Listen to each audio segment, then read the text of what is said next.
see them home, ready for play, and the players do take a knee in recognition of Black Lives Matter. It's a warmish day here. A few little slivers of blue sky behind the clouds.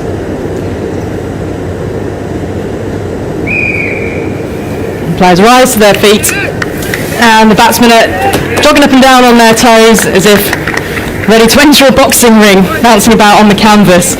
Now Jason Roy, as I mentioned, 3-ball duck in the last game, 24 of 22 in the first. Interesting to see how he goes about this. Craig Young, the opening bowler, 2 slips for Ireland, and Roy settling over his bats, ready to face up now to the first ball of this third game. Clipped off the legs immediately behind square, and he's off the mark for 1. And both of them looking lively out of the traps as well. Confident enough clip away to get underway, Michael. Yeah, that's a bit of a relief for Jason. Obviously missing out last game and not really coming to terms with the used wicket. Hopefully this will be a more suitable wicket for him. He likes pace on the ball. It's a fresh wicket we're using today at the Ageas bowl. And he'll be looking for a score. He's had a long layoff as most of the guys have. He'd be keen to, I'm sure, to post the total. Bairstow was fantastic the other day, royally entertained us. Wonder whether he will go off at the same pace. Interesting really just how the two might complement each other today. When Roy fell early, Vince came in, complete contrast in styles to Bairstow, almost gave Bairstow license to, well, off you go. It was an interesting dynamic, but here is Bairstow then, blistering 82 off 41 in the last game. Clipped to Adil and safe, then down to fine leg, and Bairstow off the mark with a gentle single. I think that's the key to a good partnership, really. I think why these two have been successful for England over the last couple of years is they both recognise when each other is going well. It's very rare that both batsmen will go off at the same rate, and that's the key to building a successful opening partnership. You must read what your partner's doing. On certain days it's your day, other days it's not. Here comes Young again as the sun's coming out now, beating down outside the off stump, and Roy shaking to play, letting it go through to the keeper. Some decent carry there from Young. Ireland have had to jiggle a bit with their bowling line, haven't they? Because there was an injury in the very first game when Barry McCarthy only managed 5 balls, so they haven't quite been at full strength since. I think Craig Young's done a good job in the 2 games. He's mixed it up. He's not been shy to test the middle of the wicket, make stuff happen. Roy facing up again. Young, tall, in now bowling, forcing Roy to play, and he comes forward. Defends it to the onside, picked up at mid-on and no run. We've got Mark Adair back for this match. He hasn't played an ODI since January. He's had ankle surgery in that time. So he wasn't deemed, I think he played in the warm-up game, but then just wasn't deemed quite really match fit. So missed out on the first 2, so he does come back in. And I thought Josh Little impressed in the last game when he got an opportunity. So Young bounding in, edge taking a second slip, and Roy's gone cheaply again. Jubilation for the Irish, and Young celebrating with his teammates, and Roy is straight off, out for 1. Well. It's just not happening for Jason Roy at the moment. Again, it's similar to the second game, a little bit loose. It's only the first over. You think give yourself a little bit of time to have a look. I know England like to play the aggressive hand, but again, it's that just looseness from Jason Roy at the moment, which is just creeping into his batting at the moment. That wasn't really there to drive. It was a good length ball, swinging away slightly. And he's got plenty of time to bat, 50 overs, to give himself a chance. A great opportunity missed for him to go and post the total off it. Yep, the first time in the series that England got a chance to bat first and bat through the 50 overs. It's what they'll be looking to do, of course. His last 4 innings then, Roy, because he got a duck in the warm-up game, 0-24, 0-1. So it's not making happy reading for him. The good thing is he's getting it over early, I would say. Glass half full, Michael. I like that. Yeah, get it over done. Well, it brings out James Vince then, who you know well, of course, your Hampshire connection and teammate. So 2 for 1, and it's the Vince Bairstow partnership again, and it's an intriguing matchup. And you felt in the last game as if Vince can almost start to sort of want to score quicker when he's with someone, almost forces the pace a bit if he's with someone like Bairstow who really wants to go hard? Yeah, sometimes James can get in a mindset, I believe, where he's too boundary hungry, and I think when you've got someone like Johnny going off in the way he was in that last game, it's almost it's a nice position to be in because you don't have the pressure of the scoreboard. You can just bat at your own pace. Johnny was always going to take care of the boundaries, and I think that's part of James's, I say, development, because he's not a young player necessarily, but I think that's an area that he struggles with at times, where he always feels like he has to compete with the person at the other end rather than it's about really adding to the partnership pot. He's flexing his knees down there, getting ready to settle, waiting for the square leg umpire to take his position again. 2 slips in place. What a start for Ireland. Wicket with the 5th ball. England are 2 for 1. Roy is out, and Young is bounding into Vince, who comes forward to fence. The ball fullish length on middle stump. It's angled into the onside, so survives the first ball, but brilliant start for Ireland. And it's a different dynamic, isn't it, when you sent a team in and you take early wickets. England have had wobbles, but of course in the second innings, knowing that the target wasn't a big one. Yeah, absolutely. And what I like about Ireland today so far, and I know it's only one over, but I like the fact that they've been brave with their lengths. I felt that in the last game they were a little bit short. It was obviously a slower wicket, used wicket, where they've been prepared now to pitch the ball up. We've got a little bit of movement. I think you've got to do this with this current crop of England batters who are, all hang back, waiting for the cut and pull, to try and target their pads and stumps quite early, because there are guys in there who have been fallible to that sort of fuller length delivery. Here is Mark Adair then. He's got a streak of bleached blonde in the top of his locks. Yes, he does. But Mark Adair then, last ODI in January, ankle surgery, left ankle that he injured, had surgery, and lockdown almost came at a good time for him to allow him time to recover. So at the end of his mark, keeping that same field with 2 slips, the point cover, mid-off, mid-on, and fine leg up inside the circle, so there's a third man back, and there's a deep mid-wicket back on the fence for Bairstow, then facing up to Mark Adair, who runs away from us, red soles of his shoes flashing as he goes outside the off stump, kissing the turf and carrying through. Johnny Bairstow able to let it go, didn't trouble him, he didn't try to play, just getting a bit of a look. Yeah, absolutely. I think that's the right way to play. I mean, it's a new wicket, you don't know what's going to do, there might be a little bit of movement, it's a bit cloudier today.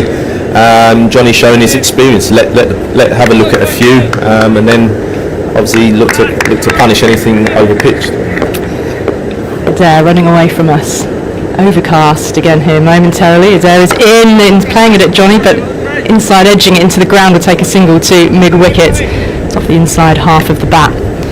So just searching a little bit. 3 for 1 in this second over. To remind you of the teams then, both teams making one change. England's an enforced change with groin injury for Reece Topley, and you just feel for him so much. He waited 4 years to be back in an England shirt with all his back injuries and surgery, makes it back and then tweaks a groin. So Tom Curran in for him. For Ireland, Mark Adair, who are watching now, he's come in for Simi Singh, so pace bowler for a spinner for Ireland. Simi Singh across the 2 matches hadn't made a huge impact, went wicketless in both. Adair in now to Vince, chasing one and top edge over the top of second slip. There was some width there, he went after it and gets away with it with 4 down to the third man boundary. Absolutely, that's the way to go. Short, wide, James Vince, that's his area. Very fluent player through the offside. Good start for him. That will give him some confidence, early boundary. It's all about for him now trying to build. He does get in, trying to build on this start. You know he's got the ability. Balbirnie standing next to Sterling in the slips. Adair in again, that's straight to Fuller on the pads. Turned up to mid-on. Finds fielder and no run. 7 for 1 in this second over now. Mark Adair is reading quite a bit about him. He's lockdown's possibly given him a different sort of perspective on life, because his mum's a frontline nurse during COVID, and he was back living with his family during that time. Quite a house full, brothers and sisters and partners. Outside the off stump, a little bit of shape away that time, and through to the keeper, left well alone. He's just settled in on on that right length. I think obviously the little stiff loosener, the short wide run that Vince put away, but that's where you've got to target James Vince in that sort of region early on. He likes to drive, but he can leave himself open to the nip backer at times and the outside edge. Last ball of the over. Adair, right arm over, in now, block defended solidly. Up towards mid-off, the end of the over. Jason Roy gone for 1. They're still on 2, Vince on 2, so England 7 for 1. Here's some more numbers on Jason Roy, Michael. So 6 innings for Roy since he made that 85 against Australia in the World Cup semi-final. His highest score since then has been 32. It's been a lean time, hasn't it? Yeah. But like I said, I mean, this is the cause and effect with this new style that England want to play in one-day cricket. And unfortunately, it's the old adage, you know, you want to make an omelette, you're going to break some eggs. You know, but I just believe that Jason Roy is a good enough player to catch up his score just by giving himself, you know, maybe 2 overs, and then, you know, he's got a feel of the pace of the wicket, and he's an unbelievable ball striker, as you know. And I think maybe 3rd ball, 4th ball, whatever it was in that first over is a little bit soon to be, you know, trying to bang it through the covers, especially with not really knowing the conditions. New over, and Young into Bairstow, clipping into mid-wicket. We'll come back for a comfortable 2, out to the deep. Ticking the scoreboard round, Bairstow. A couple of quiet days in the bubble, Michael, the last couple of days. Yeah, had a cheeky game of golf, 10 holes with Isha and Vic Marks. I was happy to be your tag-along slash and yourself, official yes. photographer slash unofficial scorer. You caught the good swing. Yeah. Anyway. That was good. Bairstow stands, bat held high as Young is in, and it's struck him on the body, running away down towards 3rd man, looking to sort of jab pull it into the square leg region. But he's gone through for 1 leg by, and England tick round to 9 for 1 in this 3rd over. Yeah, it's difficult to fill in the hours, wasn't it? Like, you know, you play some golf, you still look at the clock and you think, I've still got another 9 hours before bed, what do I do? The golf course was very busy. It was. The golf course was very busy. Yes. Not everyone was successful at dodging stray balls, though. No. So, Isha, I hope your finger's okay. Yes. Stop punching them into the trees, please. Young in. Vince waiting. It's a full ball right on his toes. Brings the bat down quickly. Big shout of no from Bairstow. Because the man is there to come scampering in from the offside. Harry Tector, that position at point. I had wondered, whether Ireland would jiggle their batting order around for this match, whether we'd see Curtis Campher go up the order. I mean, on the scorecard, the team sheet that we've been given, he's still tucked in at 7. But it depends how many runs England make and how Ireland start. Young, and again to Vince, he's driving beautifully for 4. Now it's a wonderful connection. Vintage Vince, and he's put it away. The trademark cover drive, Vince, beautiful shot through the covers. Just again, Craig Young, good on him for pitching the ball up. I think, as I said, you've got to be brave at these England batsmen. Based on what you saw with Jason Roy, there is a little bit of shape, but James Vince covered that beautifully. Got his head right to the ball. Trademark cover drive. Yep, the ring field set in place, 3 on the offside, 2 slips as well, but he pierced the field beautifully. Defence this time solid, the ball bouncing into the ground, ballooning up towards extra cover and no run. England in their familiar pale blue shirts, navy trousers, and Ireland in emerald green, navy or black, not quite close up enough navy. to look. Navy, down the sides of each leg. Striking uniforms against the green turf here at the Ageas Bowl. Young in again, right arm over, and Vince blocking it. Half thought about coming forward for a single, but no man there. 3 overs gone. 14 for 1 with Vince on 8, Bairstow on 4. 10 points on offer for the World Cup Super League. England have already got 2 wins and 20 points in the bag to get their campaign up and running. Ireland, I'm sure they know when their next fixtures will be. So certainly the last for the foreseeable, possibly the rest of the year for them. Yeah, which is why, I think this Super League has made everything so interesting now, where you don't get those dead rubbers in games anymore. Every game counts, even though yes, technically you're out of the series, but it's an opportunity to get some points because we don't know the next time you'll play. Yep. England will have an opportunity in September if the series is confirmed, with Australia's men coming over. Adair into Bairstow's legs, turn it to mid-on, and there's no run.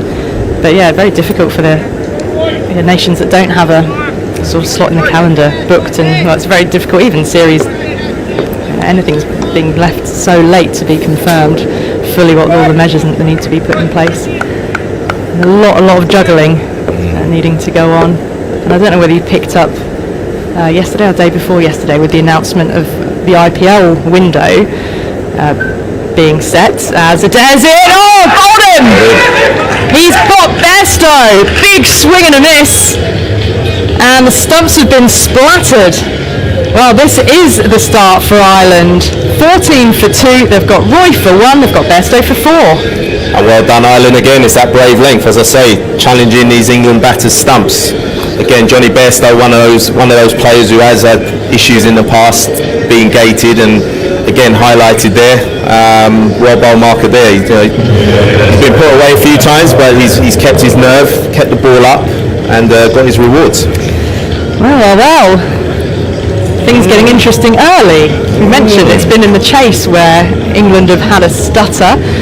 He's looking back over the scorecards. They've been 137 for 6. In the last game, 76. They've certainly had them in England in a spot of bother, but very different when you're yet to set that target. It is, yeah, different mindset. Captain Morgan's come in though, and he has been cool, calm and collected at the crease in both of these games so far. Although, I say that, both the games. Definitely not the second game. He's out for a duck in the last game, so I'll take that all back. The first game, wonderful partnership with Sam Billings to steady things and see England home. Yeah, Morgan would have seen this many a time over his long career. I say he's played some great knocks, particularly at this ground. He likes this ground. He's got some great scores over the years, and it's a great opportunity for him as well to find some form, get some time in the middle, which I think at this time, with what everyone's gone through, I think is valuable time. He drops himself down the order touch, didn't he, in the first game, and allowed the likes of Banton to go ahead of him, but brought himself out with England having lost 2 wickets early. 14 for 2 then. Adair removed Bairstow for just 4, and he's in now to the England captain Morgan, who gets a 4 ball outside off stump, looking to drive, but only as far as man at point moving forward, and no run. Scraping away at the creases. Morgan doing some stretch pressure on. In goes Adair, angle to his run up, and he's given quite a loose ball outside the off stump, and Morgan has driven it, but thickishly off the outside edge for 4, wide of second slip, and there was a diving effort on the boundary, but it wasn't good enough. So he's off the mark. Yeah, a bit streaky, but this is the attacking intent from England now. You get too wide, they make you pay, and Mark Adair's just got to get back to that challenging line. Keep challenging the stumps. Be brave, pitch the ball up, yes, but you've got your line to these England batters is the key. Morgan settling again. Well, Adair go this time. Motioning to his field as he asking slips to stand a little bit wider. These little tinkers, most of it psychological, I'm sure. There's no movement from the slips, and Adair is in, tighter line on off stump, and he forces a defence from Morgan, angling into the offside, no run. It's the token wave from the bowler, isn't it? Goes nearly to gully. Yeah, just a step that way, please. Come on, mate. Little tactics. Are you employed when have you got the odd chance to bowl? You just give him the double teapot, just bowl, mate. We're somewhere near the sticks. Get on with it. Morgan settling. Slight breeze moving the trees behind the pavilion here. Adair in, as full driven and well stopped inside the ring. Cover That's what Ireland need now. Tight fielding to back up the bowling. It's taken 2 early wickets. 4 overs are gone here. Ireland putting England into that. Reduced them to 18 for 2 after 4 overs. Vince on 8, Morgan on 4. A wicket each for Young and Adair to see off Roy and Bairstow. Michael Carberry, another few thoughts from you on this intriguing situation. And then Michael McNamee's coming in. Yeah, very interesting. Not probably the start England would have liked, but say fair play to Ireland, who've, as I say, been brave with their lengths. They've gone full at these England batsmen who like to take the aggressive hand, and they've come up trumps with 2 wickets, two danger men as well. Hello, Michael. Hello, everyone. Hello, Michael. How are you, mate? I'm well at the moment. As Young is in, he drops out short, flashes over the top of slips, and that's 4 runs. The ball is there to be hit. It will be attacked, and Vince attacks that and gets 4. It's looking good for your boys, mate. They've started well. It's a hope that gets you, Michael. You should know that. Yeah, they've bowled well. They've kept the ball full. Apart from that ball, there was a little bit of a drag down, forced away off the back foot by James Vince. Some cracking opening partnerships in this series. 2, 2, 2, 0. And Ireland's 12 at the weekend. Just outside the off stump from Craig Young, well left or possibly nervily left by James Vince. Either way, it just went flashing past his off stump through to Lorcan Tucker. Good leave. I had to look away, I'll be honest. That was a little bit tight. Well, I suppose, as I say, any lead that doesn't hit the stumps is a good lead, right? Absolutely. There you go. Still 2 slips in. Skipper's at second slip. Sterling's at first as Young is in. Good pace from Young. Very relative speaking though. It's he's sort of mid-80s. Is Craig Young, number 44 on his back. The sun is threatening him out from the cloud cover here in Southampton. How's your days off been, Michael? I've been very quiet. I'm not a great golfer, Michael, so Same here, mate. I watched a bit of golf, enjoyed the sunshine. I can't play golf in my own clubs. I certainly can't play with any I borrow or rent. And I don't have the option of chucking him in the lake if all goes badly.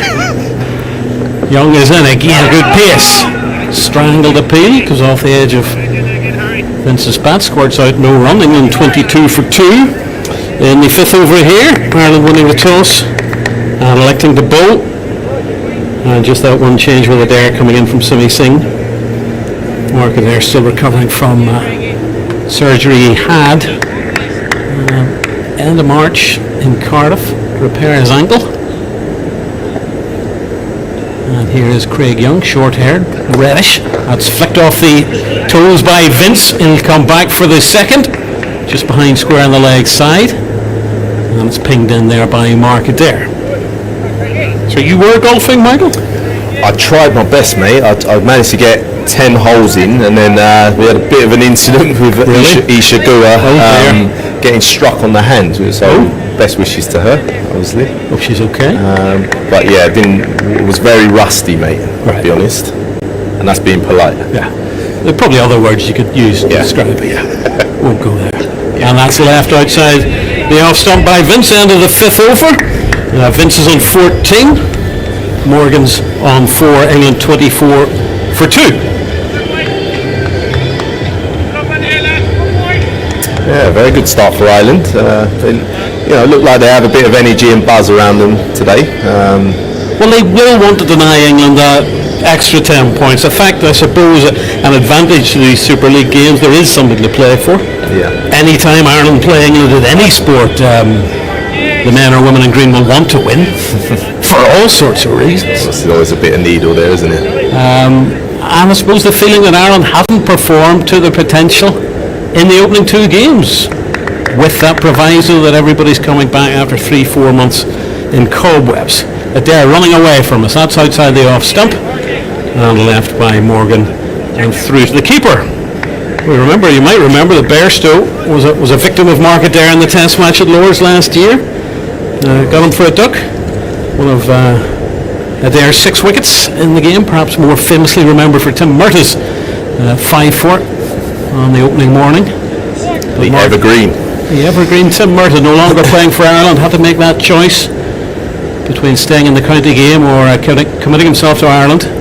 The Irish players are regarded as overseas internationals in the county game. Mark Adair, sturdy figure, again pitching it the off stump, a defensive shot offered by the England captain. Yeah, this is the sort of length and line that Mark Adair's got to really settle in on to these two guys, particularly Owen Morgan, very strong, again, through the offside, not a great mover of his feet. So he's shown already he is a little bit susceptible to the sort of pitch up ball just outside of stump, nicking one past gully. Played all 3 ODIs in the West Indies in January before that surgery. Forced down the track by Morgan and fielded by the bowler. But I'm a little bit disappointed he's taken out the slip at this stage. 24 for 2, it's a real opportunity now to take the head of the team. Owen Morgan, if you can nick him off early on, he's taken out a slip and put an extra cover, catching. Would have liked to see 2 slips in there. And the skipper's gone into that role close in. As Adair is in, fuller delivery, and a slower delivery in the end. Beat the outside edge of the bat, one bounced through the tucker. You want to see the keeper standing up a wee bit. Well, it was a lovely length. Just took the little off cutter, I believe. Just a little hint of turn, would you say? Hint of turn? Well, you know better than I do, Carbs. We've a better view actually. We're more further behind the bowler's arm compared to the strip used on Thursday and Saturday. And Adair sees that ball forced off the back foot by Morgan into the covers where it's fielded. Strikes me as being quite a good bowler to left-handers, Mark Adair. He gets very sort of tight into the stumps from a sort of wideish sort of run-up, you would say. Don't see that very often in the modern game nowadays. Another one of these Irish players from a great sporting background. His father was a rugby player and a footballer and a cricketer. Brother's a rugby player and a cricketer too. Adair is in that. It's crashed away on the offside by Morgan. That should go for 4. There's a long chase by Josh Little. He can't reach it. And 4 runs for the England captains, rather spoilt. The look of that over from Mark Adair was the last ball of the 6th over. And Morgan's moved on to 8 from 10 deliveries. Vince is 14 off 15. And after 6 overs, England are 28 for 2. The men is 14 off 15. Jason Roy for 6 overs. England are 28 for 2. The men out. Young. Jason Roy for 4 ball 1. He was caught by ball burning off the bowling of Young. And then Bairstow was bowled by Adair for 4. Yeah, it just felt at the moment they're just struggling to with that 1-4 ball and over Ireland. Just a little pressure release, bit of a nothing ball there, and well put away by Owen Morgan.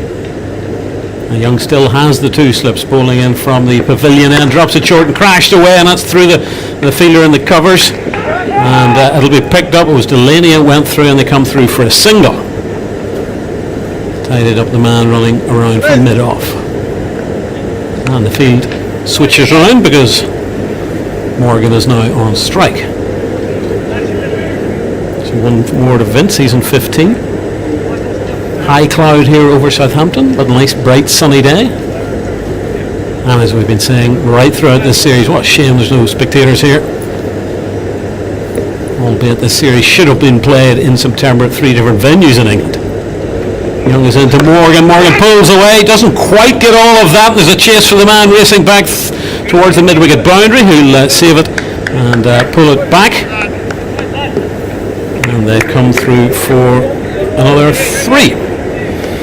Just lost their lengths a little bit slightly, haven't they? Got a little bit short, Craig Young. The last couple of deliveries from both ends has just been a little bit halfway down. Nothing, what I call nothing deliveries. They're not really attacking Owen Morgan's badge, which he's had areas of the short ball in the past. Sorry, they came through for 2 there. Morgan drives straight, hits the stumps, flash of the zoom bails, and that's going to race away for 4. Lovely shot indeed. Lovely balance, Owen Morgan stood still. Young over pitching, beautiful shot down the ground, just clipping the stumps and just evading mid-off fielder, well placed. Morgan, his recent couple of ducks against Ireland, victim of Josh Little at the weekend and also the start of last summer in Malahide. Bat raised high Morgan and pushed on the back foot to the man at mid-off. But I think before Saturday he was averaging 76 against Ireland. And he's frequently been the nemesis for his former teammates. As Michael Carberry makes way, with England on 35 for 2. Little shot between Balbirnie and Sterling in the slips. And that's dropped short, and you can't drop short to Morgan. Swings away, pulls that through square, and that's 4 runs all the way. Tremendous shot, but it was asking to be hit. Charlotte Edgeworth is with us. Charlotte, good afternoon to you. Good afternoon, and that was a fantastic shot from Owen Morgan. Again, the lengths have just gone slightly short, and he's got so much time. He's timing the ball well today. Craig Young saw that delivery treated with Bairstow-esque contempt. And Young is in running towards us from the pavilion end. Again, drops that short, a swing and a miss by Morgan on that occasion. And it's half taken by the keeper and picked up eventually by Paul Sterling. End of the over. That was a profitable one for England. 11 coming off at end of the 7th over. And Morgan's raced on to 18 from 15. Vince on 15 from 16. England 39 for 2, recovering from 14 for 2 and 2 for 1. Yeah, they've recovered really well. To lose their 2 stroke makers in Roy and Bairstow, and that's what this England team has, is lots of depth. And I think Bernie spoke about it at the start of the game. They keep coming at you, this England team. David Willey finished off the game the other day at number 8. Vince is on strike. Adair still has just that one slip. Drifts on to the pads of Vince, who flicks that away for a single. You like to see Adair keep that second slip, Charlotte? Yeah, I was just listening to Carbs actually, and you feel with him pitching the ball up, that was where potentially, certainly James Vince looks vulnerable, doesn't he? He gets out for those, he's got one of the best cover drives in the game, but equally it's one of his weaknesses as well. So yeah, still got the one slip in for Owen Morgan. And Morgan is on strike, drives that straight at one of his old buddies, Andrew Balbirnie, and they're close in on the offside. Catching position and also stopping that hard drive. A little discussion now between Bowler and Josh Little and his captain. Kevin O'Brien returns the ball to the tall, stocky figure of Mark Adair. He was quite annoyed to get left out of the opening 2 matches in this series, so he has something to prove. And a full delivery outside the off stump is left by Morgan and through to Tucker. You played much of this ground, Charlotte? Yeah, I have actually. I mean, it's become my home ground in the last 4 years, so yeah, it's been nice to come back today. I think it's the first time I've been properly back in the ground since lockdown. We left on March the 23rd, and it's a gorgeous location and feel to it. Yeah, it certainly is on a summer's day, which is a nice day today. There is in, down the track goes Morgan. Pulls that out on the onside, and that'll be 4 runs again for the England captain, who has demonstrated that he will not be hanging about today. He's getting the job, he's pushing on, and Morgan is grasping this match in full clutch of his gloves. 22 runs now, Morgan off 18 deliveries. England move on to 44 for 2 in the 8th over. Yeah, it wasn't one of his greatest shots, it didn't quite time it, but it's the intent, isn't it? He doesn't want just bowling at him, he looked to progress down the wicket. Got a thick inside edge there through wide mid-on. Once you get past through the circle, it's going to race away. There is in, and that's wide of the off stump. Morgan reaching for it, didn't get anything on it, and taken by Tucker. This is what's been so successful for this England team, is no matter what situation they're in, they always take the positive option, what they speak about a lot. You always take the attack to the opposition, and they may lose a few wickets, but they back the depth of their order. Well, they have a fellow to come in, Sam Billings, who's yet to be dismissed in this series. He's in splendid form. There into Morgan. Morgan back. Defensive shot offered and no run.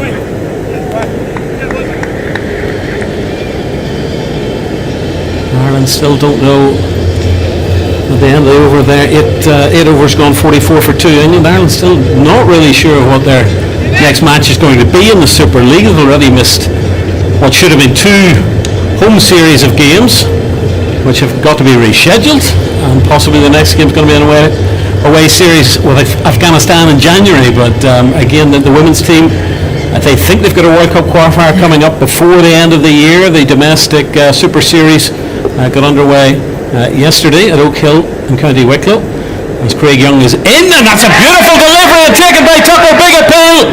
Was there an edge on that? The Ireland players certainly seem to think so, and they've gone for the review. Yeah, it was a brilliant delivery by Craig Young. Just came back in at James Vince. I think there might have been a nick here. It's a fair delivery. Can we go on to front on spin vision, please? Thank you. It's a very confident decision by the Irish to review.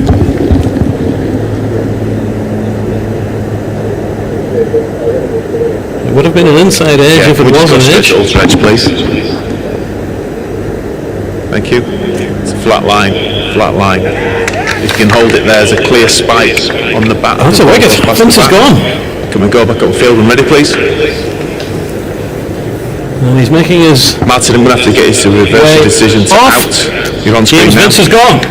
England 44 for 3. And Young is struck. Yeah, that's a big blow for England and for James Vince. He felt this was his probably big opportunity to cement his place in this England team, but again he falls for a score in the teens, 16, and that was a good delivery from Craig Young.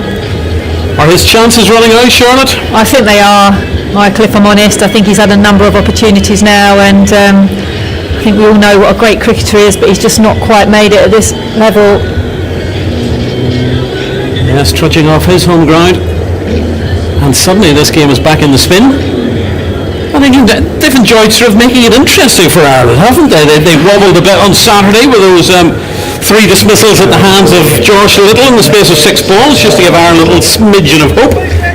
Well, I got home on Saturday and the game was really in the balance. It was 130 for 6, still needing 70 odd to win, and you felt like Ireland were in control, but David Willey has really been a thorn in Ireland's side. I think it just again shows the depth of the England team, but this is a big innings for Tom Banton, walking now out to wicket.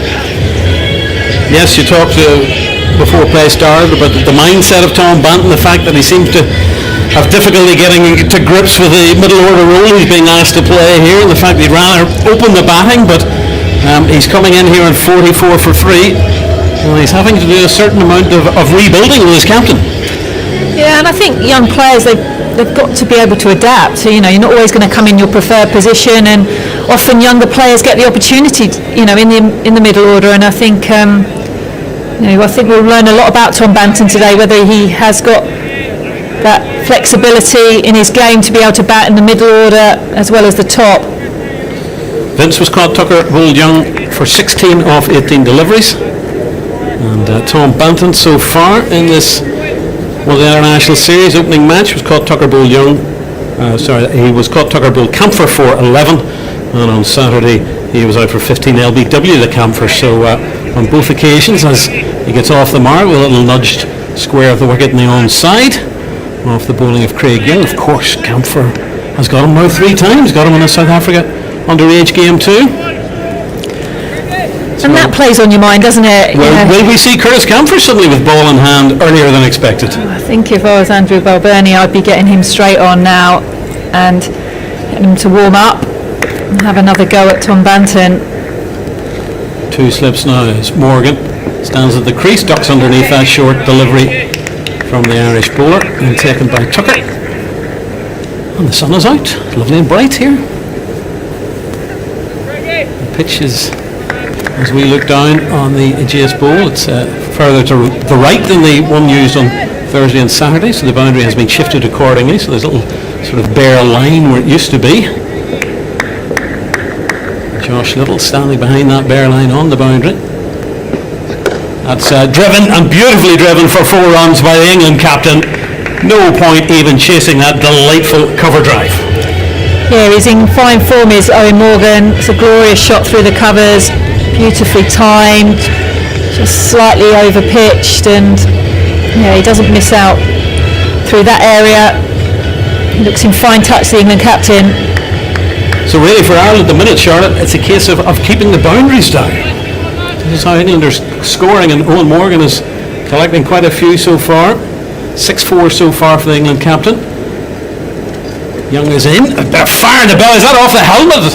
Flies up into the air. And a chase by 3 Irish fielders to prevent it crossing the boundary. And runs for England. Led by signalled. 49 for 3. Yeah, that was a nasty blow to Eoin Morgan. We've now got the team doctor coming on. I suspect a new helmet will be needed for the England skipper. Yeah, and the concussion test on the field. That was a nasty blow. There was a bit of extra fire in that delivery, wasn't there? You could see it in the way that Young strained his body, put absolutely everything into that delivery. And Morgan now is going to get a little bit of treatment. And I think we'll get further thoughts from Charlotte Edwards. Well, that leg by did take England to a half century. They're currently 50 for 3. Morgan is on 26. Banton is on 1. There's 1 ball of the 9th over still to come. But as we wait for Eoin Morgan to be past fit to continue, further thoughts from Charlotte, and then we'll hear from Kevin Harls. Yeah, the Irish bowlers have really gone short at Eoin Morgan, and maybe they feel there is a weakness there, but this turned his back on that, is hit him right on the back of the head, and that will be a nasty blow for him. I know he's had a problem in the past. When he played Australia, he got a really severe knock to the head, but this is protocol now. The physio will be out there giving him a concussion test. I think they normally ask what the score is and a various number of questions, but he looks okay. He's smiling, and let's hope Eoin Morgan's okay to carry on. Concussion tests are very important. I wouldn't want to make light of them, but you've just got me worried there that I wouldn't pass concussion tests to the best of times. What's the score? I've never had an idea. 50 for 3. Well done. After 8.5 overs.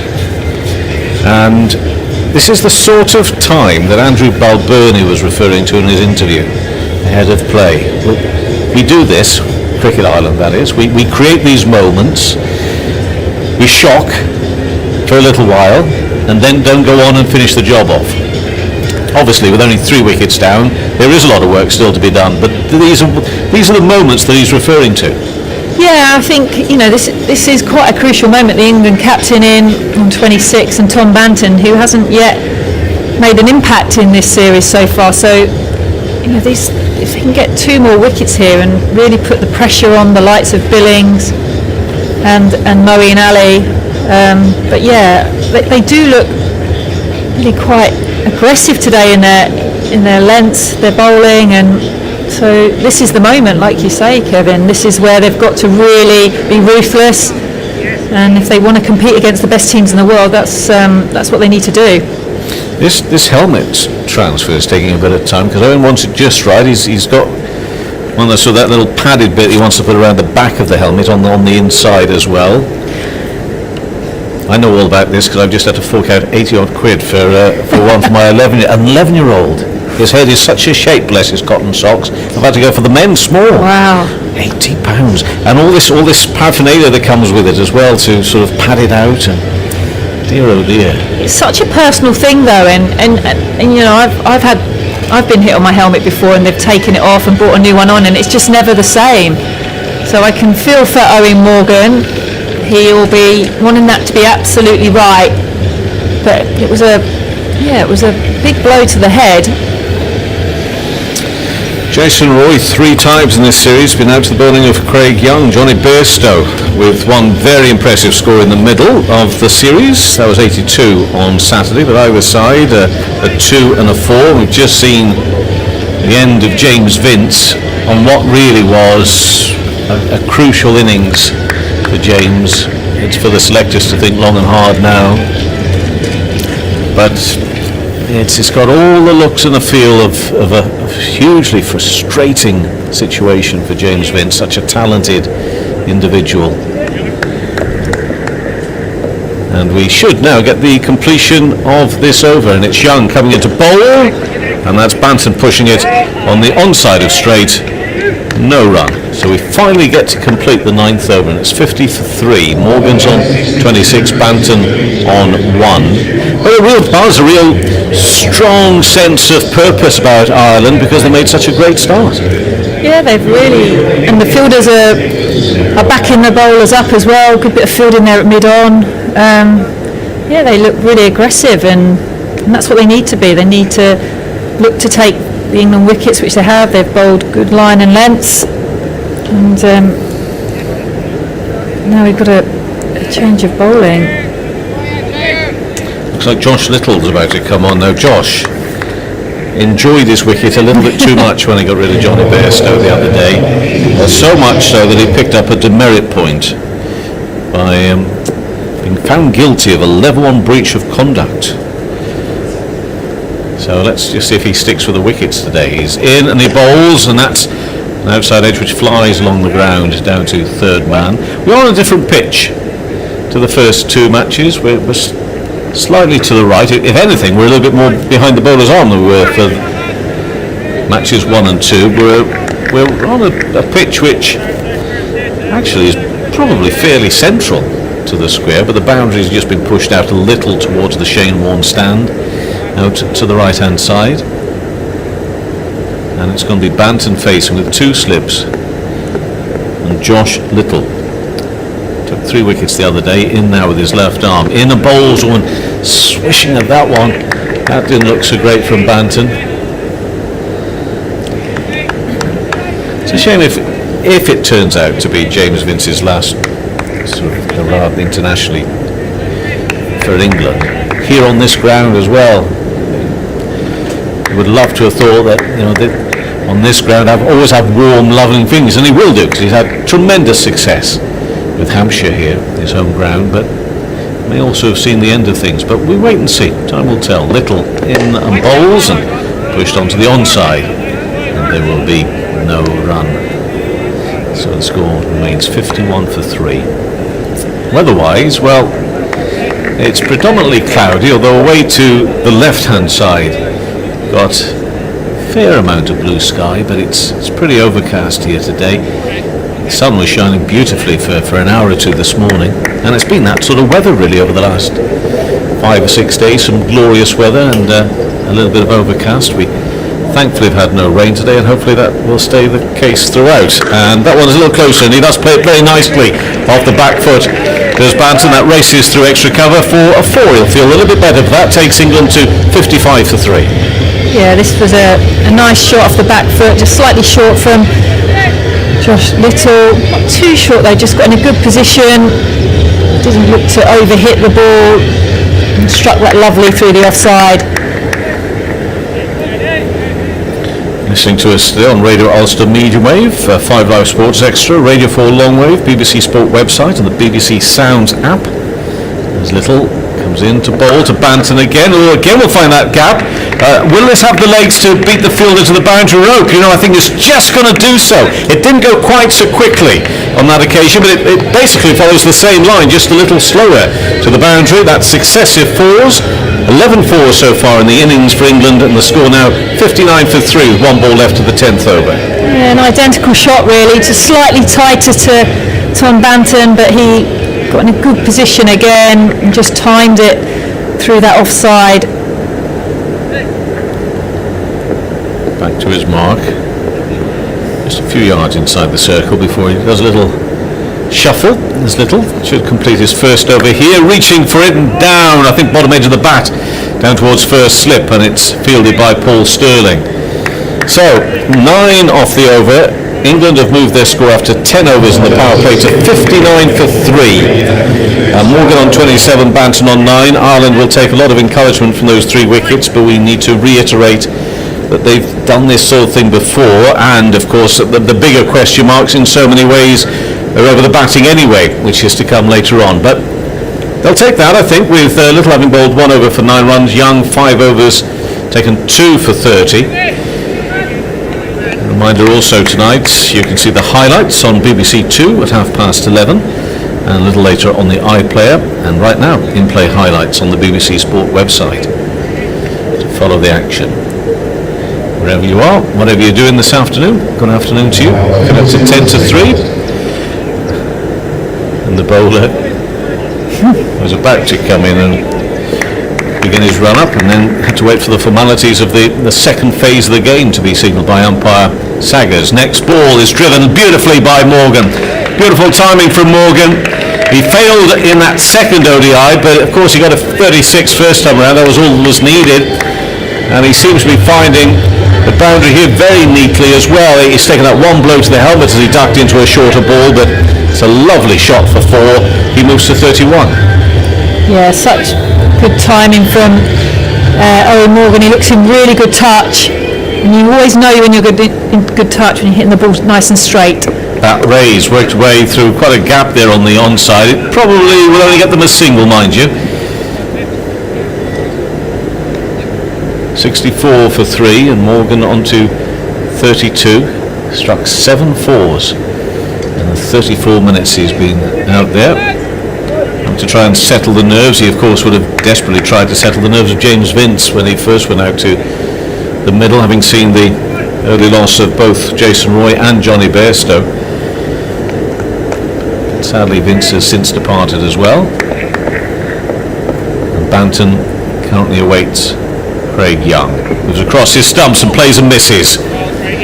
That was a little bit close from the batter's point of view, and reasons for Ireland to be chirpy in the correct way of being chirpy out in the middle.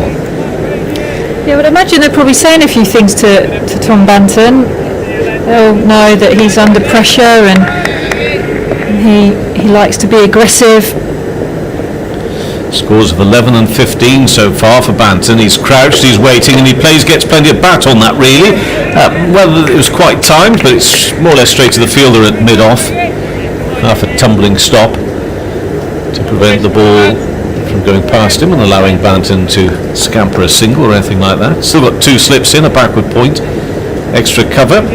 Sorry, miss way to my right hand side, third man down here. Extra cover, mid-off, mid-on. Man moves a little square there on the leg side, a deep square leg. And then we've got Little down here at fine leg as Young comes into bowl, hammered, and gets past the man who's there on the offside, and he did hit that with some venom, and therefore once it's past him, a little bit worried for a moment or two for Banton, but he did get it wide to the right of that fielder, so it's another boundary for England and for Banton. He moves on to 13. England 68 for 3 with 1 ball left of the 11th over. Yeah, another short ball, but he didn't quite time it, but he got onto that ball really quickly, Tom Banton, and just evades mid-on. And like you say, this Ageas outfield is very quick. Young runs towards us. He's running from the pavilion end into Banton, up onto his toes. Half a stop, but a good enough stop. It was hit straight to the man at mid-on, and that completes the over. Another over from which 9 runs have been conceded. 68 for 3 after 11. Morgan on 32, Banton on 13. Last man out was James Vince, out for 16. And Young now has completed 6 of his possible 10 overs, 2 for 39. Charlotte Edwards. Yeah, you think there's probably going to be a change of bowling. Young's bowled 6 overs now from pavilion end, and probably, I think Curtis Camphor will probably be getting warmed up, having got Tom Banton out in the last 2 ODIs. I think we'll probably be seeing him very soon. 52 of these 68 runs have come in boundaries, and it's Owen Morgan with a wide first slip. He's more or less sort of second, third is Sterling, but it's helped on its way down towards fine leg. Fielder should be able to pull off a clean enough stop to allow them to concede no more than 1 run there.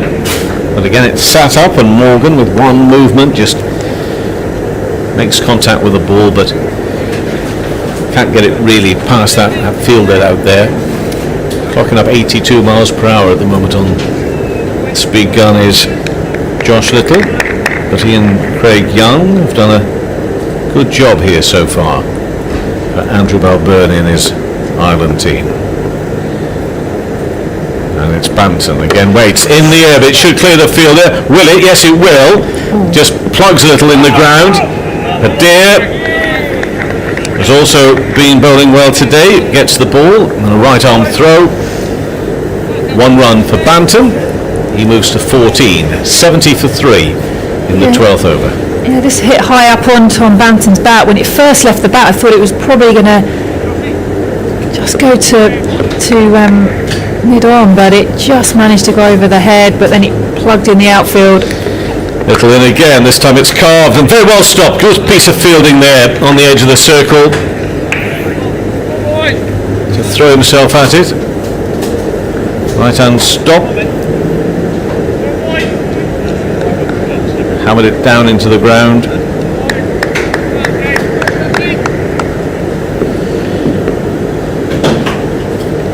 Delaney with that piece of fielding. And once again it's Little, left arm in, and a short ball goes high.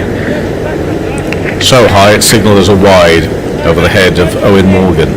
Bit too much effort there from the bowler.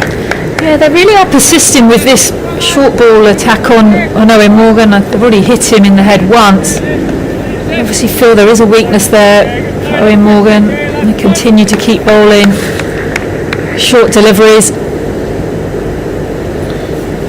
Little again, midway through his second over. Left arm, bowls, hammered down into the ground. It's pretty packed is that field there on the offside, and they can't find a gap at the moment. Andrew Balbirnie looking after matters at extra cover.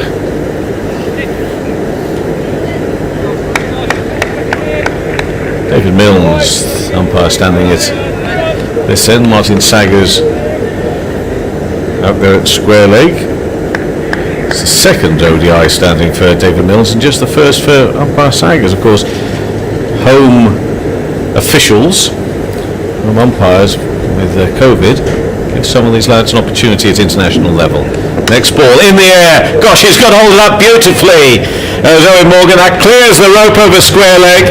That was a joy to watch. Not particularly if you're the bowler, I understand, but he really tucked into that one.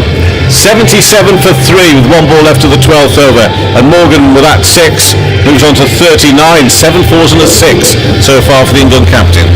Yeah, that high back lift from Owen Morgan, and that was right in the slot for him.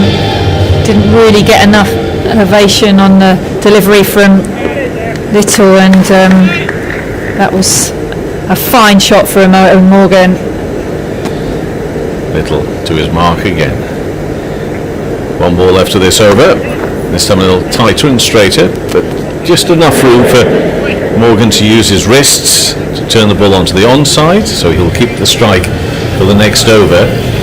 10 runs coming from that over. One of them was a 6, 78 for 3 after 12 overs. Morgan on 40, Banton on 14, and Charlotte Edwards, with his former England captain, will leave for the time being, replaced by Vic Marks. He'll come alongside me. I shall almost double change time, but I think we will have myself and Victor for another over or so. Of course, a rather strange situation today that England possibly could finish here at 9:30, 10 o'clock tonight, and England tomorrow morning will be starting to play in another part of the country at 11 o'clock. Indeed, due to the wonders of all the effort that's been put into getting international cricket played this year. Yeah. England's test team in action against Pakistan. It's probably a first, isn't it? Camphor is brought into the attack. He's not going to bowl to Banton, who he enjoys bowling to, but to Owen Morgan, and that's a good first ball up from this very impressive South African-born all-rounder who's made something of a mark over the first couple of matches he's played in for Ireland. Yeah, he has. He's scored 2 50s, or more, one of which was unbeaten, and he's kept getting Tom Banton out. So it's a good bowling change, trying to get Banton out before he really gets going. He's played 2 or 3 lovely shots out of Banton so far. He's currently bowling to Owen Morgan, who uses his feet but can't get it past that packed area, as I say, on the offside. But a very wide slip fielder here in Paul Sterling, and then you've got cover point, just backward point, and then 2 in the covers, and then up round to mid-off as well. 6-3 offside field. was tempting Morgan to go across the line and hit leg side. And he does go on the onside. He just dabs it there to that gap for a single. So the England captain will move to 41 midway through the 13th over at 79 for 3. So it isn't just in this series you see that Camphor has caused Banton problems. They met at under 19s level as well. Banton for England under 19s and Camphor for South Africa under 19s. And at one point he dismissed him twice in 3 balls. He did face a few more balls, but not too many more. Well, the duel recommences. And he's coming over the wicket from the pavilion end into Banton, and Banton will work that straight to the fielder at short mid wicket. And no run. It's Andrew Balbirnie, the Ireland captain, out there. Changes to the teams. Well, England's enforced in some ways because Reece Topley with his groin injury couldn't partake today. We don't think it's serious, but Tom Curran is brought back in for England. Mark Adair coming in, replacing the spin of Simi Singh. And Banton gets good bat on that, but along the ground to the square leg boundary where there's a fielder. He'll get a single. He moves to 15. Takes Ireland to 80 for 3 with 1 ball left of the 13th over.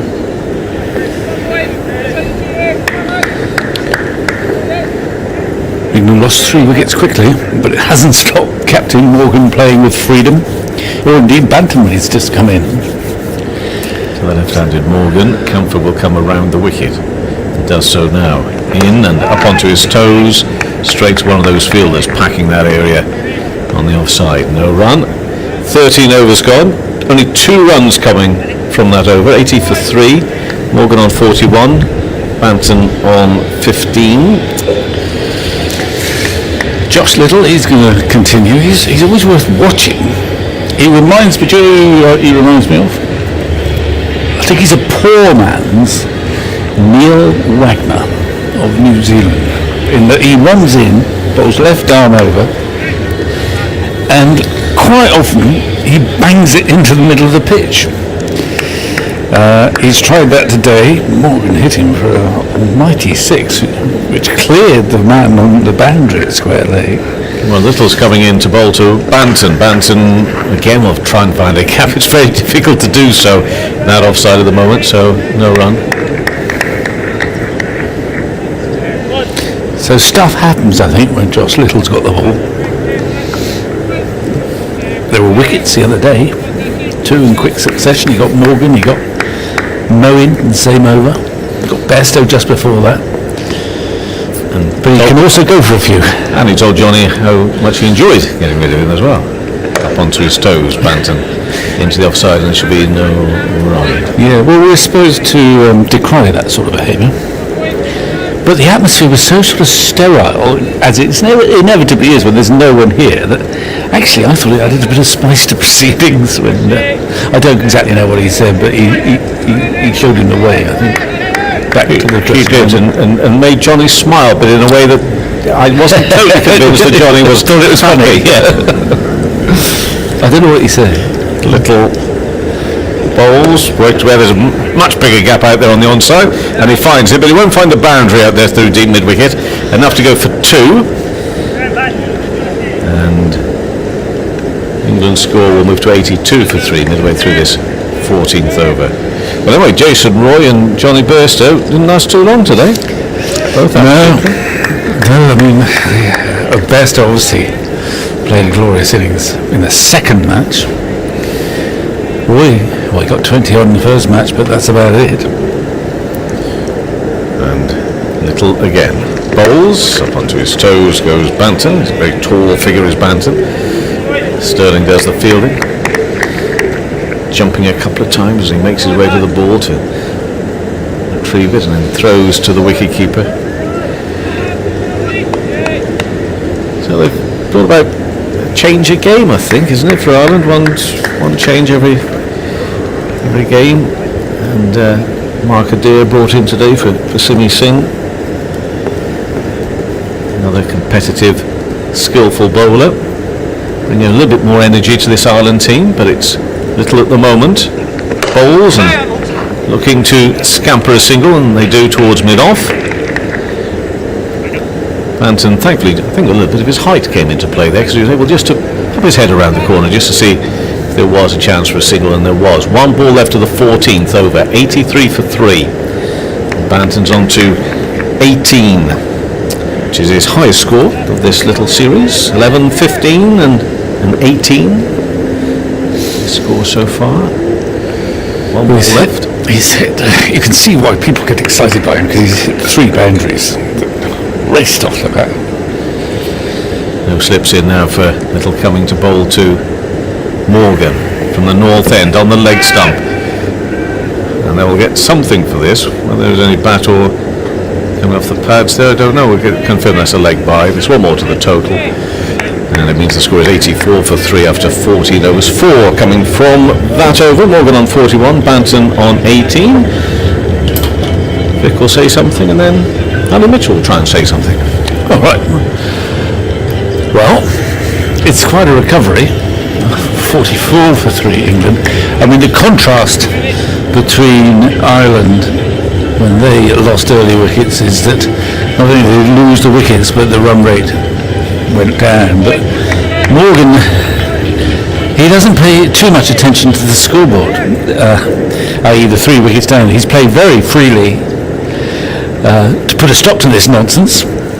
He's played some great shots. Banton's come out firing.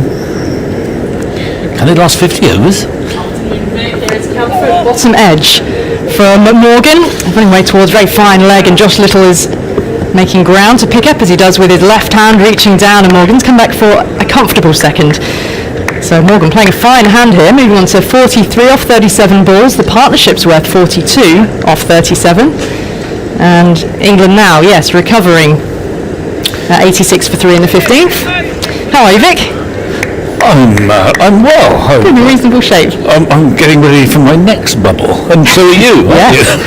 Camphor around the wicket, rushing in. He's taking him on. Morgan, a little skip, and then smacking him down the ground over wide, mid-off. Has he made it over the rope? Yes, he has. A second 6. It's a glorious shot. I mean, he hits it so far, so easily, without any power. That sort of pull shot of Little. They're big boundaries here, especially square, and he pulled Josh Little earlier on, and it sailed over the man at square leg, who is, I don't know, 70 yards away from the bat, I would have thought. And there's no long off to beat, there's a mid-off to cope with. He skipped down the pitch, and then with no great force, he hit him into the stand at long off, and that's quite a long way past the boundary. It's a terrific shot. And the ungracious thing is, well, he's got a very good bat. He's got a very good sense of timing as well. Yeah, exactly. He's on 49 and Camphor is in. Drops it shorter, it's ballooning up in the air, will be safe. In front of third man, there was a shout of catch it coming from Camphor. Morgan's gone 3 for the 1 to bring up his 50 off 39 balls. 7 4s and 2 6s. And he's come out with England in a spot of bother. 14 for 2 in the 4th over. And now in partnership with Banton, he is digging England out, but most importantly, keeping that scoreboard ticking over at pace. Yeah. I'm not so sure about digging. That sounds like he's having to work really hard, doesn't it? Digging. It's been effortless, actually, hasn't it? Camphor in, Banton turns in behind square on the onside along the ground, taking a single. 94 for 3 in the 15th over now. You're right, he doesn't look like a powerful batsman. He's not. No, he doesn't have big broad shoulders. Yeah. He's not, and you see a lot of players. I mean, you see Michael Carp, he's got biceps like, and he's retired. But a lot of the cricketers now, you can tell, he's been to the gym.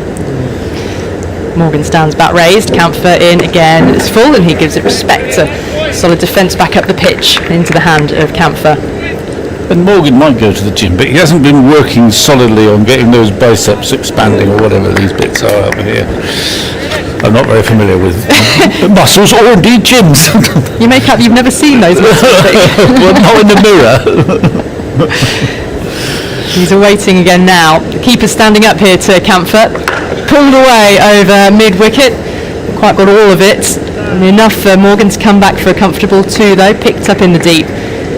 And off the last ball of that over,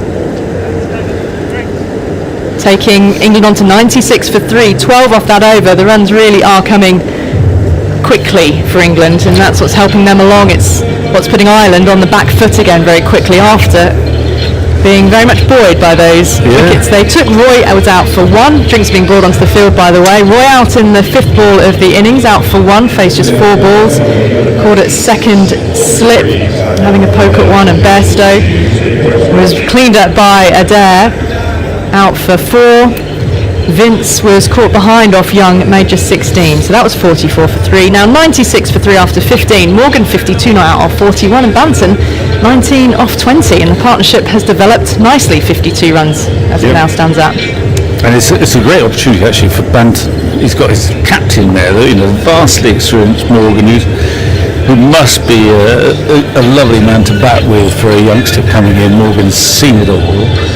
And he won't be pummeling with him, he'll be relaxing him. I bet he'll be more relaxing him than pummeling him with lots of advice, because he takes so much in, and he must revel in the prospect of batting with Morgan, who knows all there is to know. If he can hang on in there and stay there, he's started better than before Banton. I'm wondering from the Irish perspective whether you might just try your off-spinner McBride earlier on rather than send him back. I think Banton is enjoying the pace on the ball. You have to. The great thing is if you're uncertain of yourself and you're in a new sort of environment, you don't want to have to think too much. And when you're playing against quicker bowlers, essentially you don't have to think that much. You react. You just trust your instincts, so you don't have to make too many decisions. Well, against a good spinner, you do have to start thinking. He likes to reverse. Shall I reverse sweep, or is it? I would normally reverse sweep, but this is an international. I don't know. Do I reverse sweep, or what? So you want to prey on the nerves of a youngster by making him think when he doesn't really want to. So you could try McBride, I think. Sometimes Morgan's dodgy against spin right at the start. Problem there is he's got 52 and he's seeing the ball really well. But you'd have to set a fairly cagey field for Morgan. But that's one option. They've sort of got 6 bowlers, 4 seamers in this match. They've got obviously McBride, and I actually spotted Paul Sterling, who's sort of a bit more than a bit part off spinner, doing a little bit of bowling before the match. They got the 2 off spinners just about. They had Simi Singh in the last match, didn't they? But Sterling finished off the over, didn't he, in the first game? Yeah, in fact, he's a very, very shrewd captain, that Balboni, you see. He's just bringing McBride on now. We don't have a hotline. No. We might get pummeled here, though. But I think it's worth trying. This pair put on 50 in no time. They've enjoyed the pace on the ball. The runs have been coming freely. Well, let's try something different. Let's try McBride, who's actually had quite a good little series so far. He's got a few runs. He's bowled respectably. Getting reverse swept by Sam Billings the other day, but he wasn't doing anything wrong. It's just that reverse sweep drives you to pull your hair out. Glad I didn't have to play against many players who did that. You wouldn't have had so much hair to pull out, Vic. Actually, it's a long time ago. I had a bit then. McBride then is getting ready to bowl, 96 for 3. Yeah, it's absolutely worth it. It was quite juicy having Camphor come on with Banton there, who he's dismissed 3 times in his early career, and Morgan having got him as well. But McBride in then, Banton going back, punching it along the ground down to long on and jogging through for 1 to take him onto 20 off 21 balls. In the way Morgan was hitting those 6s, some of those shots, and the way he got that scoreboard moving almost sort of without you noticing, like how quickly he moved to 50, it was a bit reminiscent of how he took the attack to Afghanistan in the World Cup. Yes. That innings was blistering, but it took your breath away at how quickly he scored, almost sort of without really realising. That's right, his timing is fantastic. As you say, he's a relatively slight bloke, but he's just got it, hasn't he? That's that sense of timing. So 5 inside the circle, 3 on the offside, 2 on the on, as McBrien's around the wicket and he comes forward off the inside half of the bat and towards mid-wicket. Balbirnie, the captain, skips forward to field. Morgan settles again, his bat raised now, and he's launched him over mid-wicket. It's gone quite flat for 4, really well struck, well in front of square. Just picked that up effortlessly. Takes England past the 100 mark. 101 for 3, and Morgan on to 56.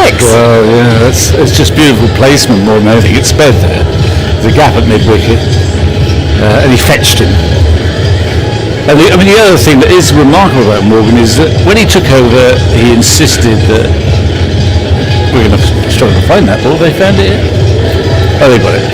He insisted. Did it? Yeah, No, he insisted that he wanted his team to play in a different way, without fear, uncluttered mind, play with freedom. Well, it's easy to say those sort of things, but then he'd go out and bat just like that. And that's exactly what he's doing here. It's almost like he's giving a masterclass. Look, don't care what the score is, if it's 3 down for 40, you bat your own way, and positively. McBrien around the wicket again, going back, punching it gently into the onside. Balbirnie comes forward to pick up, no run. Morgan waits. In goes McBrien, comes forward, defends. He's able to just switch so, again, effortlessly between the attacking shot when he knows it's there to be struck, and then a decent delivery, gives it the respect, plays solidly. McBrien, a little skip in his run up there, turned just wide of Balbirnie, gently by Morgan, jogging through for 1, brings a man in from the deep. The ball scuttles in along the ground to the keeper that time. It's the end of the over, 6 runs coming from it, including that well struck 4 fetched from outside the off stump. So 102 for 3 after 16. And potentially that will help Banton, because you don't pick Tom Banton and ask him to play cagely. That's not what he does. Well, he's having to accustom himself to batting in the middle order, isn't but he can look down the other end and say, well, hang on a minute, this my captain, he's trying to smash it everywhere with a certain amount of discretion. And the logic of that is, okay then, right, I'll play my own way as well then, which is he's not a grafter, Banton, he's a hitter or a striker of the ball. Morgan on strike, Camphor still on from the pavilion end, it's wide, Morgan reaching for it, bottom edge into the ground, and Point runs across to his right hand side to pick up. It's a wide though, so 1 more for England's total. Morgan did rather lurch for it. Yeah, wicketkeeper standing up to Camphor for the first, after that straight 6, he ran down the pitch to hit him for 6, so Tucker's come up to the stumps for Camphor. Camphor bustling in around the wicket, so Morgan tries to play a very late dab that misses and into the gloves of the keeper standing up, so it makes him adjust the way he plays. Yeah, exactly, it keeps him, it stops him running around the crease, and I think it's a good ploy. Talking of running around, Vic. Yes, I don't quite know where I'm coming into this. No, I just thinking of you running around the golf course yesterday at pace. Banged in. It's another wide from Camphor. Morgan got some bat on it. The ball's dribbling now down towards Josh Little at the third man. I think a glove must have hit the gloves of the keeper. I think it'd be right a bit. Missed it with the bat. Yeah. 105 for 3. Yes. 17th over.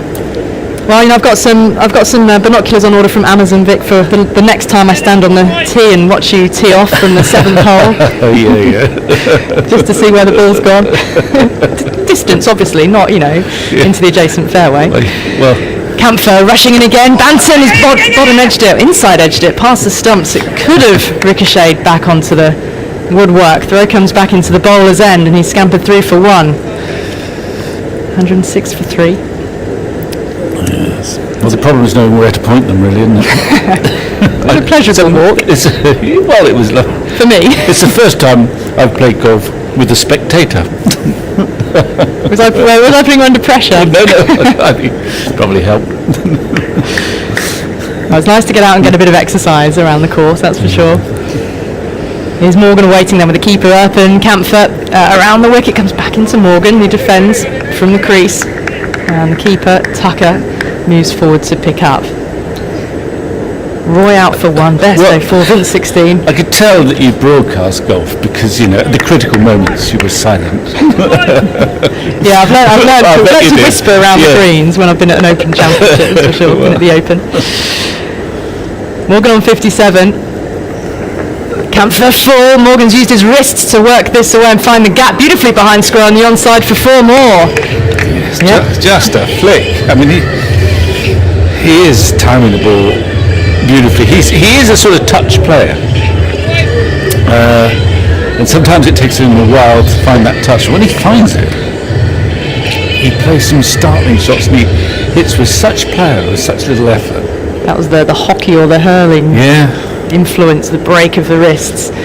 Camphor in again, missing into the gloves of the keeper, looking again to go back and dab down towards the third man region.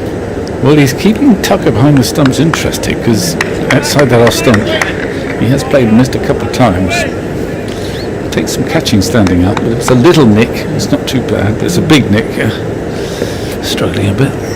61 off 50. The England captain coming in with England 14 for 2 as he did. Camphor in again. And he has edged this very, very fine though, down to the boundary 4 more. Camphor's left with his hands on his hips and he's got a smile on his face. I think he's relishing the challenge of bowling to Eoin Morgan. He really is. He's up for the battle, but Morgan's winning at the moment. In terms of the runs, 65 off 51, 114 for 3 off 17, England. Yeah, that was incredibly fine. I'd like to see it again. I think it must have been an edge. Otherwise, it was a stroke of genius because it got so fine that third man had no chance of stopping. It went past where a fine first slip would have been. And Camphor, well, he's had a great time. He was beaming woefully at Eoin Morgan, who he was probably watching from a great distance, batting at Lord's last summer in the World Cup final. Absolutely. He's pinching himself that he's even here, Camphor. McBride in the reverse, and he hasn't got hold of it, Banton. Ricocheting off his pad, then dribbling towards the keeper. But it's the first time we've seen him bring out the reverse. Didn't come off that time. There is a deep sweeper on the cover boundary at deep backward point. Clipped into the onside this time. Banton jogs through for 1. Takes him on to 21 from 23. 115 for 3 in the 18th over. He had a chance to chat to Camphor at the end of the last match. Right. And I learned a few things about him.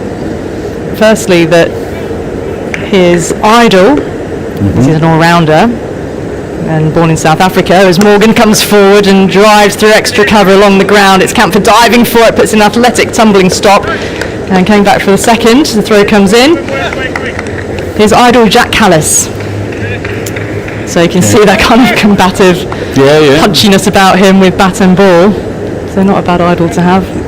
But yeah, it feels like he's settled in very well with the Ireland camp. Admitted that he didn't really know much about Ireland and Irish culture. Can he understand him? Can he understand William Porterfield? Can understand his accent as well. Hoiked in the air and then put down at short mid-wicket. Hands on the head from the keeper. Morgan's coming back busily for the second run. And a rather disconsolate Josh Little, who there was left to pick up after Balbirnie wasn't able to make the grab. But it was hit hard, 2 hands above the head. I mean, it was a tough catch, and you wouldn't expect to catch up 10 out of 10 by any stretch, but could be crucial. And the way Morgan's going, that one's blocked back at the pitch, fielded by the bowler in his follow through. Well, that was Morgan on 67. I suppose he's got... And again, McBride stroking it into the ground and then fielded by McBride, who then feigned to shy at the stumps, and he's ended up flush on his front on the ground and looking a little bit doleful with that chance having gone down. But yeah, it was a tough chance. Hit really hard. It went so fast off the bat. You heard the crack. But the partnership now 75, 119 for 3 after 18, England. Yeah, I think it would have been a bonus really if he caught that, but it was a chance. We set high standards up here. We did. And I'm just thinking, you're going to go now? I am, Vic, so I'll let you continue talking though. Camphor's about to bowl. Kevin is going to be coming in. Yeah, well, I'm thinking about Camphor, who's coming in and bowling to Tom Banton, who clips it off his legs out to square leg, and he'll get a single. And that takes it to 120 for 3. Kevin is effortlessly connecting himself with a bit of a wince in the process. Could be with us any second. Never quite with you, because you... Well, you know, it's a relative term, I suppose. Are you with us now? Well, I'm going to hold that I can together. hear you. Yeah, that's the main thing. Can you hear me there? Yeah, thank you. 120 for 3. 19th over. Camphor around the wicket. Cut to backward point, straight to the fielder. Still a sharp piece of fielding. Morgan 69, Banton on 23. Quick turnaround for me, that one. I've only had 15 minutes off. Barely time to have my makeup put back on again. Now I'm confident, I'm fully plugged in. That's good. I heard the click. Camphor around the wicket. And that's been drilled along the ground by Morgan. And he will get a single to take his score to 70. And England 121 for 3 in the 19th over. I know a lot of musicians do their best work when unplugged, I think. Oh, you believe so? I believe so. Anyway, getting back to Camphor, I have this thought. It could be quite difficult to pick up some of those Irish accents. And he's coming in. He is, and he's bowling to Banton. Banton won't get anything there, he just strikes the ball to wide mid-off. Just occurs to me, he's got Graham Ford there to act as an interpreter, should he need one, in a long conversation with some of the Irish team with a broader accent. Probably not worth pursuing this. He's settling in fine. Well, I think we were part of a group the other night talking about this. It's not so much accent, it's the speed in which people speak, and certainly in Ireland, certain parts of Ireland, they speak very quickly. Next delivery. And they're playing a miss. Terrific ball from Camphor, and not a very good shot at all from Banton. No, he's been playing quite well actually there, but that was just a short arm swish. A late decision almost. Camphor marches back to his mark, doesn't waste any time. He fancies Banton, I think. He's got him out so often, twice in this series. Legs pumping again from Camphor into Banton. Banton comes across his stumps, turns that behind square on the onside. They'll think of 2, and they will get 2, and with reasonable ease in the end. It's a little bit brighter here at the Ageas bowl. Quite a lot of blue sky.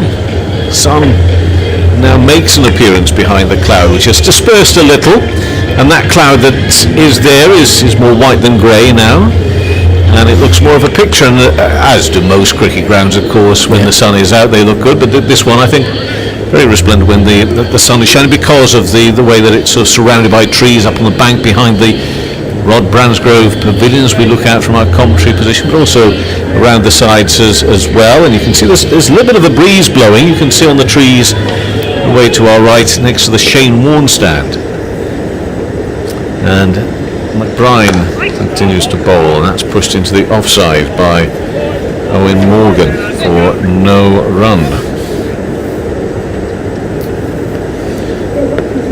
And McBride again around the wicket, playing back and trying to find a big enough gap. Banton could be in trouble, but okay, because in fairness to Banton, even I heard Morgan sounding a little indecisive there for a moment or two.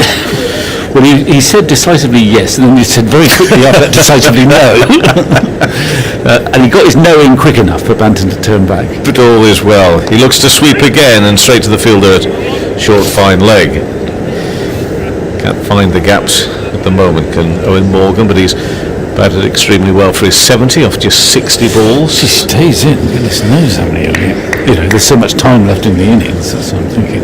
Brian around the wickets, leaning back, carves that one. Paul Stirling will try and attempt to stop, and he does better than attempt it. He achieves it as well, just on the edge of the circle. He won't score on the offside, but Morgan will get 1. He'll take his score to 71, 124 for 3. 2 balls left to the 20th over. Owen Morgan and Paul Stirling, former Middlesex teammates. Now Stirling, of course, back as an overseas for Northampton. This has gone a long way in the air. It's going to be safe, and it's coming down towards us with one bounce. Just a bounce inside the boundary rope for 4 for Banton. Well, I think he knew what he was doing there. There's a long on the boundary, and he just made sure he got inside the line of the ball so that he could hit it over mid-off, and he didn't quite middle it, because when he middles it, it travels a long way, but he got enough. The placement was good. 4 runs. 128 for 3. McBride over the wicket here, and this one's along the ground to Adair to run to his right-hand side with the right arm throw, and there will be a single. 129 for 3. 20 overs gone. Morgan on 71, Banton on 30. This after something of an iffy start for England and a very good start for Ireland. Jason Roy was out. Johnny Bairstow out very cheaply. He went for 4. Mark Adair delivery, which he got an inside edge. Roy was caught at second slip, and then James Vince was caught. Actually, Johnny Bairstow, forgive me, I've got it mixed up. James Vince was with inside edge through to the keeper. Johnny Bairstow actually through the gap there, nipped back from Mark Adair. Adair drafted into this Ireland team for today. Bairstow out for 4, Vince for 16. 129 for 3. Next ball is played where? But down behind square on the onside. Josh Little is the fielder. 1 run for Banton. So England seem to have sailed through those early difficult waters to now look as if they're on the way to quite an imposing score in total if they carry on like this.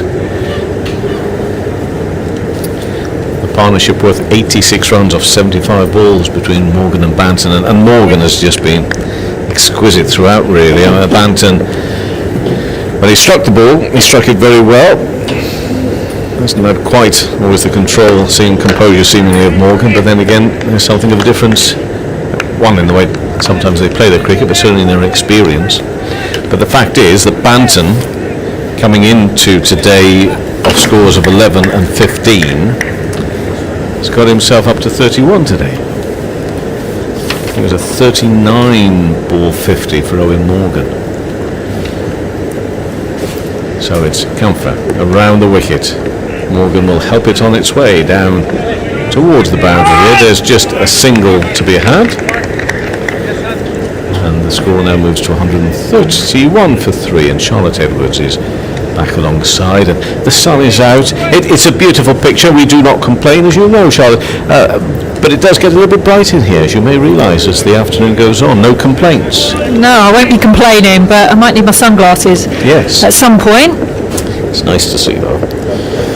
Camphor comes over the wicket, up onto his toes. Banton punches that one, but straight to the fielder. There's been quite a lot going on today. A lot of decent shots. Just can't get it past the perfectly placed field almost of Andrew Balbirnie.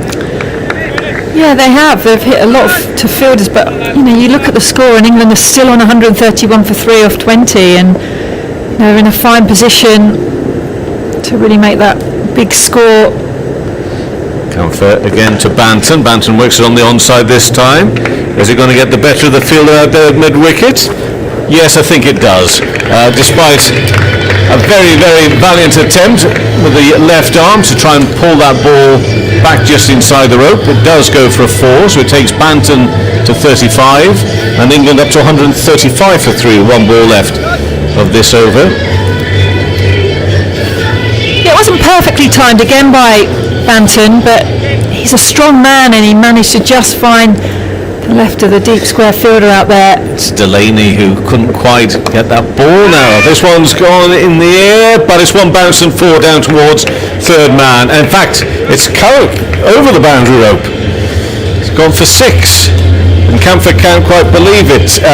It has to be, of course, for Curtis Camphor, following 2 amazing, outstanding performances, but it won't always go that way for him.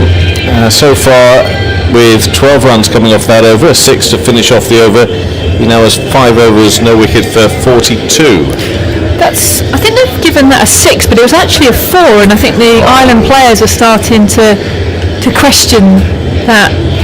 decision. Charlotte, you've always been one of my favourites. You continue to be so, because it's usually me that gets it wrong, and I thought I'd seen it incorrectly there. But you've got to back me up on that one, Charlotte. Look, it's about Thank you. about 6 foot in the boundary. You can come again, Thank you, Kevin. because it's nearly always me that gets it wrong. But thank you. I thought, oh, it's the eye's gone again. I was a little surprised to see those arms raised. Anyway, have they spotted that? I don't think they have yet. Yeah, look. Yes, they have. They're going to correct it. Okay. And I think that's going to make the score 139 for 3 now instead. It does, after 21 overs. Brian around the wicket, in bowls, this is in the air. Could this be a catching opportunity for Little? No! Reaches a right hand out, tries to snatch it and can't do so, and that's a boundary. He had to cover a little bit of ground. McBride looks a little bit frustrated there. Morgan will get the runs for England. Yeah, and I think I would feel a bit frustrated as bowler. It felt like it was in the air a long time, and Little could have got round, and I think that's just... He's made it look dramatic. He could have got into a better position. I think he could have got there quicker. It was in the air a long time, and McBride's really is giving Little the stare down there at long on. And the teapot and everything. yeah, he's not happy. 143 for 3. We're in the 22nd over. McBride, who's not a happy bunny at the moment. And that one's pushed back to him by Morgan for no run. I mean, we can see here where the ball actually, he only had to move about 10 yards to his right, and he's made a bit of a meal of that, I think. He has. What can we place as excuses for him? Maybe nothing at all. Diving stop off his own bowling from McBride. Sunshine coming down on that, the wind blowing. The white seating. You can make an excuse if you want one. Yeah, exactly. Driven straight back to the bowler again, who's a very sharp piece of fielding. We saw that the other day when a 5-point penalty was given in a county championship match. That looked nasty though, didn't it? It's a decline for Leicestershire. Yeah. Forget who the Lancashire battle was. That one went to Danny Lamb, and it was pushed back to McBride here. And the umpire saw that as being just not acceptable, because Lamb really hadn't moved out of his screen. But in fairness, neither there. I think McMorgan, if that had hit him on the pads, that might have been a little bit nasty as well. Now this has gone on the leg side again. How far has that gone? Well, yeah, it's just bounced in front of the boundary again through deep mid-wicket. Well, this now is proving a little bit too difficult for Ireland to try and hold it all together. And Morgan's into his stride, and it brings up the 100 partnership with Morgan 80 not out, Banton on 39, and the 100 partnership of 86 deliveries, 103 this pair have put on. 147 for 3 after 22 overs. Ali Mitchell, are you ready for the action? She will be in a moment or two's time, but I think they're going to be a little bit longer coming around here. But a word about this partnership, because it wasn't going England's way when these two came together, Charlotte Edwards. No, it wasn't. England were under pressure, and they've rebuilt this innings brilliantly. Both Banton and Morgan. Morgan's been the aggressor, and young Tom Banton, though he's 39 off 34, he's just in the last probably 3 or 4 overs just started to open his shoulders and showing everyone what this young talent can do, and I think we could be in for a very special 28 overs, Ali. Hello Lottie, good to see you. Good to Would have see been you. waiting for Banton to hit his stride in this series, and just not a bad time to be doing it. Up on his toes this time, forcing this one away. Out towards the cover boundary, finds the gap between points and Paul Sterling there at cover, going through for another one. So he's on to 40 now off 35, 148 for 3 in his 22nd over. England on for a target total well in excess of 300 here.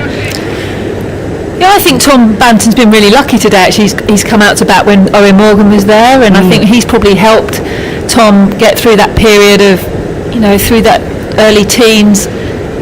Little in over the wickets, and Morgan this time out towards the cover boundary, brings the man in off the fence, jogging through for another single. He's on to 81 now, 149 for 3. He's probably taken the pressure off him a little bit, because Morgan's been in such good touch, hasn't he? He's if the Irish bowlers have missed their lengths, he's punished them every single time, and Banton's just gone to really 40 now without playing a shot in anger, and can't wait to see what this young player can do.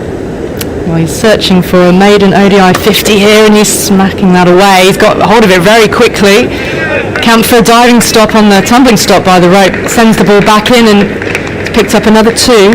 Banton on to 42 off 36. Playing in his 6th one-day international. Morgan's given him pretty big raps, to say, in an interview the other day. He called him the most talented player he's seen to pull on an England shirt. Wow. So if you talk about pressure, hopefully he's gone out there and he's taken that pressure right off him. He also, though, referred to him as a bit of a moon man. As Banton is facing up now, 42 gets a wide one, throws the bat at it, fielded at wideish third man, taking another one, and he moves on to 43 now, which I think is sort of an affectionate way of saying he can be a little bit of a space cadet, when you're talking to him. In terms of his talent with the bat, England passed the 150 mark at 152 for 3 in the 23rd over. Then, yeah, he's a huge talent. We saw it in the T20 Blast last season, didn't we? And we've seen it in leagues around the world now. Morgan gets a short ball, swings it away, it's gone high. I think it's cleared the seating. It's crashed into the concourse. That is enormous from Morgan. It's enormous. This ground is a big ground, and that, like you say, Ali, is one bounce onto the concourse. They've tried to go short at him today, and it's just not worked, other than hitting him once on the helmet. Most other times he's dispatched them. It's been a fantastic innings so far. Now, I've lost sight of the player he was fit that fielding down at third man, has just had to climb up the seating, disappeared almost behind the hotel, but he has retrieved the ball, went fully out of our sight. So this is going to be quite a delay, but wow, it's the swing and the pivot and the bat speed. It's his backlift, isn't it? It's in a really good position to play the pull shot. And I don't know, because I know he had some problems in Test cricket with the short ball, but it just feels like it's just the perfect shot with his setup, that they probably need to go at a different tactic, I think. The ball's been retrieved and Little is running in again, and Morgan clips off the hip down towards fine third man. The keeper's chasing back. Morgan wants the second, and it'll be a couple of leg byes. Yes, waiting for the signal. There comes the signal. 158 for 3. Morgan 87 off 71 balls, off 72 balls. His 100 against Afghanistan at Old Trafford, I was saying when Vic was on last year that some of the shots he was playing early on and how quickly he advanced to 50 was reminiscent of that World Cup match where you looked at the scoreboard and how has he suddenly got to 50 that quick? Then how's he got to 80 that quick? But he actually reached 100 off 71 balls in that game, so he's not quite in that territory. But his fastest hundreds for England, the fastest, 71 balls against Afghanistan. He had an 81 ball 100 in Cuttack against India 3 years ago, and an 82 ball 100 against New Zealand at Trent Bridge in 2015.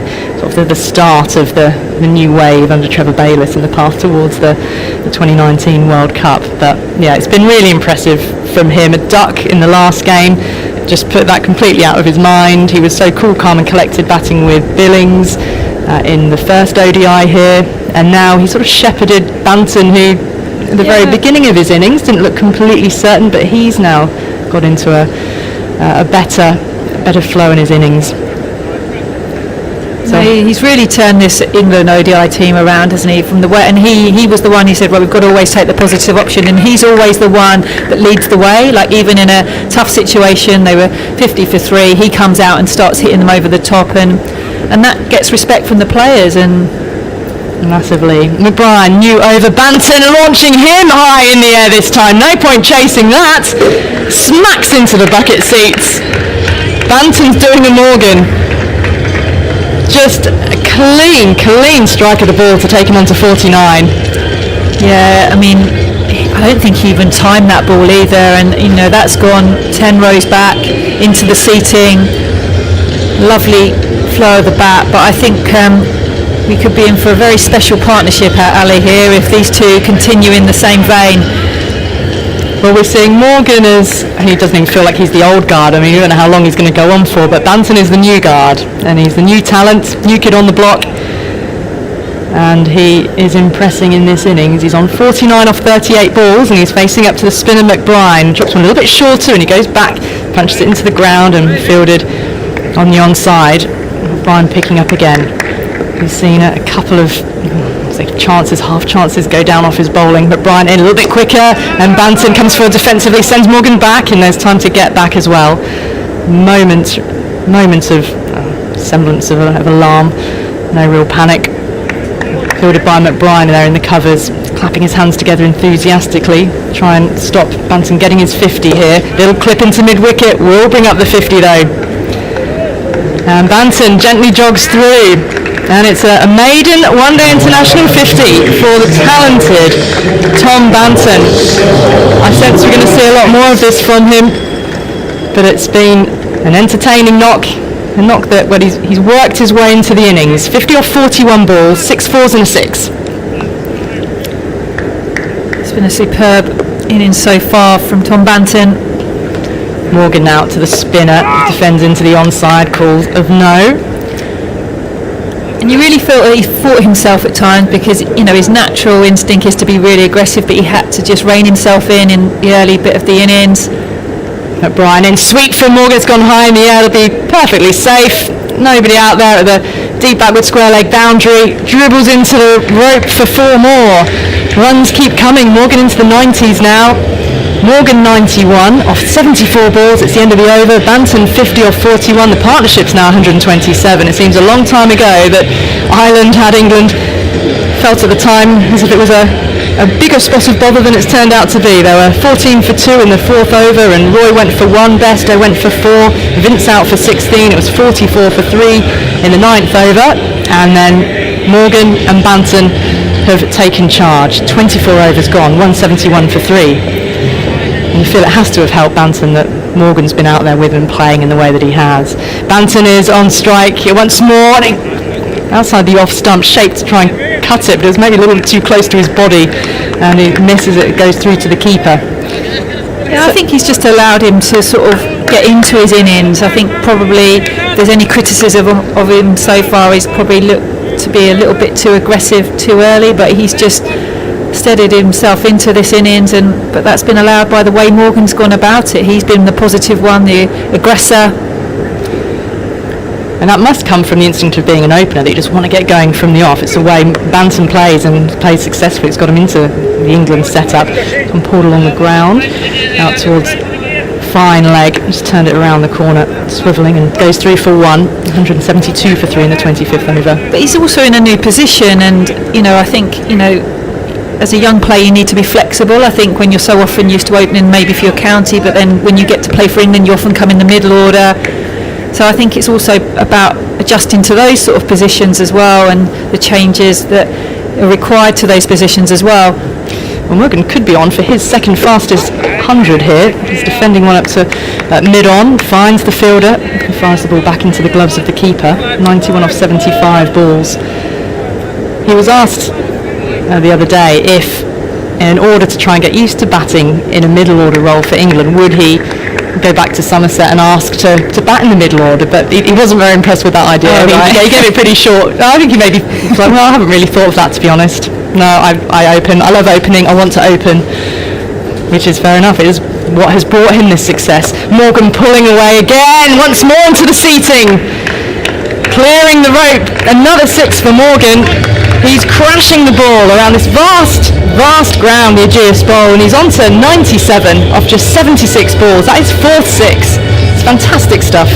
It is, but it's poor bowling in my opinion. They keep banging in short and they keep getting dispatched for 6, and I think simply not quick enough to get or make Owen Morgan feel uncomfortable. He's playing it with such ease, and he's raced on to 97. And in no time at all.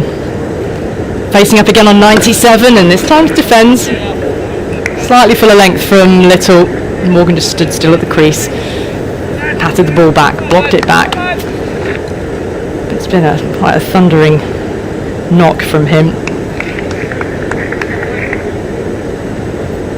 Brilliant to watch. The captain taking a leadership role. Waiting now for Little. Left arm over, he's on 97, and he has just lent into a straight drive all the way down the ground for 4, straight back past the stumps. A sublime way to bring up a sumptuous 100. 101 not out. He takes off his helmet, Owen Morgan.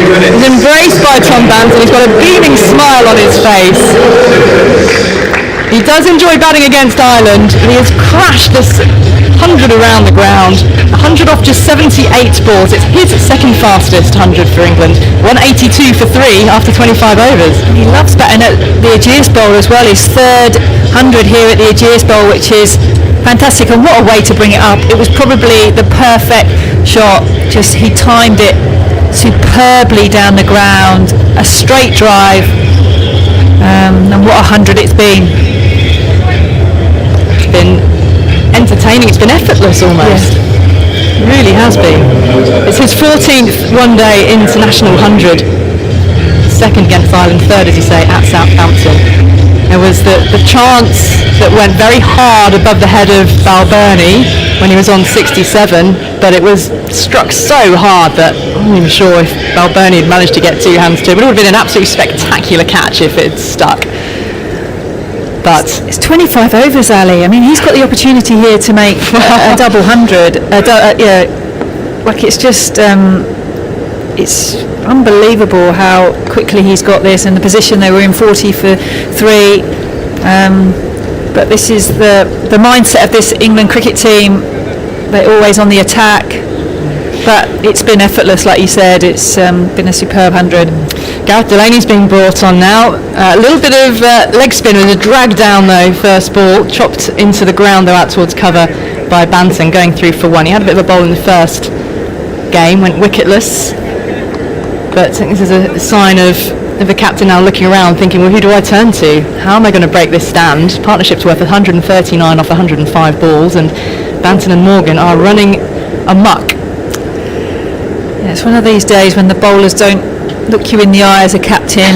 Everyone looks away, and So you've been in that position? yeah, I have a few times, and this is a tough situation. You're halfway through the game, they've already got 180 on the board, and you've got 2 players who are striking it so well, and you feel Banton's still got another gear to go, don't you, in terms of his innings. Delaney over the wicket to Morgan, looks to tickle it away into the leg side, but struck then on the thigh pad. Ball drops in front of him, left to the keeper to pick up, and there's no run. Everything's been happening so fast, and it's been so absorbing to watch the ball being smashed around, but Ireland are really being pulverised here. A little bit more air, and he's sweeping aerially now towards deep square leg. 4 more for Morgan. Couple of bounces before the ball reaches the rope, and the motor's on. 105 not out. This is impossible for the bowlers because you've got a guy on 100, you can only have 4 people out of the ring. Now he's gone with a deep mid-wicket, a deep long on, a deep mid-off and a deep cover, so Owen Morgan's just thought, do you know what, I'm getting down, I'm going to sweep you over square leg. He's on the 1, so you feel like there's just a gap everywhere for Owen Morgan to get his boundary. And he's so good against spin, isn't he? And particularly going with the leg side, they're heading with the spin. The leg spin at this time, he stands a little taller and plays with a straighter bat and defends it back up the pitch. And Delaney picks up. Partnership is going to be ticking past 150 shortly. I haven't had a chance yet to ask of you how you are and you work with the Southern Vipers, and congratulations on being head coach as well. Delaney is in, and this is pulled away. Deep mid-wicket is moving in.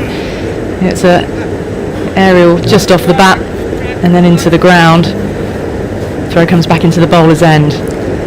Yeah, I saw you briefly at the start of the Test series I came here. You were on your bike, weren't you? Cycled over to the ground. Weren't allowed in the bubble, mind you. It was a bit of a distanced hello. No, it's great to be back at the ground today because we got, I guess, 23rd of March we all had to leave the ground. Banton stands tall as Delaney is in. It's a full ball, and they're scampering a quick single. Chance for a half chance for a run out. He's through. The ball needed to have hit the stumps for there to be any real danger for Banton. It's on to 53 now. Yeah, it's the end of the over, 189 for 3 after 26. So it's been a long time. So it's been lovely to be back. It's lovely to see the ground.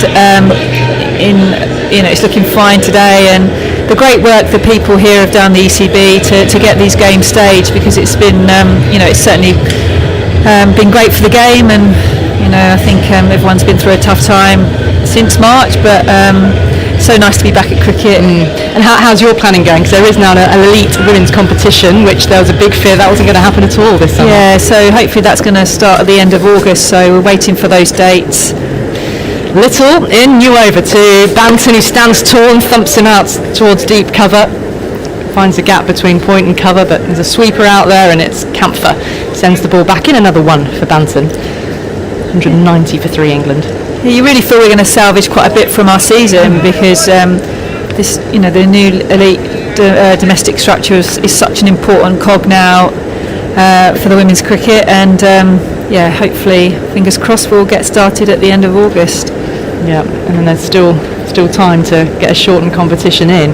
Little in again, and Morgan gets behind it, blocks it up towards mid-off, and there's no run. Now, did you see the last couple of days Alyssa Healy become quite heated, the Australian wicketkeeper, about the scheduling of what's known as the Women's IPL? It's a challenge tournament, isn't it, that BCCI have staged over a number of years, a triangular tournament and evolving into a 4-team tournament to run at the same time as the men's IPL. It's sort of a fledgling tournament, if you like, as Little in again now to Morgan, and he's skewed it off a big leading edge. There could be a chance for catch, edge of the circle, and it is held.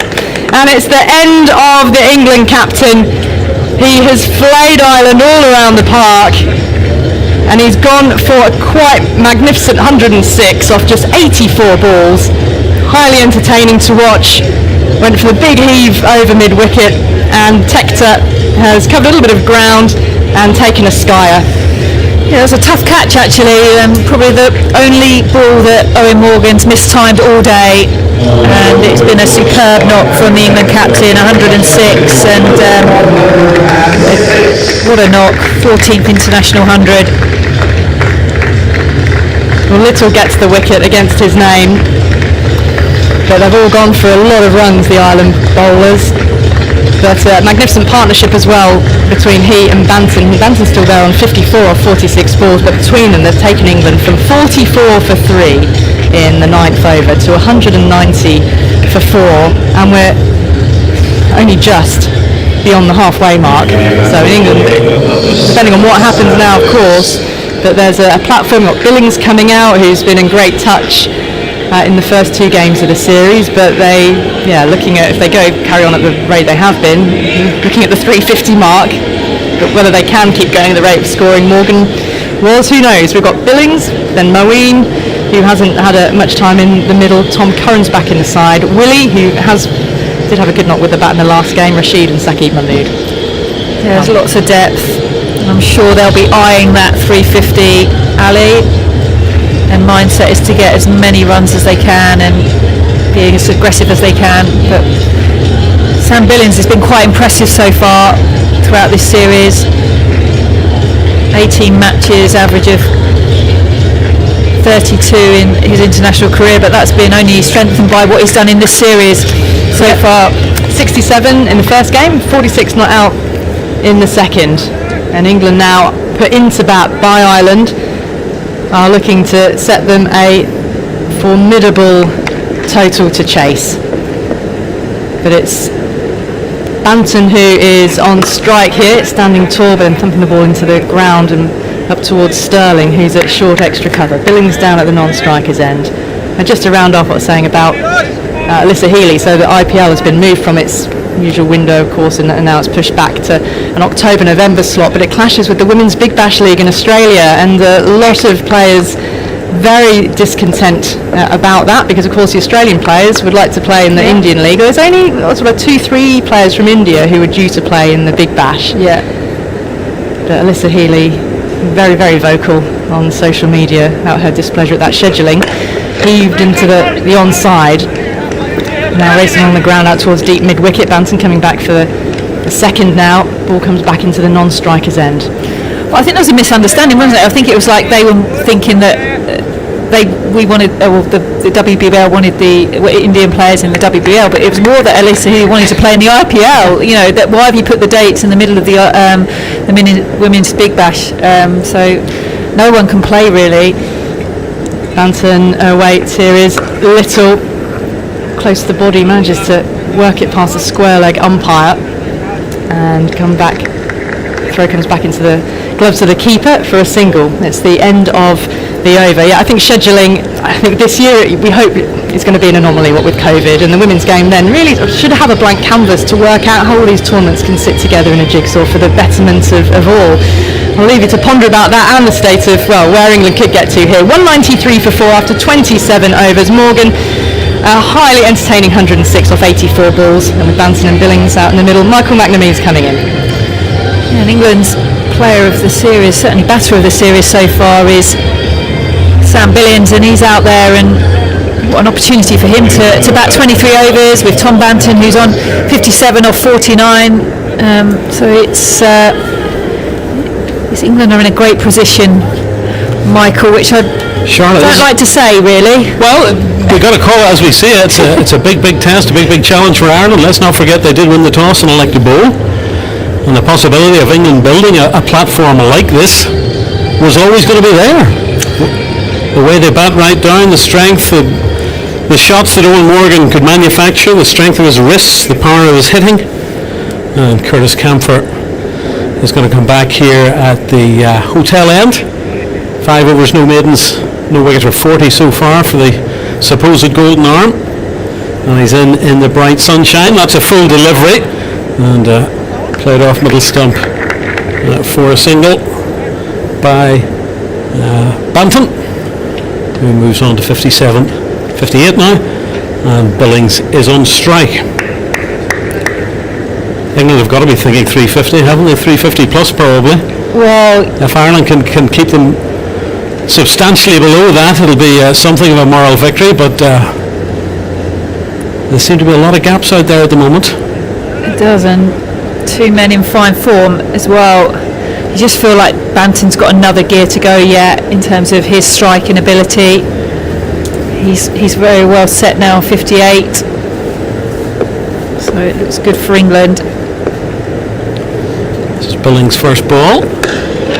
He drives back to the board. A little bit of aggression there from Curtis Camphor. We know what sort of character Ireland seem to have found.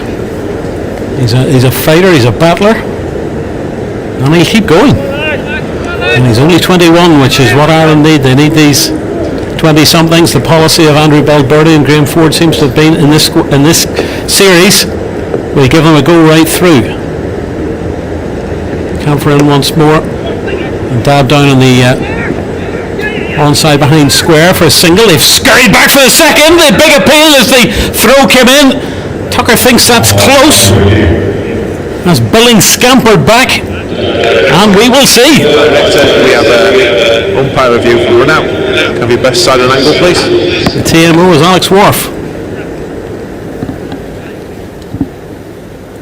Bats down. Bats down. Well in. Yeah, I've made my decision. Wasn't even close, Charlotte, in the end. The my two decision batters. is not out, repeat, not out. So rapid between the wickets.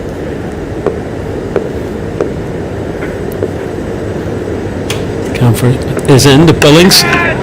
He's pulled that away on the onside, and that's going to go all the way for 4 runs. And there is Billings continuing the form from the first match and the second. Yeah, another slightly short for the length ball, and again the England players, they dispatch it, they're quick onto length, and Billings continues his fine run of form. Very bright sunshine here at the Ageas Bowl. Camphor's in outside the off stump and pushed into the man at short extra cover, who is a fellow known as Scra, Andy McBride from Donaghmana, and there's no run.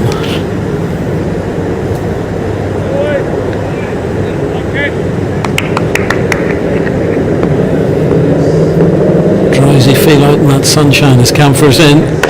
That's a fuller delivery on leg stump. Played out in the onside for a single. Have Ireland bowled too short today, do you think, Charlotte? I think they have, personally. I think they've gone for the short tactic against Owen Morgan. Maybe they had one successful ball where obviously it hit him, unfortunately, but the rest of the others have ended up in the stands, haven't they? So I think, yeah, and then they've gone a bit short at Banton as well.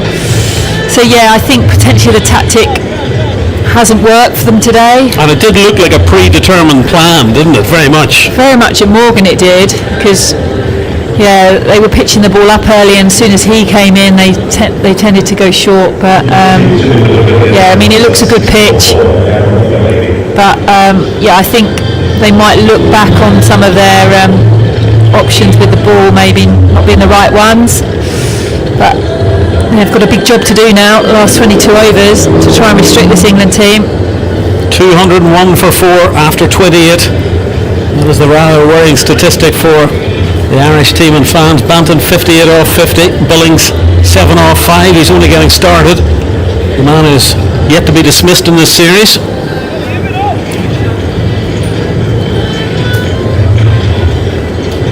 And Charlotte is going to make way. We'll hear very shortly from Michael Carberry, who's munching on something tasty looking. Normally in TMS, when you start eating something, Michael, they immediately ask you for an in-depth comment or a word of wisdom, but I'll let you get yourself together. There's Ireland are switching the field now. We'll see Delaney, the leg spin of Delaney from the pavilion end. Can't resist the brownies, mate, can you? Oh, that's all free. This is why you retired, mate, so you can get fat. When I arrived here in the bubble, I was only 8 stone, Michael, you know. This has been traumatic. Delaney in the sunshine. Keeper is up. That's a short one and pulled away. Through square leg for the single. One more to the total, 202 for 4. What's gone wrong with this bowling from Ireland? It's saying to Charlotte it was too short. Very short, yeah. From not quick enough to bowl that short either. Yeah. Delaney's in. Delaney's the big appeal. The finger's gone up and Ireland have broken through and Banton is gone. Is he going to review it? He's going to have a little word with Sam Billings, but I think he's going to trudge off. And the 5th wicket is down, England 202 for 5, and Banton has gone. Funny enough, the full straight ball on the stumps. There you go. We're listening to you. Yeah. It's been good for many. Yeah, very well bowled, Delaney. The Irish bowlers, yeah, just lost their way for a time, and but you know, good luck from Tom Banton. He'll be pleased that he finally got a score on the board. And Banton goes for 58 off, I think, 51 deliveries. And Delaney has struck, I think, for the first time in ODI senior cricket for Ireland. I think probably Billings didn't give him much hope. And as Michael Carberry said, that was a straight delivery, and he missed it. A deadly straight delivery, eh? Not much you can do about it, and that's annoying for Banton, because he surely would have been looking at a maiden century here for England. Absolutely, yeah. You don't want to pass up opportunities to post your first one. I'm sure there'll be many opportunities for him in the future, but yeah, he would have been one of those guys to start today. He would have been looking for a score, and that would have put a few of those nerves to bed for him, that he is capable at this level, as we all know. But it's left England again in a bit of a precarious position, 5 down. Precarious, 202 for 5. That's not my idea of precarious, Mr. Carberry. Maybe I've been watching Ireland too long. Ireland were 202 for 5 with 20 overs to go. I'd be dancing a jig. You wouldn't want to see that. Well, you know, as we all say in the field, stick another 2 on it, 7 down. It's a different game. Delaney 1 for 8 so far. He'll be thrilled with that. And Moeen is in. There's not too much so far in this series, and oh goodness me, did that just drop short of Sterling at slip? Jangle. Well, he had a duck on Saturday, did Moeen. There's some guys who are a little bit short of time in the middle, Moeen being one of those guys. And he's forward once more, and that's slightly more convinced. He's nervy, wants to get off the mark. My goodness me, for a man of you know, such great experience, even Moeen Ali has got a few of the old butterflies at the moment.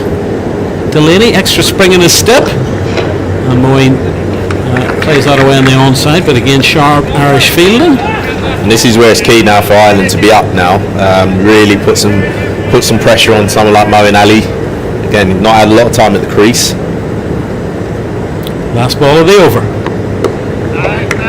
A little push and a quick run, and a better direct hit, and that might have been out. Billings would have been in trouble there. Would you believe it, are the English nerves at the end of the 29th over? Moeen is off the mark. He retains the strike. He's on 1, Billings is on 8.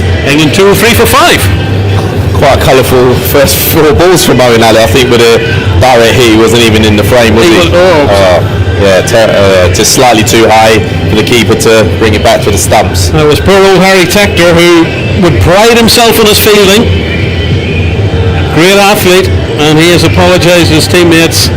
Decent throw there, and the English batsman was gone. But those are the little half chances that Ireland have to be able to take now. You can't let someone like Moeen Ali get away. Very, very dangerous player. Camphor, 6 overs so far. He's been a bit expensive, no wicket for 48. We've yet to see him contribute with his by now customary wicket. Didn't get one in his opening over like he has so far in the opening 2 matches of the series. Moeen is on strike, and that's out!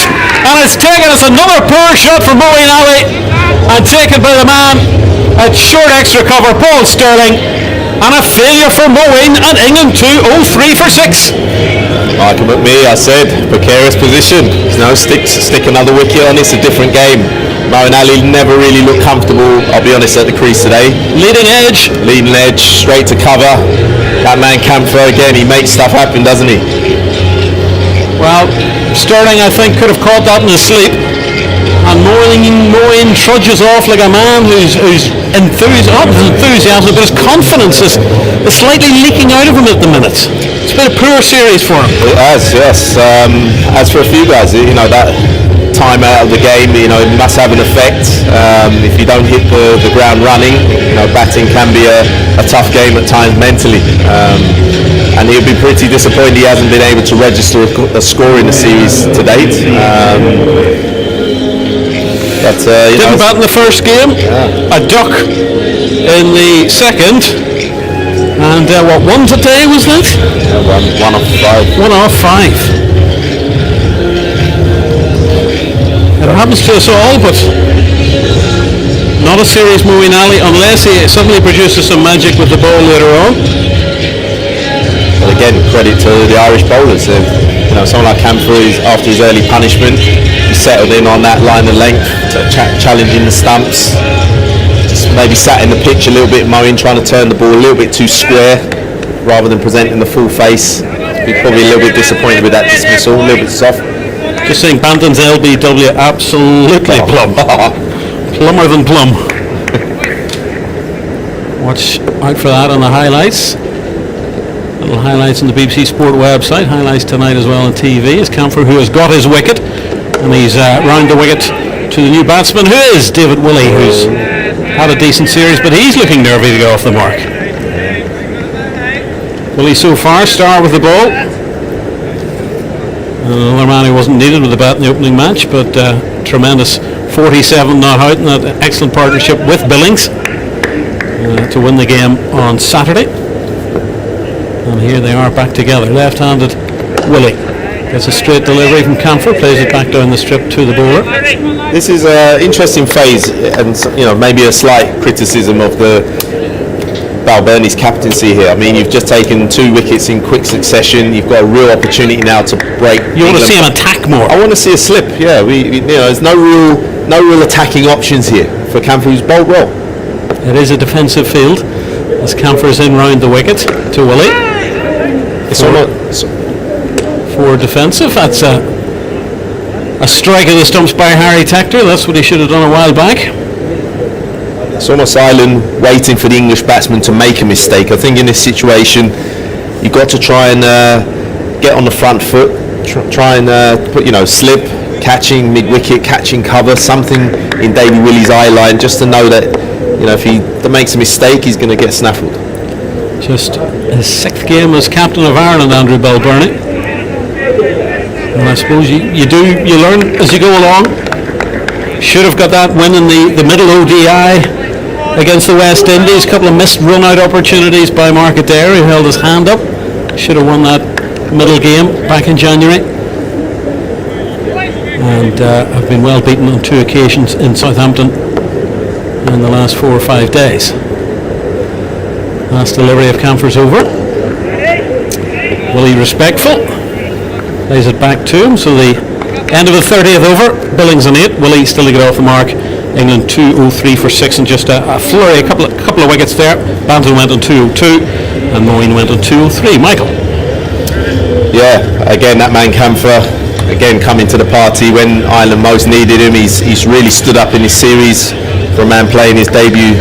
I've been so impressed with him with ball and bat. I love his aggression with the ball.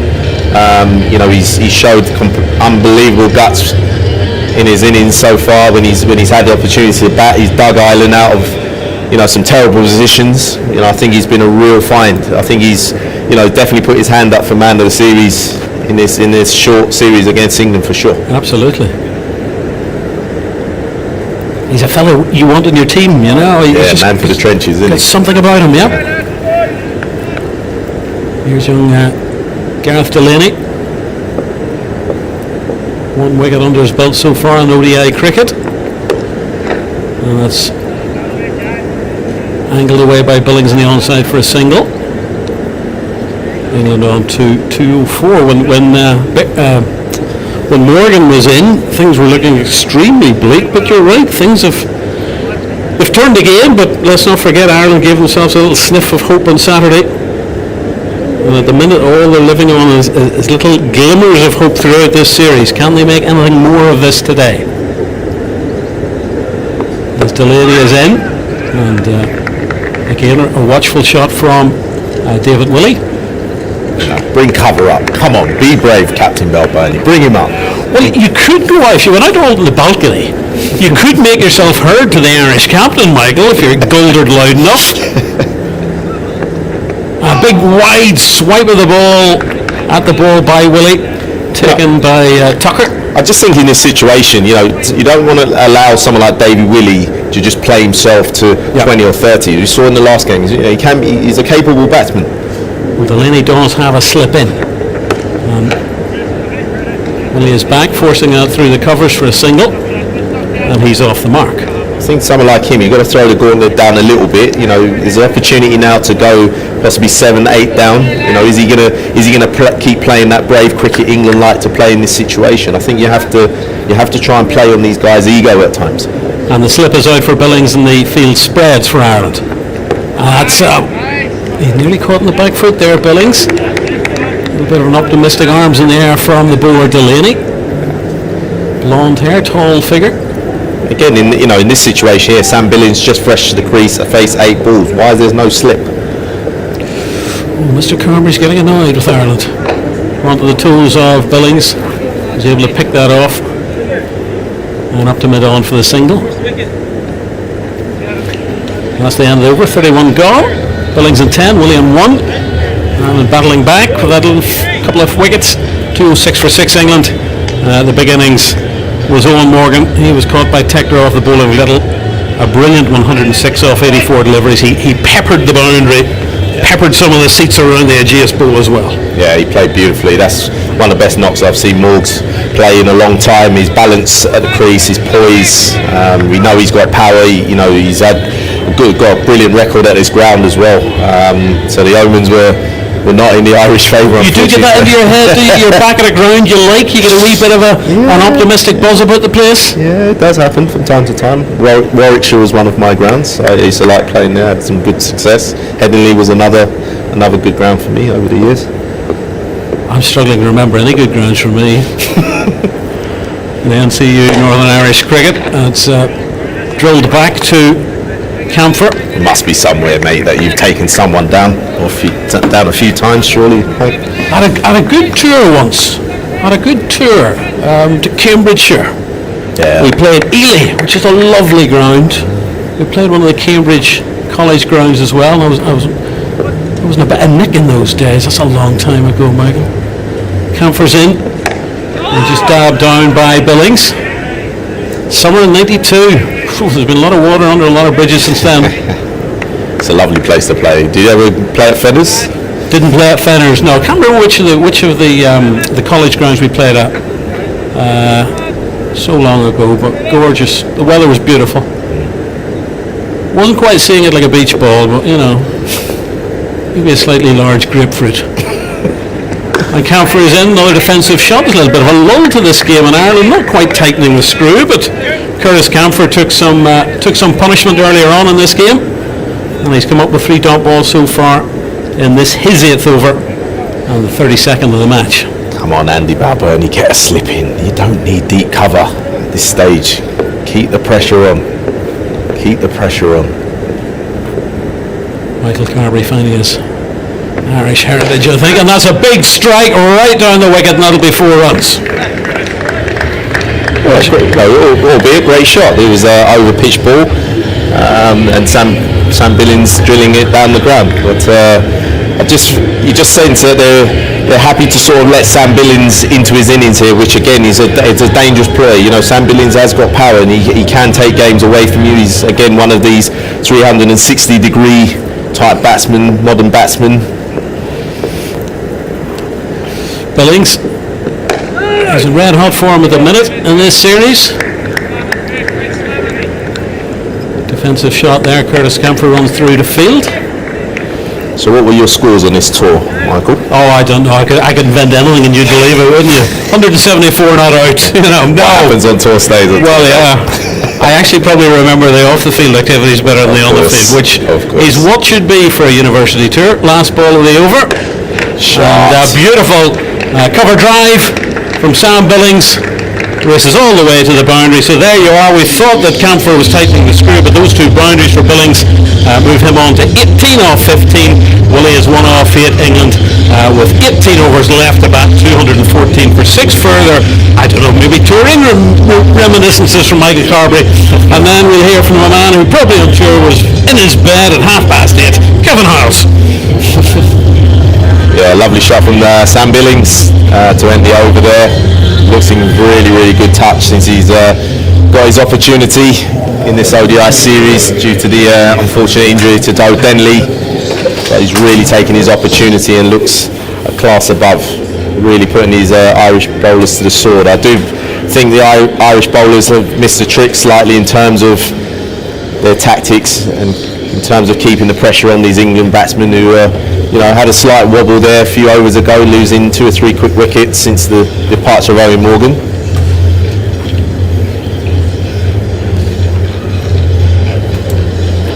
It's the first time we've met on air today, Michael. Hello. I've missed you. I presume you've been busy.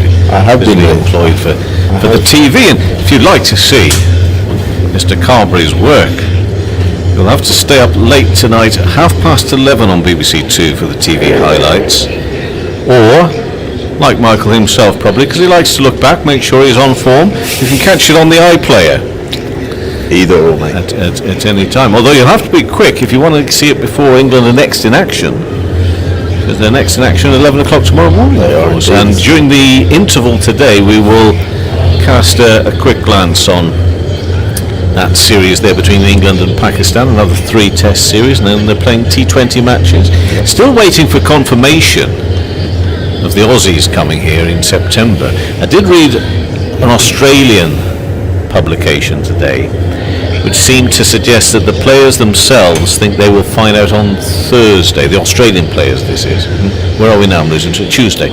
So in a couple of days' time the Aussies are expecting at least maybe some clarification, even if it's not a definite, as to where that's going ahead. I know an awful lot of people are making preparations as if it is. People seem quite confident that's going to go ahead, but it's not been confirmed yet, so we wait and see. Yeah, it's been a difficult time for everyone, I suppose, with the potential second wave on the horizons, and especially I believe Melbourne have gone back into lockdown. So yeah, that sounds real. That's unfortunate. Difficult position for them there. And then, of course, there's the business of Australian players perhaps coming here, and then Australian and England players together going off on a plane to the UAE, ready for the well, not ready for the IPL. I think probably the IPL would have already begun, but joining the IPL. And again, that's all. The competition itself isn't up in the air, but what the players have to go through, whether there's going to be a week's quarantine in the UAE before they're allowed to play and that sort of thing. But they've got plenty of time. It's a 2-month tournament now, the IPL. Plenty of time. I tell you the other thing we're going to do during the interval as well is we're going to talk with Michael Carberry about coaching and what he's up to these days. That should be interesting, shouldn't it, Michael Carberry? Yes. Yeah, exactly. Life after cricket, as they say. Yeah, it's been a busy time. I've been very lucky on certain opportunities after finishing playing back in the 2018. So, is this Delaney who's been brought in from the other end this time? It's pushed up to the offside. 214 for 6 in the 33rd over. Delaney's bowled 3.1 overs, now 1 for 12. He's a tall figure. Bowls his spin, of course, opening bat as well. Comes down the pitch, Willie, and hammers that. I think Delaney just got his left hand out to that to stop it from racing away. Good brave bowling from Delaney, enticing Willie down the track. There's a slip in, and Willie leans back, plays that one away on the leg side.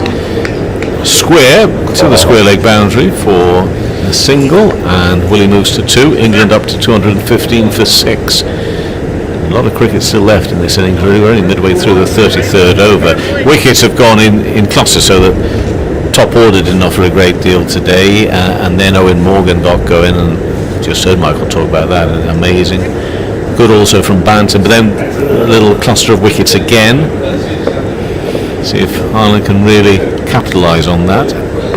Leaning back is Billings, who's just had a terrific short series, but a terrific series so far. Punches that away towards deep mid-wicket for a single. Just looking at Ireland here, Andrew Balbirnie made mention at the top of the programme after the toss. You've got to make these moments count. We really squeeze, and when you've got a bit of momentum, just not let it go. And this one is played to mid-wicket, no run. Of course, in the back of their minds, they already know with Owen Morgan and Banton, England have got a decent total here. But just your thoughts, the end of this over, the spinner on it's quite quick as to how Ireland have gone about trying to, keep some sort of momentum going on that loss of that second lot of wickets. Willie drives it straight back to the bowler, and there will be no run. So off that over, just 2 coming from it, in fairness. So that's only 2 runs, but 216 for 6 after 33 overs. Balbirnie and Ireland, how can they sort of make sure that this latest cluster of wickets can count for something? Yeah, well, I think really now from here on in, it's really about tactics. I've been a little bit, I think Andrew Balbirnie's been a little bit defensive, allowing Sam Billings to almost play his way to 19 not out without really putting the pressure on him, keeping the catchers in. And it's, at this stage really it's about just from a bowling perspective, it's trying to hold that brave length. I think the reason why someone like Banton and Morgan got away from Ireland in that middle period, because the bowlers lost their length. They decided to bowl too short. They got pulled. Morgan especially punishing Little over the leg side a few times. They got away from what worked at the beginning. And they stuck at that short pitch bowling as well, even though Morgan clearly had sent a bit of a message to them saying, I'm quite enjoying this, but they stuck at it, didn't they? Yeah, it got a little bit one-dimensional, is what I'm trying to say. And I think to someone like him, when Morgan's in, you've got to make him look for it.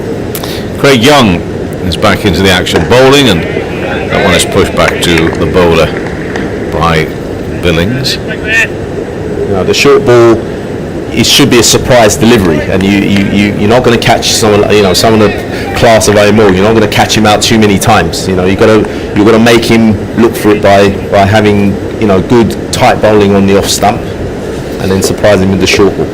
He did duck into one which hit him on the helmet, which was a bit nasty, but he got over that. Now where's that one? It's gone. He's been very well caught actually. That was low and fast. It's been caught at mid-on, and it is the end of Billings, gone for 19. So a rare error in this short series for him, and it's 216 for 7. And it's Young who made such an impact at the start of the innings today, who immediately on his return has got himself another wicket. It just looped there in the end to mid-on, and the catch has been taken, and it is the end of Billings caught by Adair off the bowling of Young for 19. Yeah, Sam Billings not quite getting hold of that one. Maybe again one of those deliveries that just sat in the pitch, didn't quite come on. Credit to Andrew Balburney for keeping the field up, which I felt you have to do at this stage. And Sam Billings getting that one, I think, slightly wrong in the circumstances, and England in some sort of trouble here. Only posting 216. It looks a good wicket. I think the Irish will be buoyed now that they've got into this England lower order. But as we know, Tom Curran is also a capable batsman in his own right. So it'll be interesting to see what England can eke out from here. Still a lot of time left. This is a different pitch, I should point out. The first two matches played on the same surface, which was a little bit slow at times. This one has been playing very well so far. In terms of England's run scoring, we saw Jason Roy and Johnny Bairstow go very cheaply early on. Young getting rid of Jason Roy again for the third time in this series. He's not enjoyed a good series as Jason Roy, just one of those things, I guess. It's just not worked for him. 24 first match, a duck in the second, then one and only one today. Johnny Bairstow did well, of course, on Saturday. Managed only 4. Adair got a little bit of movement and bowled him up onto his toes. First ball that Tom Curran has faced from Young, pushed back to him. So 216 for 7 midway through this 34th over. James Vince went for only 16, so question marks continue over Vince, and whether or not that could be it for England, who knows. Then a partnership, 146 runs. Owen Morgan and Tom Banton. Morgan, amazing, 106 off 84 deliveries. Tom Banton went quite soon afterwards for 58 off 51 balls, but a maiden half century for him, and that one beats the bat of Curran through to the keeper. He's bowling with one slip in at the moment. And then Moeen Ali, who's not had a good series either. He didn't get to bat in the first match, but then a duck and a 1. We've just seen the end, the 7th wicket going down, that of Billings going for 19. So Young back to his mark. He doesn't have that long a run up, but Sterling, the slip goes down, in and bowls, and punched for no run into the offside, and the noise again from the green machine, as some like to call them, the Irish team out there, because they realise that obviously already a few runs on the board, to say the least, an awful lot of overs still to go, but they're putting a bit of a squeeze again on England following the loss of these more recent wickets. But the damage done there between Morgan and Banton in between. Young bowls again, solid defence, pushed into the offside and no run. Weather, well, there's plenty of blue sky around now and very bright. The end of that over. It's 34 overs gone, 216 for 7. Now Vic Marks is alongside me. He's replaced Michael Carberry. Your take on things so far, Vic? Well, Kevin, that was a wicket maiden. We don't get many of them nowadays. I think we've got a good game on. Curiously, I think Ireland have got a bowl England now. If they don't bowl England out, I think England may get too many. There's still 17 overs to go, I think. 17 or 16 overs to go. It's a lot of time. But they fought back well. England's form is very patchy. But they've got a full man out in Billings. Delaney in again. Willie drives that straight. Ooh. Tin rattles quite noisily down below, but then again you would in a more or less empty stadium, you would hear it quite clearly, and very clear it is as well. I don't know who's dropped that tin.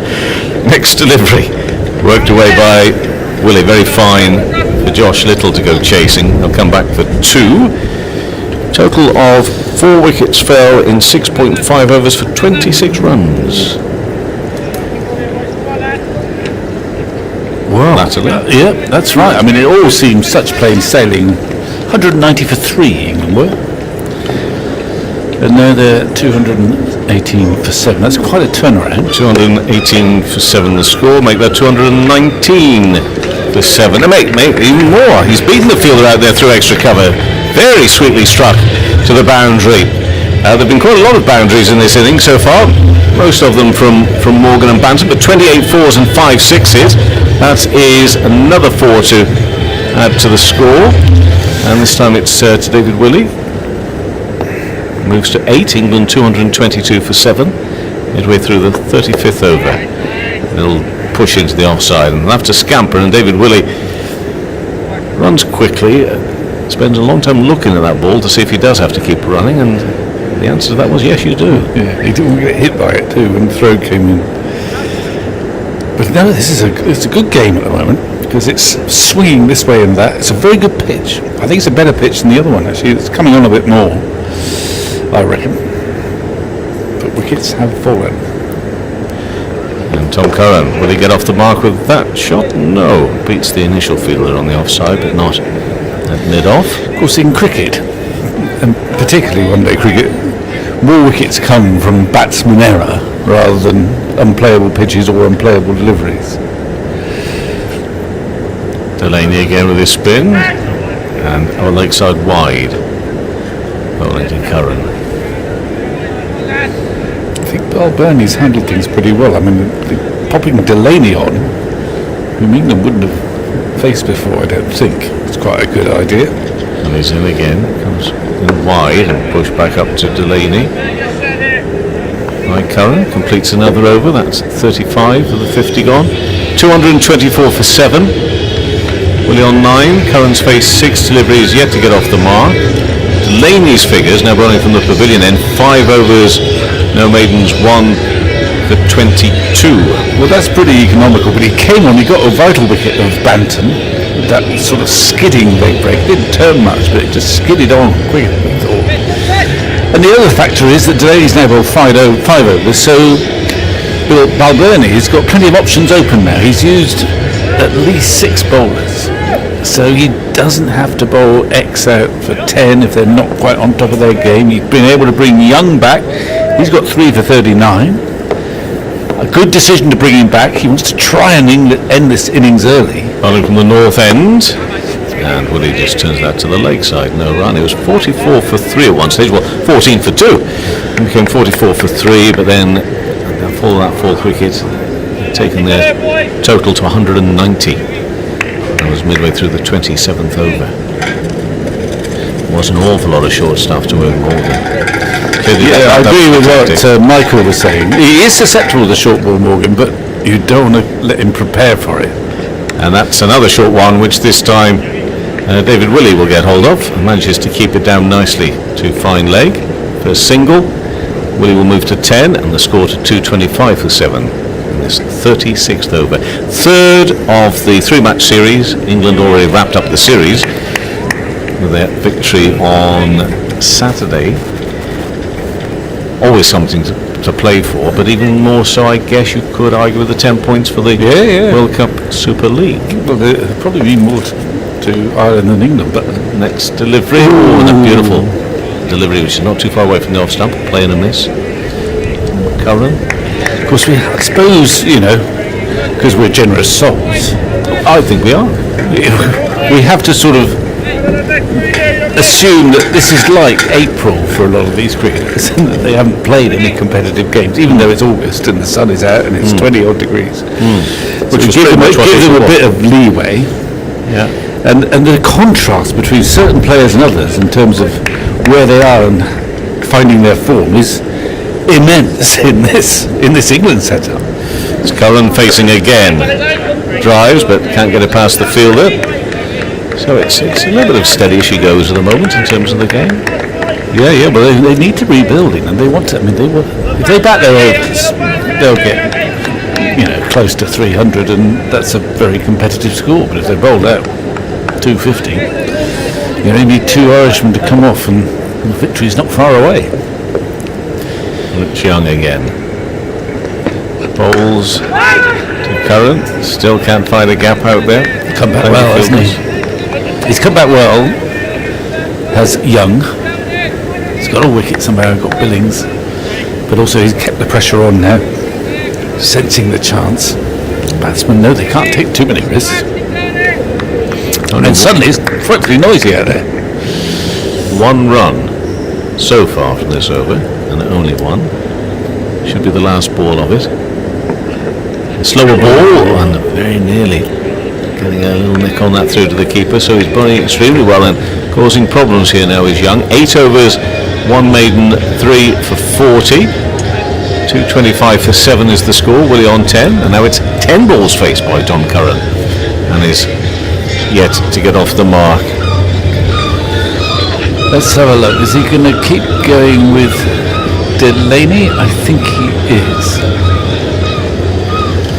He's got McBride up his sleeve. It wouldn't be a bad time to bowl the off-spinner now with the new batsman in. He's very steady, McBride. He won't give it anything free, but he's going to stick with the wrist spin of Delaney, which has done him proud in this innings. 1 for 22 or 5, something unusual.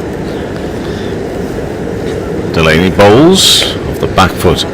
Well, he'll go single out to the extra cover boundary. We hear the gulls, which shouldn't be any great surprise because we're very close to the south coast. However, not necessarily a sound that you associate for an international match, because normally often drowned out by a crowd, but very clear to hear on this glorious sunny late afternoon watching England versus Ireland today. Next delivery is driven. Oh, that's beaten everybody. Raced along the ground through extra cover.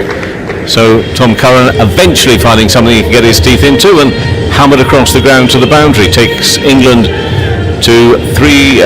Let's get that right again. 230 for 7 in his 37th over. Yeah, well, slightly over pitch, but he's put it away well, Curran. I mean, he's a good competitor down the order. He's a good competitor, whatever he's doing, actually. Makes the most of his ability, you reckon. He likes a challenge. And it's now in the second game, back in today. Rhys Topley missing out with a slight groin strain, and he'll get more runs. Will Curran out on the offside? A run at least. Take his score to 5. England 231 for 7. Put into bat for those just joining us by Ireland today. Delaney again. Last umpire Saggers standing in his first ODI is umpire Saggers. Leaning back, Willie puts quite a lot of effort into it, but it just gets him a single out to deep extra cover. I think I'd be tempted to give Delaney a break now. He's done a good job, but he's bowling a few deliveries that are ripe for run scoring. Now he's bowling to Tom Curran. Bottom edge of the bat doesn't time that. Point is, though, that Balbirnie's created options. He's got options. He doesn't have to bowl.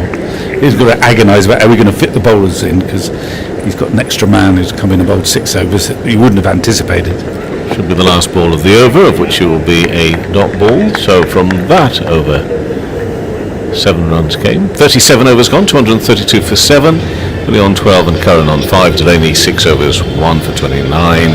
Vic Marks will say something more, and then Alison Mitchell will come into my seats for the next 20 minutes or so. Well, this could be the best game of the 3.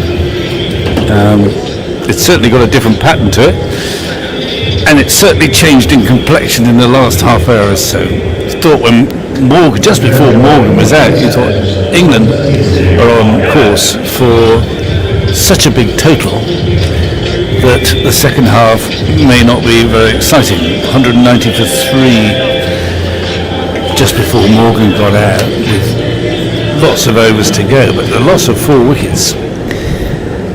Fresh batsman has given a bit of life to the game. It's given life to the Irish fielders out there. And I think this might be, as I say, the best of the 3. I agree, Vic. Certainly with the breaking of the partnership, they've had England stuttering twice in the first 2 games. They sort of followed it up with the extra wickets, bit of pace taken off and swinging down towards fine leg. Quite got hold of it. Through for a single is Willie, and we've got Mark Adair back on from our end of the ground, bowling away from us up towards the Rod Bramsgrove Pavilion. He bowled at the top of the innings, completed 4 overs, 1 for 18 in his opening spell. He's someone who's returned from ankle surgery, left ankle. That was the problem. So his last ODI before this one was back in January. Bit of tinkering going on with the field here. 4 men up inside the ring on the offside, 2 on the on as Adair is in, and it's blocked by Karen. Back up the pitch, he leans down to pick up, and there's no run. 2:33 for 7 then. It's the wickets which is a thing for Ireland. Bowl England out now and try and keep them to, well, who knows, under 260. Yeah, you're in the game then. Yep. That's what they'll be looking to do. And then sit about with the bat and hope that perhaps some of their senior players who have yet to really step up with the bat have their day. Adair in, coming off the pad. The wicketkeeper doesn't pick up cleanly to make a bit of ground up to his left-hand side. Scampered through for 1 leg by. 2:34 for 7 in this 38th over. It's quite the clatter of wickets though, wasn't it? Yeah. Catches well held as well. Yep. One or two of the England players are mowing. He's batting like it's April. Mowing can be brilliant or not. He's in one of his dodgy phases with the bat. In goes Adair. It's been pulled away. It's in the air, dropped short of fine leg.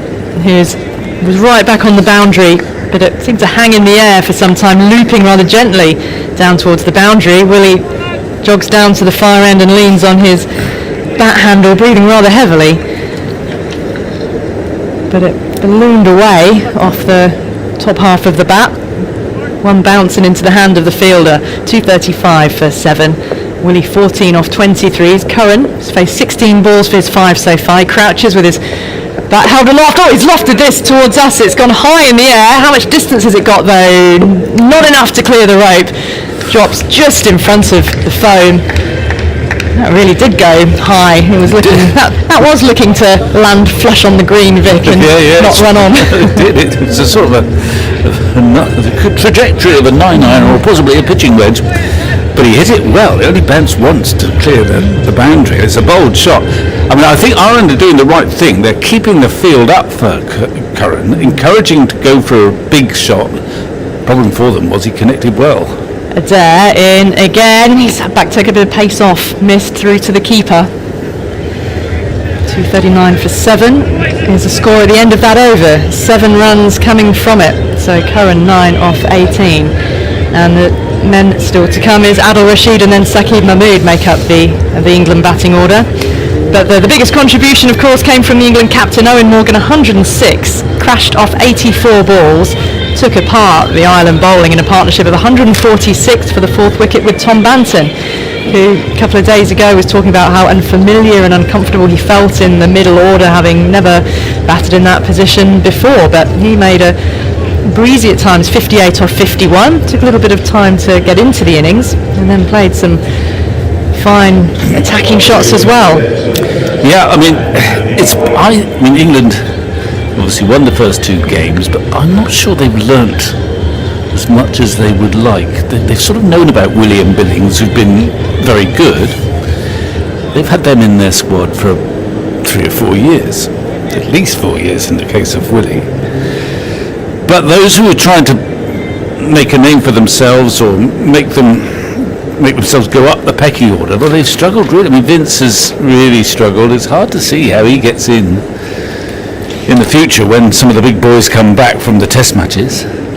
Banton made a mild advance today, certainly. We can see what is worth persisting with. He's still very young, and this is not a particularly youthful England side, actually. So he's made a bit of progress, but not much else to think, someone's really surprised us in this little 3-match series. Change of ends for McBrien. He's pulled out of that first delivery. Whether it was Willie who wasn't ready, I'm not sure. He's got Sterling there at slip, and McBrien is in. The back foot, Willie punches it along the ground up towards mid-off, jogs through for 1, 240 for 7 England, and Willie on to 15. I wondered whether Liam Livingstone might have had a shot for an ODI debut, possibly in place of Vince. Well, I think they like to give everyone a good chance, but there's another batch of one-dayers coming up, isn't there? T20 matches, in fact, after the Pakistan Test series, and I would have thought they wouldn't want to play any of their Test players in those games because they will have come out. Well, it depends how the rotating has been going, but the likes of Butler and Stokes probably unlikely to want to play in those T20s, or they won't want him to play. So there's still a few places up for grabs. McBrien over the wicket, and Curran going back, cutting out along the ground towards deep cover, taking gentle one. So you may find that if it's a choice between a Livingston and a Vince, they might go Livingston this time. He's played a couple T20 matches for England. The thing about this being part of the World Cup Super League is McBrien is in again, using his feet, Willie thumping it over the top and just a little bit wide as well of mid-on for 4. That's a good shot, isn't it? He's, as I say, some people are in form and some aren't. And Willie was terrific with the ball in both the matches so far, and that's a big shot. Given that 7 wickets down, it's a long off out, but he's come down the pitch and hit him with great authority over mid-on, right out the middle of the bat. Skimmer, but cleared mid-on easily. He's now gone back to the boundary. Yeah, both mid-on and mid-off are back. Willie this time towards point, quick single shot that stumps the non-striker's end, and Willie brought his arm up to his helmet. He thought he was in danger there of being struck, but the ball was wide of the stumps. Through 246 for 7. The thing about it being the World Cup Super League is that you don't get the sense of, the series has won, we're playing a smaller nation, we're winning comfortably, let's experiment. It's still about, we need to win and win the points and be clinical. Forward this time, defensively, Curran getting right over the ball, smothering it, and McBrien picking up in his follow through. Yeah, I mean, I think that McBrien in again, using the feet and then a little flick of the wrist to work it towards mid-on. Mid-wicket moves across to his left-hand side to tumble in the pick-up, and a dot ball to end the over 7 off it, 246 for 7 after 39 overs. I think after this series, the one thing that the selectors and maybe Morgan will take away from this is when we pick our next spot, we can't leave Willie out because he's shone with the ball. He played extremely well with the bat. Remember, he came in with England needed 75 the other night and 6 wickets down, and he settled in with Billings and knocked him off as if it was a breeze, and it seemed like a breeze towards the end. But he's shown that, I'm hungry, I want to get back in these squads, and I don't think he can be ignored now, even when they're perhaps picking their best team. He's got to be in the squad, if nothing else. He's waiting now as Adair is in, waited for that one, swivelled as he pulled it but didn't time it, bit of bottom edge into the ground and down to fine leg, through for another single. 20 not out off 26 balls.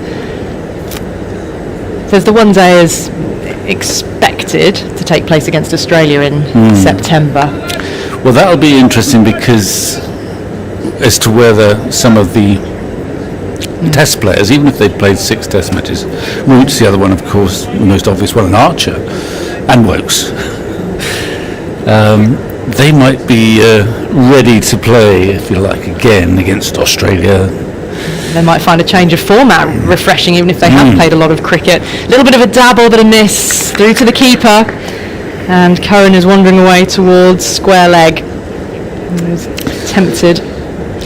There are 3 50-over matches, none of which has been confirmed against Australia, aren't there, in 3 T20s. And obviously, in the great scheme of things before everything was turned on its head, these were going to be important games before the World T20. Adair in to Curran down the leg side, gone through to the keeper, will wide be signalled? Yes, it is. One more for England, 248 for 7. Now that situation has changed because the T20, well, it's not going to be this autumn, it will hopefully be next autumn, but nothing is guaranteed in this world at the moment. So there's not the same onus for England to get their best T20 side functioning and sorted as there would have been otherwise.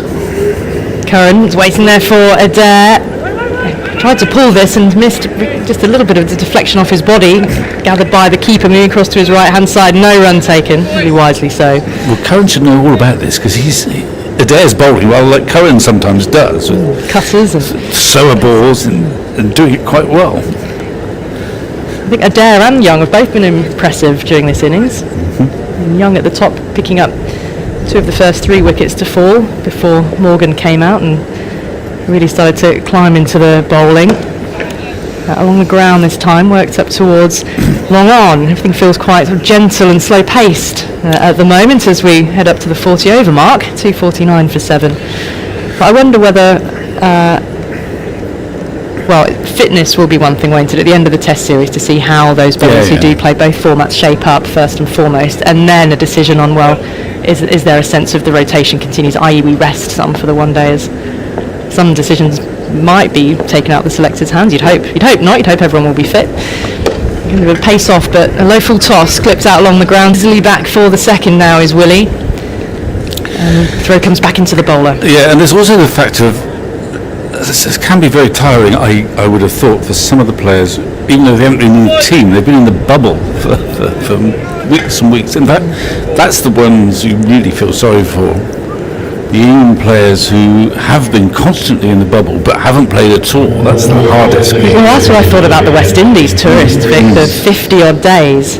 And there was a no ball. Here we go. Hello. Because it's called by the third umpire, it's not called instantaneously. Well spotted. So there is now a free hit for David Willey on 23 not out, and Adair is in, banged in short. One hand comes off the bat, but he's got it away for 4. Behind square on the leg side. It's a swing. England have gone past the 250 mark. The free hit. And hang on. Did it actually clear the rope down there then? I think the umpire's not quite sure. He absolutely hammered it with one hand. He took his bottom hand off the bat and he hit it with 6. I lost it. And one hand, I couldn't see it either, but nor could the umpire for a while. But he's smacked it one-handed for 6, Willie. That's the way to do it. He's now back up to a runner ball, 29 off 29. Adair bangs another one in short. It's a swat sort of shot this time. And he hasn't got hold of it. He fielded at fine leg, set off very quickly for that first run, but it's only the single as the throw comes into the keeper. 2:59 for 7, and just suddenly a little bit of a passage of motoring has taken the partnership onto 43 at a runner ball between these two, Willie and Curran. Yeah, well, it's valuable stuff, and Willie's taken the lead. Curran bided his time quite rightly, but he's hit a couple of boundaries. But getting back to what you were saying, I mean, there is this sapping element about being in the bubble and not having anything to do. It must be very hard, but I would imagine, if you look at England's test players at the moment, and I'm guessing, but I don't know, that say Mark Wood probably won't play this next test match. It means he's only played 1 so far. He did perfectly okay, but he'll want to play in the T20s, you would think. Or they would want him to play in the T20s, or the one-day games, or some of them anyway. So he's one. Archer, I don't know whether, well, it'll be fascinating to see whether Archer plays in this next test match or not. It's no guarantee. It's Stokes fit to bowl as well. That's got to come into the equation. So there are all sorts. You can't, it's good to rotate, but you can't plan too far ahead. You've got to be flexible. You would think probably the likes of Stokes and Root and maybe Butler, who will probably play every game, might have a bit of a breather. Actually, Root missed one, of course. Oh, he did, the first game, birth of his child. This will be a single out towards deep mid-wicket. In fact, no, it's not 2. I thought it might be 2. A little bit of a juggle in the pickup. I think wise that it was just the single. 260 for 7 in the 41st day. We're into the final 10. Having said all that, we don't know whether we're coming yet, whether the Aussies are coming yet. So much uncertainties. Yeah. But we have to project. Ageas will actually be on in the interval. We'll be crossing up to Old Trafford. And we'll hear from Ageas, Azam Mahmood, who's with us for the Pakistan Test Series. And Ageas has been speaking to Joe Root, so he might give us a little bit of some insight there into the thinking. But I think there is still a question mark over whether Stokes is going to be fit to bowl in this match. McBrien in, Curran stroking it away past the square leg umpire, who's standing at point. In fact, out to the deep cover boundary, another single. Well, that will be a great source of interest to, Ageas will be a source of interest to the nation, but more specifically, no, we're not laughing. More specifically, it'll be a great source of interest to Zach Crawley. Yes. Along the ground from Willie, a single out towards deep mid-wicket. Yeah, because of course Crawley, it's the balance of the team, isn't it? When Stokes was playing as a batsman only, Crawley had to drop out. I don't think you can go in with just 3 seamers and Bess. That's bad news for Crawley. Curran, big thump of bat on ball down to long on for 1. Picking up the singles quite comfortably here in this over. Single off every ball so far, and the partnership's up to 47, maintaining that run rate at a runner ball. Yeah, they've done well, this pair. Willie crouching on that slightly open stance, heaves him away over the leg side. Has it got over the rope? No. It has. It's another 6 from Willie. It brings up the 50 partnership, and Willie is suddenly motoring. Well, that's a terrific shot. It was a little bit short from McBride, but he hit that so sort of gently in terms of, it wasn't a violent shot, but he timed it. He must have timed it to perfection, off the back foot, a pull shot, right out of the meat, and it sailed over the boundary. He went so deep in his crease to play it as well. Facing up once more, Ireland have a slip in place. Willie coming forward this time, stroking it towards short extra cover, and the captain, Balbirnie, has been occupying that position most of the day. End of the over. So with the 6 means 10 runs have come off the over, 41 gone. England 269 for 7, put into bat by Ireland into the last 10 of the innings now. This partnership worth 53 off 49, but a real stutter after Morgan and Banton put on 146 for the 4th wicket, crashing the ball around. Morgan in particular for a 106 off 84 balls. Then there was a stutter, as it had been at the start. England were 14 for 2 and 44 for 3. No runs again for Jason Roy. He made just 1, and Bairstow 4, Vince 16. After a half century from Banton, the stutter with 4 for 26 being lost in 6.5 overs. So Ireland had a chance to try and keep England to under the 260 mark if they'd continued to take wickets, but this is another important partnership for England. Curran facing up, ball's cutting back into him slightly. Now from Camphor, who bowls busily. Come real bustle as he runs in. He switched ends it a couple of times during this innings, but walks with real purpose. He does. Back to his mark. He doesn't hang around, does he? Has a march about him, and he stands 2 feet together, stock still, with his feet square apart, and now into the wicket, bowling a little bit of width and a play and a miss this time from Curran. You can tell him over the offside. You can tell he's new to international cricket because he marched back to his mark so You'll soon quickly. get over that, won't you? Well, You'll soon realise this is tiring and hard work. Just slow things down. No, well, it's good to get through your overs, but you don't often see it. He's a busy medium pacer. He's not tall. He looked skiddy. Straight to point this time from Curran. Working out how to find the gap against Camphor. Oh, you feel, Willie's played really well. You feel it's been a bit easy for him to regain the initiative. But nonetheless, you've got to give it to him. I think this is a good batting surface, actually. He's taken. Anyway, on that departing penetrating note, I'm going to disappear. Well, Willie's taken England to a position of potential anxiousness as Camphor is in again. Quick single now into the offside and a shot at the stumps. Oh, Curran's almost run into the stumps. He managed to pull his bat out of the way at the last minute, but he was hurtling straight towards them. The throw didn't hit the stumps either, so he's back safely. I thought for a moment he was going to have to hurdle the stumps. 270 for 7 in the 42nd over. But yeah, these two have steered England back into a position of comfort, heading towards the 300 mark. 300 suddenly feels well within their sights again. But when those wickets had fallen quickly, and England finding themselves 216 for 7, Ireland were all abuzz, full of energy, and now once again got five men back on the fence, and strong partnership has developed. And Michael Carberry is back with us again. Hello, Michael. Andy. How are you? I'm all right, thanks. As Camp fires and around the wickets, a low full toss clipped off the legs by Willie. So along the ground, out to deep square leg. Comes back for the second. Throw comes in to the keeper's end. And Willie moves on to 40. It's been another muscling innings from him, but some really well-timed shots as well. Yeah, it's been a valuable knock again from David Willey. Had to steady the ship again.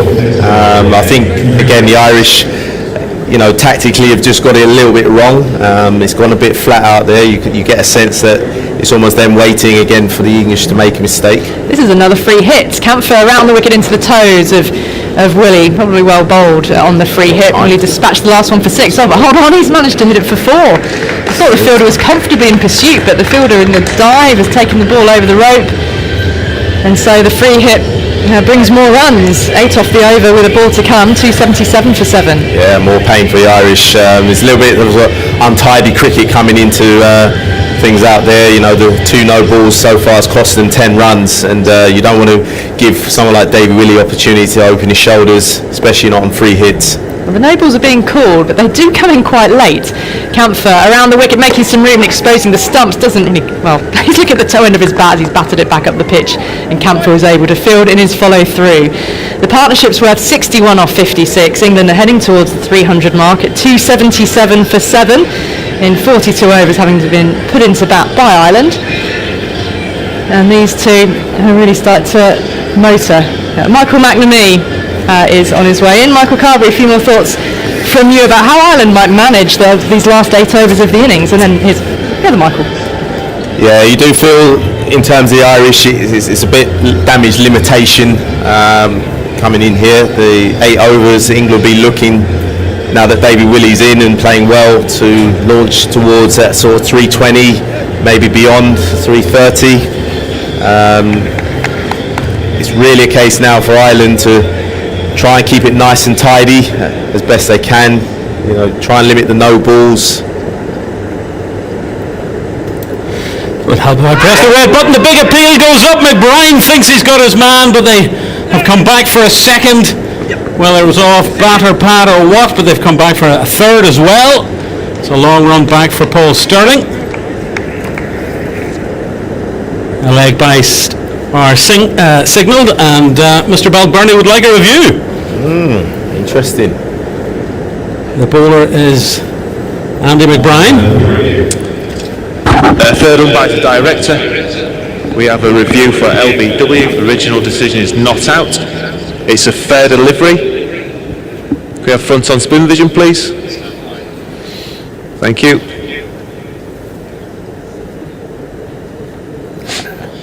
Well down the track. Outside the line. Outside the line. Can we go straight to ultra edge, please? Tom Curran is the man under threat. Flat line, flat line, flat line. No bat involved. Can we go to ball tracking when ready, please?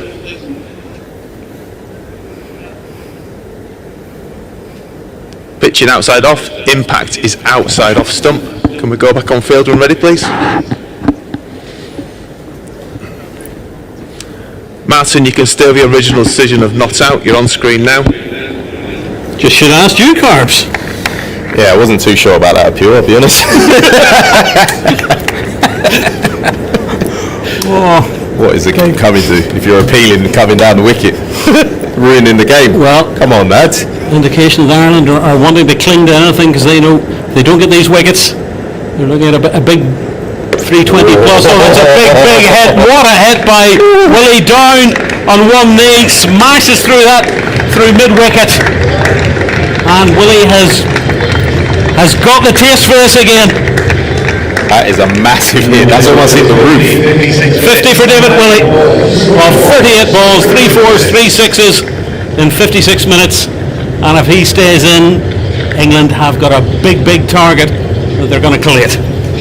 That was a massive hit. That almost landed on the roof of the Shane Warne stand on the leg side there. Well played, David Willey. Again, coming at a crucial time.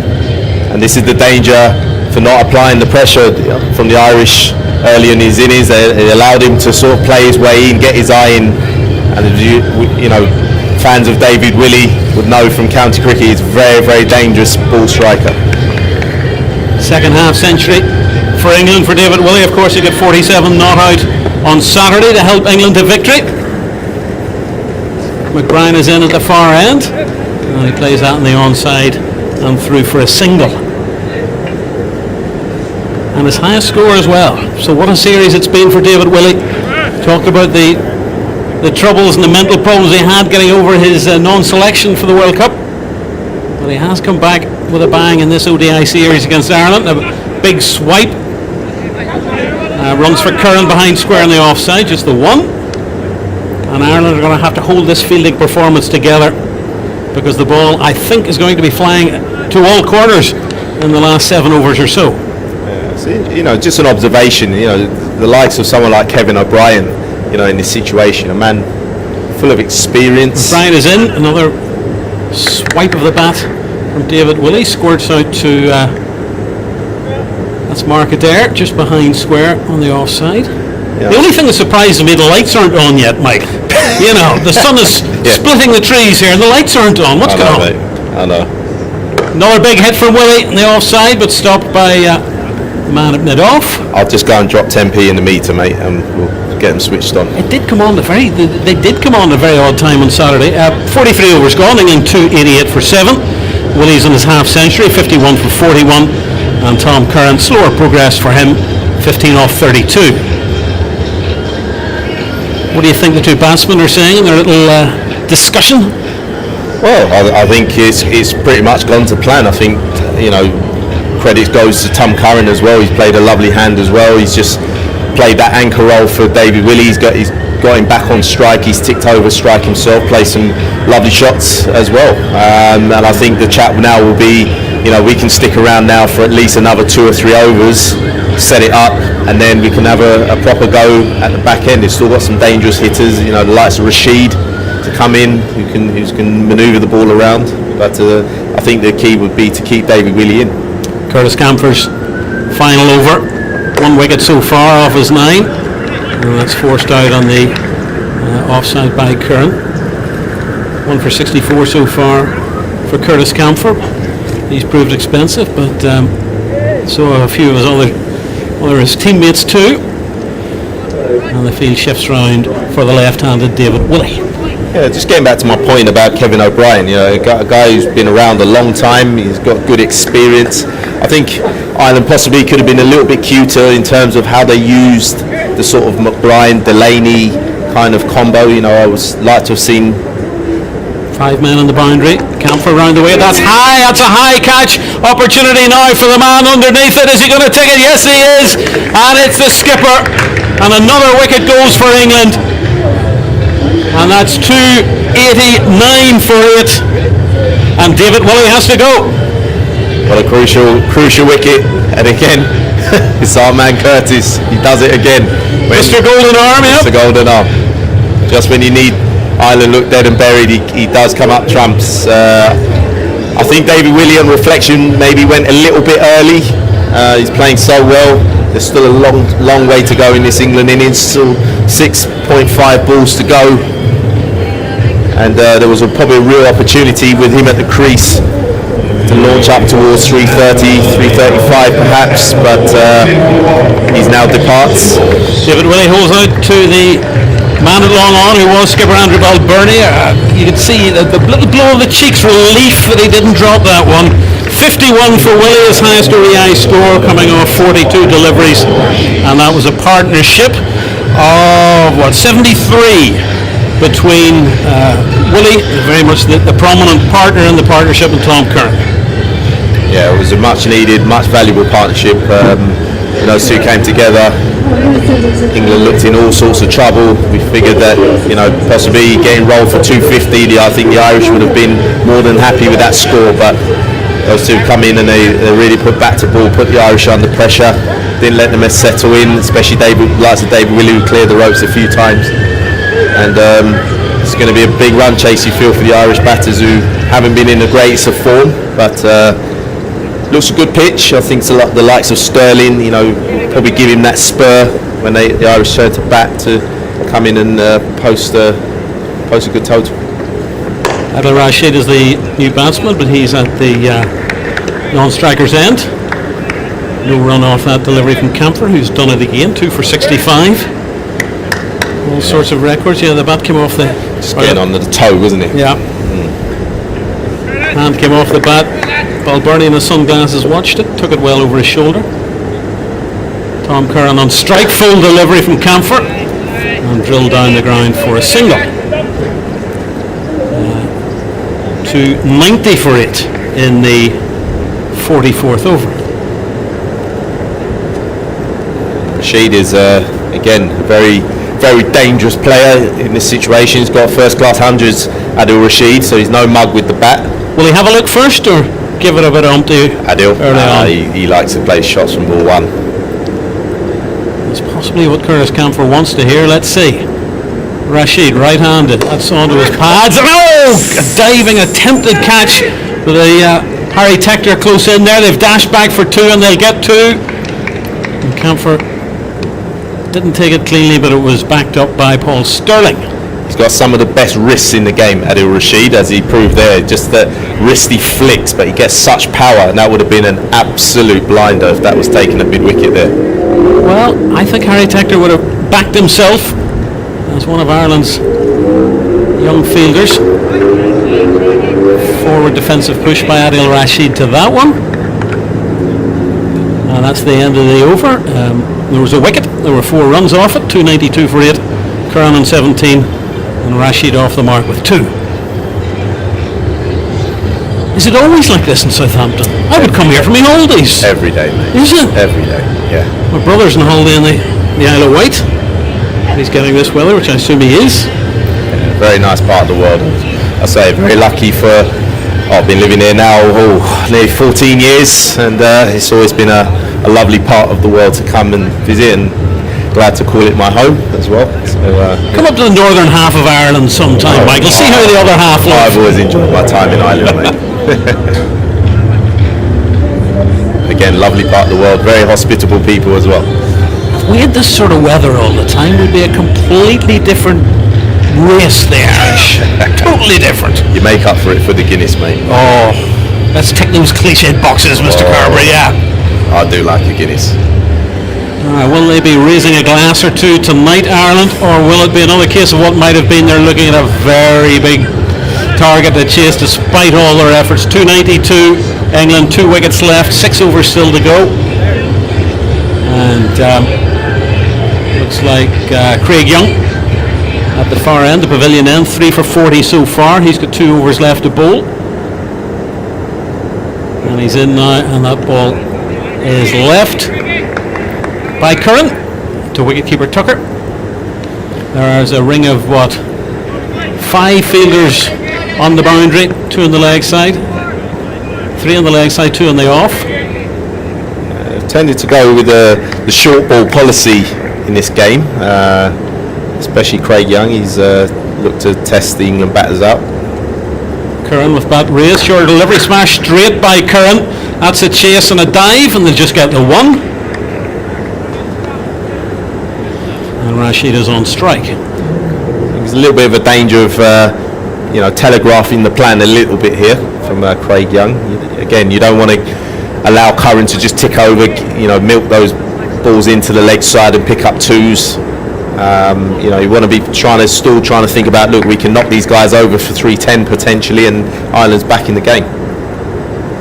Young is in. That's dabbed away behind square by Adil Rashid, fielded by the short-haired Josh Little. And they come through for an easy single. Not sure Adil Rashid, only been there for 3 balls, is going to start hooking and pulling just yet. Opportunity to get a slip in, get a catcher, someone in there just to try and force a mistake while Curran is down the non-strikers end.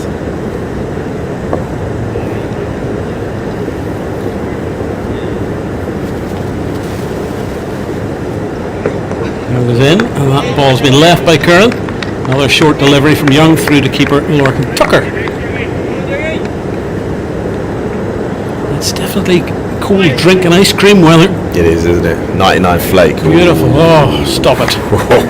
Are there any available? Have you seen an ice cream van on site? Well, I think due to the times, mate, usually there is one placed right. by the school. They've all stopped, haven't they? Yeah. That's right. Yeah. One of the many pleasures denied to us at the minute. Young is in. Big swish of the bat from Curran. That's going to shoot behind square on the offside, where they come back for 2. That's Delaney fielding on the boundary. 2 more for Curran. He moves on to 20. Rashid's on 3, 296 for 8. Yeah, again, playing a nice hand here, Tom Curran. Very responsible knock. He's suddenly become the senior partner in the partnership, having been number 2 to David Woolley. little bit of a breeze here at the Ageas Bowl on our FX microphone. A slower, well, it was a wide delivery. Is that slow bouncer or something? Anyway, signal wide by the umpire. Filthy drag down. Yeah. But it shows the strength and depth of this England lineup when you think Tom Curran, you know, they all bat all the way down now to number 11, you'd say. Yeah. And I think that's been possibly the strength of England's one-day cricket over the last few years, the likes of Liam Plunkett and Adil Rashid, who's at times had to get them over the line. Last ball of the over from Young, and carved away on the offside for a single, and Curran will retain the strike. 5 overs to go. Curran's on 21, Rashid's on 3. England now moved on to 298 for 8. And you wonder, is this total already too many for Ireland? They're certainly going to get well past 300, and they'd be hoping for something 340-ish.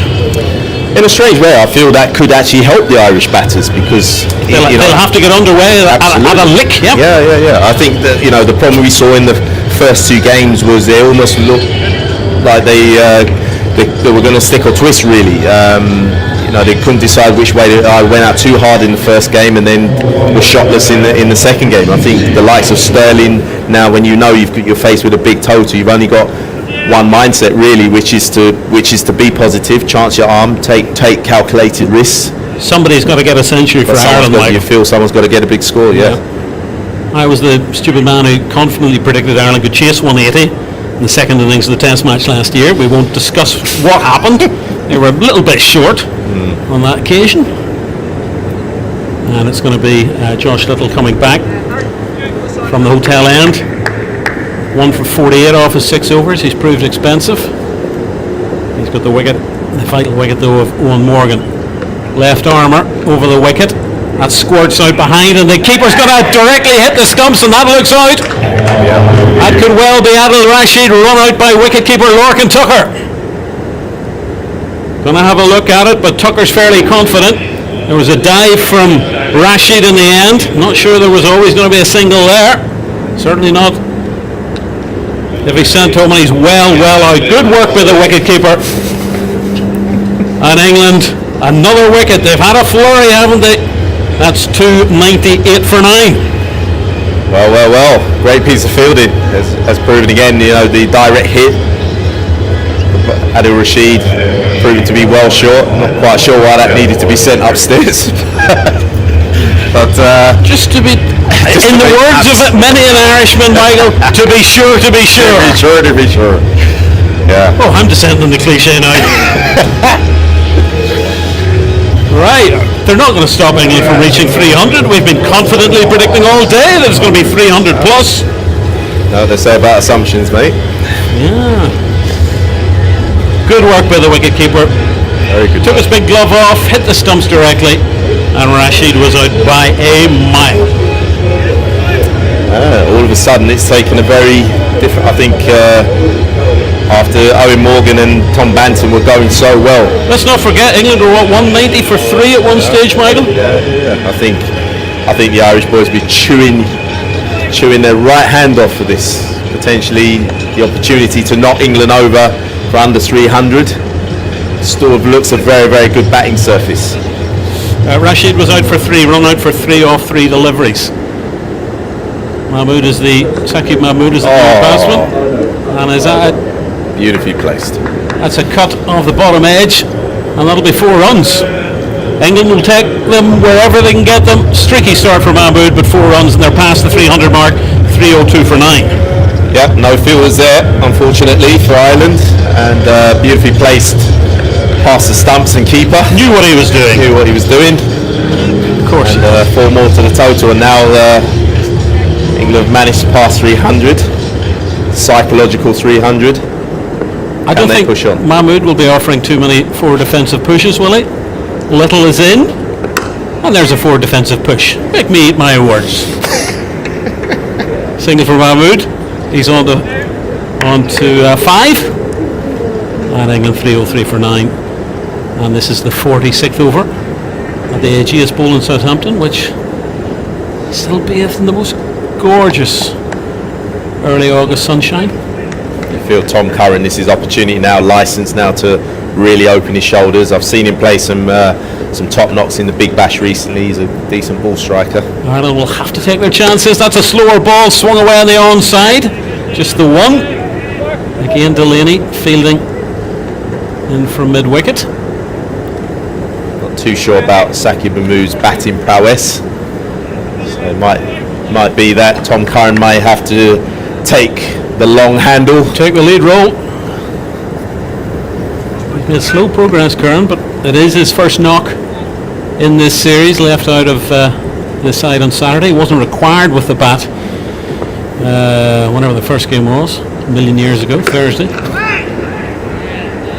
Another defensive push, no run. First game does seem an eternity ago. Does it? I mean, they've looked after us brilliantly here. We have been in the bubble. Occasionally you felt a little bit like Patrick McGowan in The Prisoner. You know, you can try to get out, but you'll be brought back eventually. No, it's been terrific. The hospitality has been wonderful, and a lot of money and effort put into staging this 3-match series. Little is in. Ireland very slow ball. Pushed away for a single. And they've come back for two. Poor Irish fielding. And I don't know what the man was doing there, but he was slightly asleep on his duty. 2 more for England, 306 for 9. Mahmoud's on 7. Curran's on 22. There are 4 overs left. So my pizza last evening turned up, and I felt like I'd been released from Big Brother, going through the railings, the doors opening. As you raced to freedom, wrestled the pizza to the ground. Wrestled my medium Texas barbecue with 14 wings. Oof. Yeah, don't do anything but halves me. No, I've sort of sensed that, Michael, in the short period we've known each other. Yeah, I like my food, mate. I'd love to say I look after my diet, but as you can probably tell, I don't. Takes a lot of work. The physique's like mine and yours, Mike. Well, I'm past 50. I've got a big birthday coming up in a month. Ooh. Something similar? Similar, yeah. Similar. It's got a 0 in the end. Right. Say that. You're looking well for a 69-year-old. Thanks, mate. Cocoa butter, mate. Oh, I never eat it. Right. 4 overs left to play. 306 for 9. We're getting a little bit giddy here. Was it edge the keeper? Didn't carry, I don't think.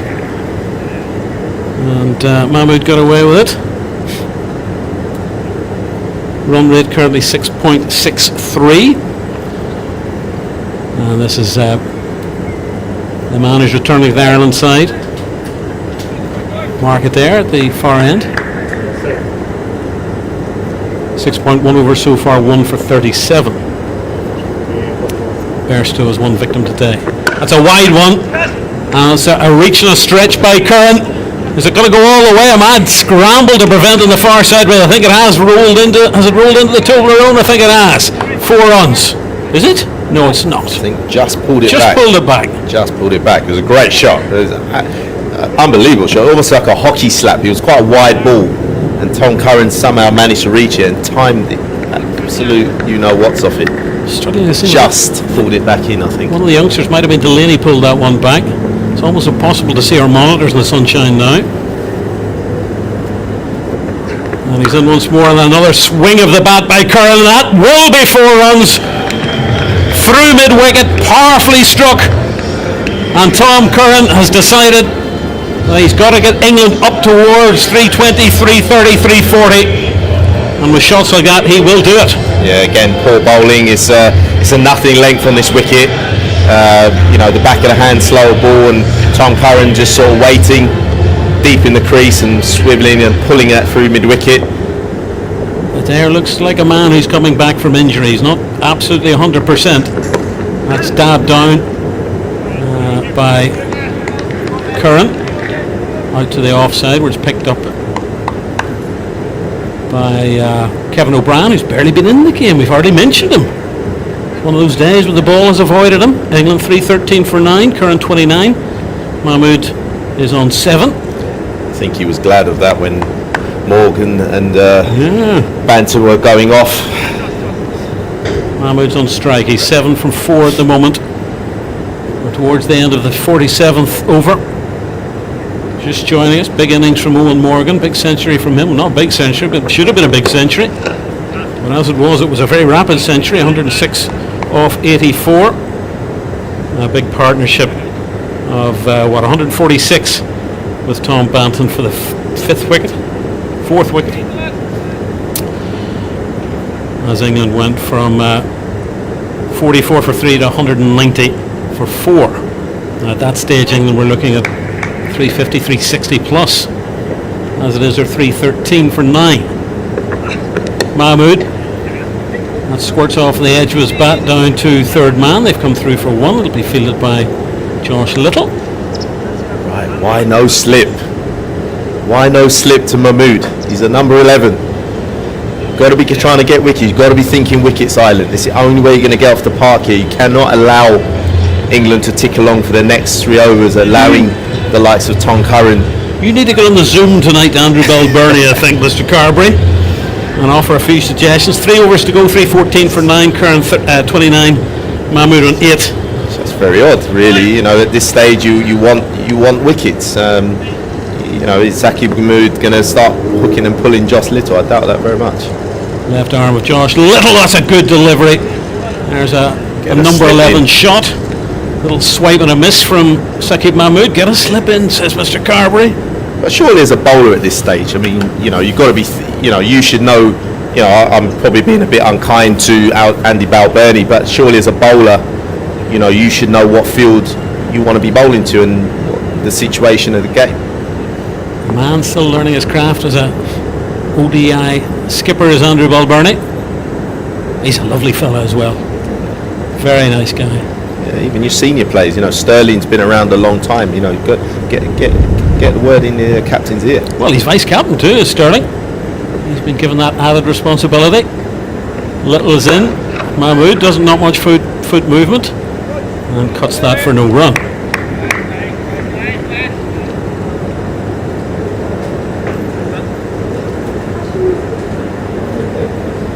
Big tall man, Mahmood, isn't he? He's what, 6'7"? I met him in the lobby the other day. He's actually one of those deceptive fellas. He, you know, I met him in the lobby. He's a very, very tall guy. He's got 6'3". Boyd Rankin-esque height, yeah. And he's waiting. He swings that away on the onside. They'll come through for a single. O'Brien will throw at the stumps. He'll miss. And I think Curran or Mahmood would have been in anyway at the non-striker's end. One thing I can say is, you know, I've seen some of the England guys in and around the sort of hotel complex, and I tell you, these boys you can tell they've been lifting some weights in the gym. Some of the shoulders on some of these guys now. Well, Bairstow looks as if he's added muscle, doesn't he? He was he's absolutely fantastic on Saturday. Jason Roy, you know, he looked, shoulders have definitely got bigger since I last saw him. That's when you were lifting pizzas the other night. Little's in, the slower one, cracked away behind square on the onside. Again, not the connection that Tom Curran would have wanted, just the single. 316 for 9. See, I get to pick and choose my times now to lift in. See?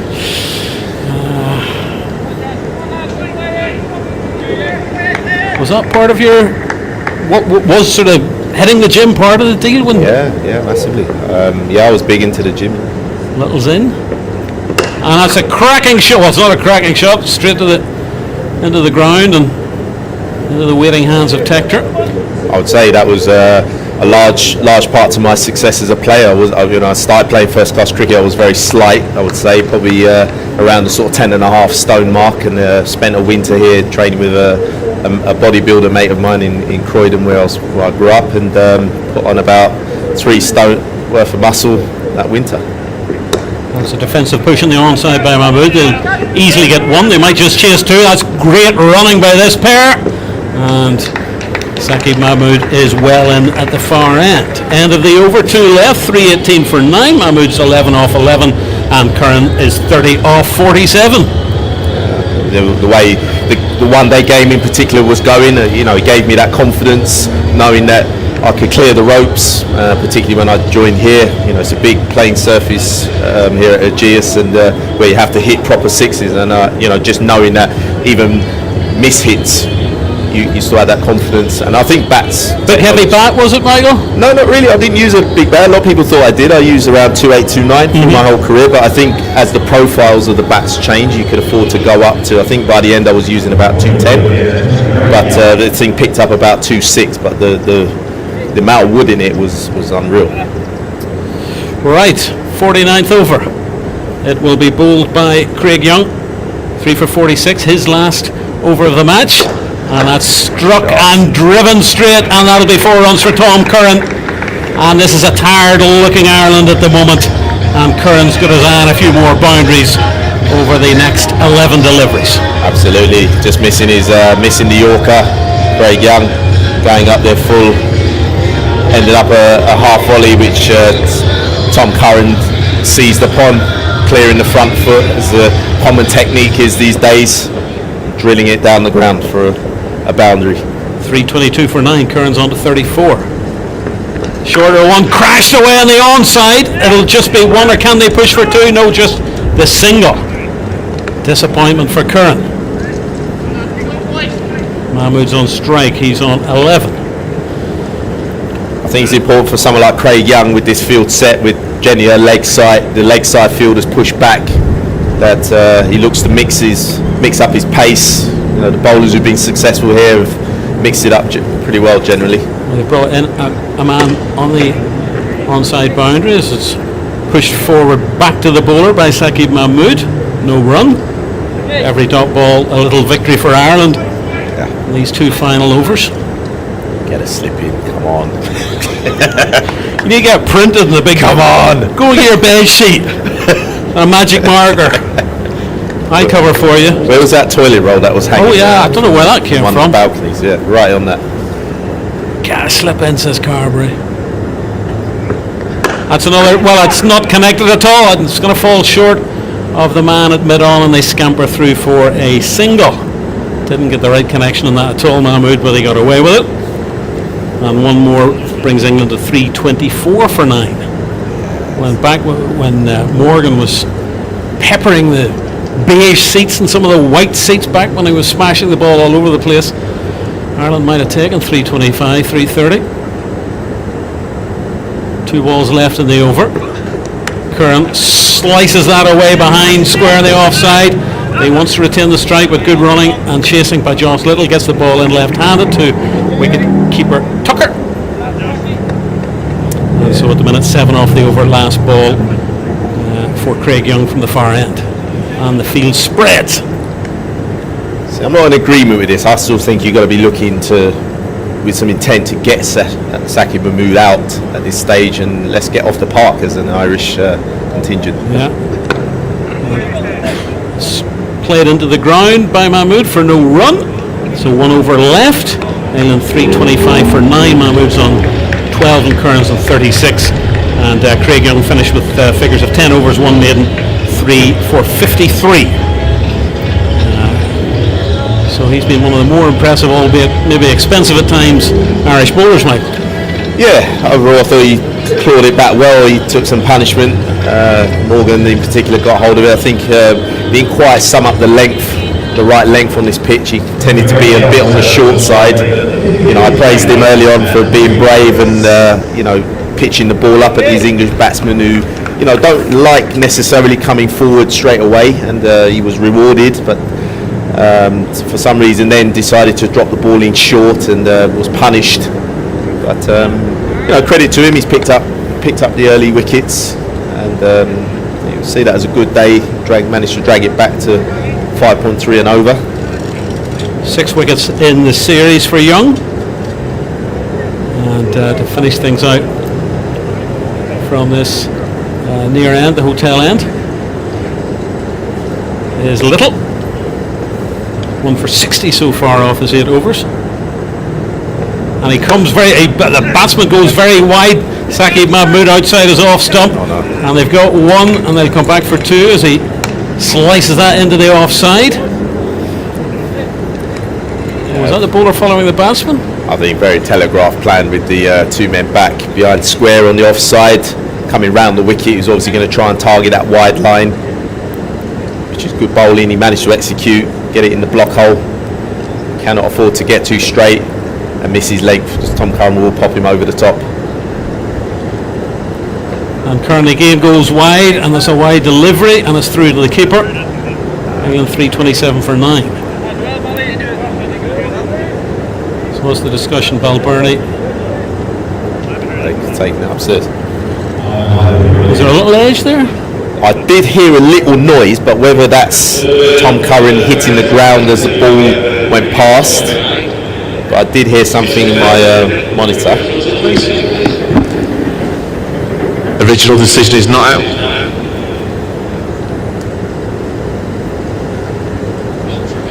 It was very wide. Yeah, can we go straight to ultra edge, please? Was there a deflection? Flat line, flat line, flat line. Yeah, no bat involved. No bat Can we go involved. back on field and ready, please? David, you can stay with the original decision of not out. You're on screen now. Could be a whippy handle, I think.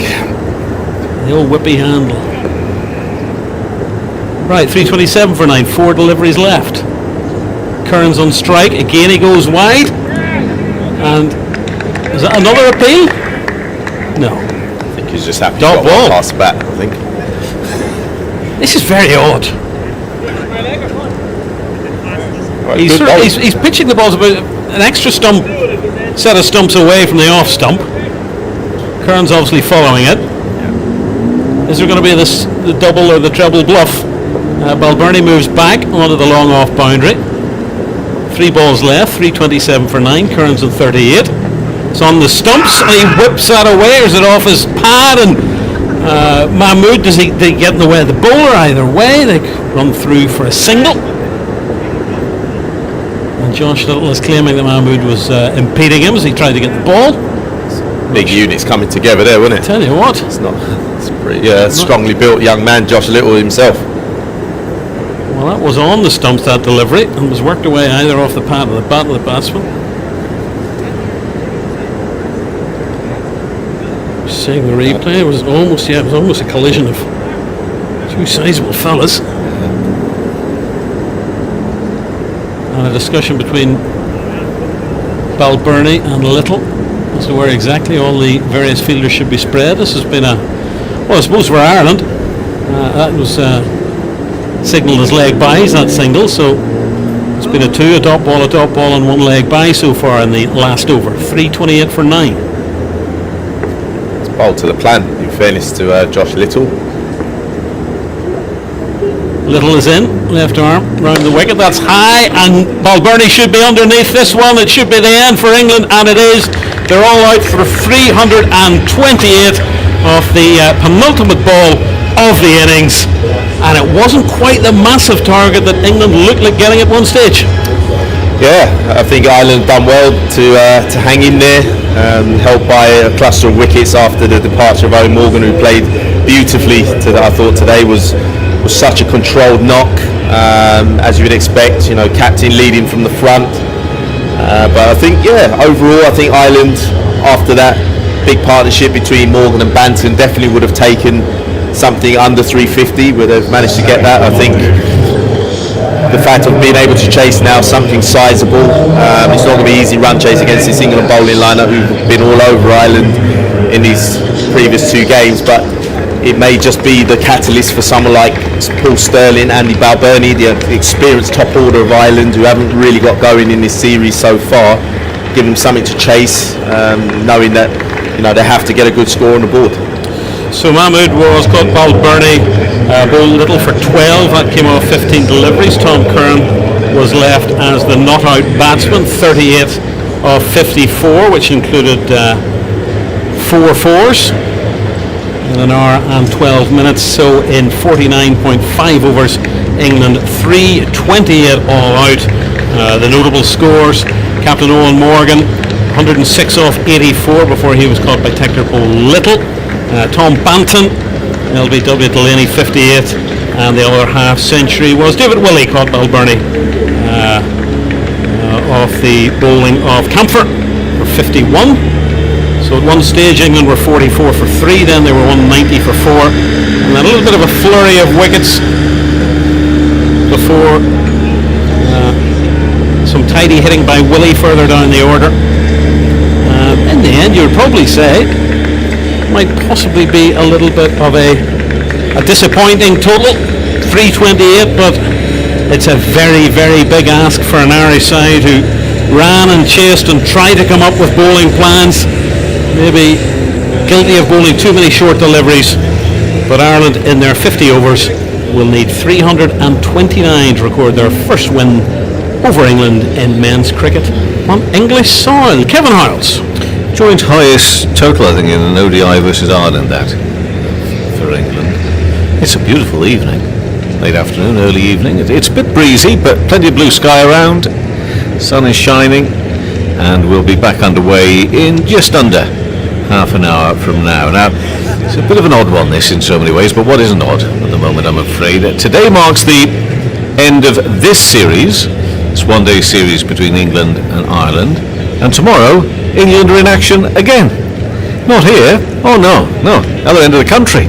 Up in Manchester. England's second test series of the summer begins against Pakistan at Emirates Old Trafford in the morning. And like the contest with the West Indies, which finished only a week ago, it'll be a 3-match series. First in Manchester and then back down here in Southampton for the second 2 tests. We're live from 10:45 tomorrow morning on Sports Extra and Radio 4 Longwave, and we can now go to Old Trafford and speak to our cricket correspondent Jonathan Agnew and the former Pakistan all-rounder Azhar Mahmood as well. It's great to have got Azhar Mahmood on board. We'll say hello to him in a moment, but first to Jonathan.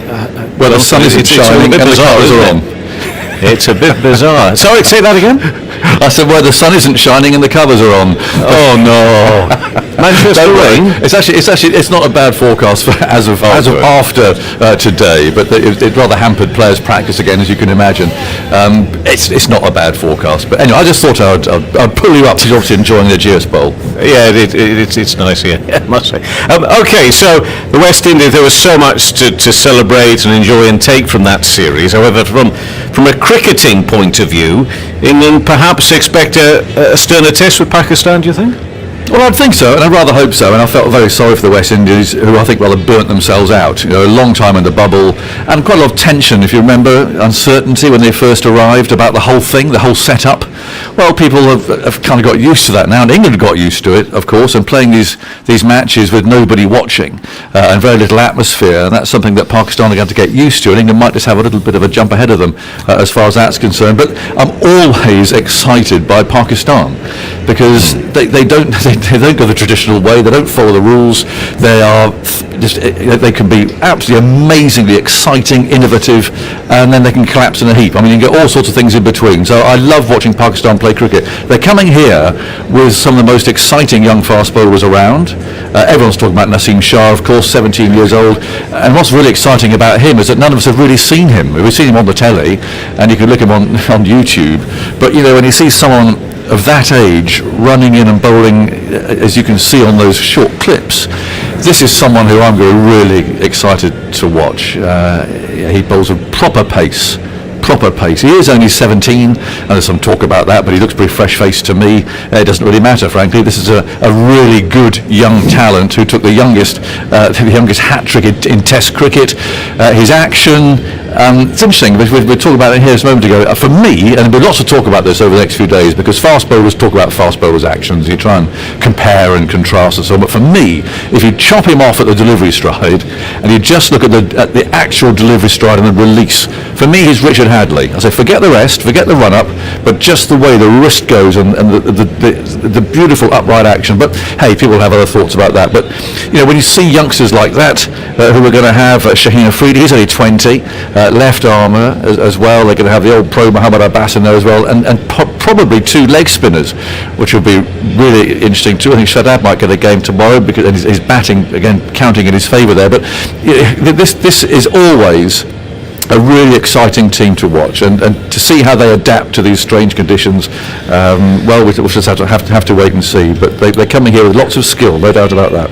We'll get your thoughts on England in a few moments, Sam, and also hear a chat you've had with England captain Joe Root in a second. But Azhar Mahmood, welcome to the team. It's great to have you with us for Test Match Special. I'm sure you're very much looking forward to the series. And again, we'll get your thoughts on some of those names that Jonathan has just been talking about. But we also just made reference there to, the way that things are so different in terms of preparation. I don't know if you had much chance to speak with those inside the camp as to what they've been here for quite some weeks now, haven't they? How do you think they're preparing?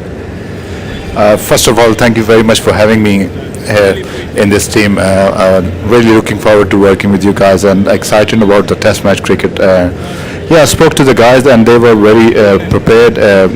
Internal games between them, so these guys are here for last month or so, and they are looking forward to this test match. And talking about this bubble, and Pakistan, I think, used to this bubble because we used to play test match cricket in Abu Dhabi and Dubai. Not many people come and watch that is true, actually. Yes. So in terms of the crowd, so but the whole preparation in terms of going in a hotel and staying at the ground and not being able to come out of that's all a little bit different, isn't it? They've got to somehow come to terms with all that as well. That's different for them.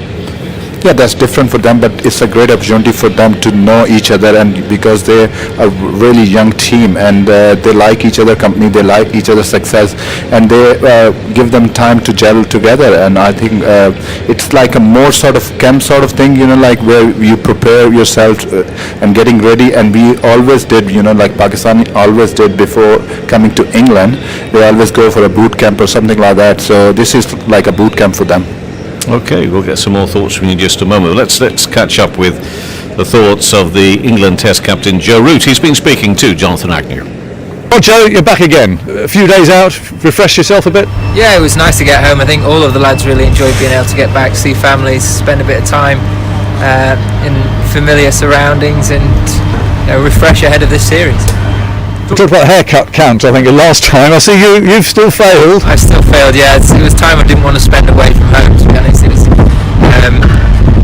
I just wanted to make as much time, spend as much time with the family as I could, so I can bear another 3 or 4 weeks without getting it. Carrie could have done it. She could have done it, but I could have been ridiculed for the results. So.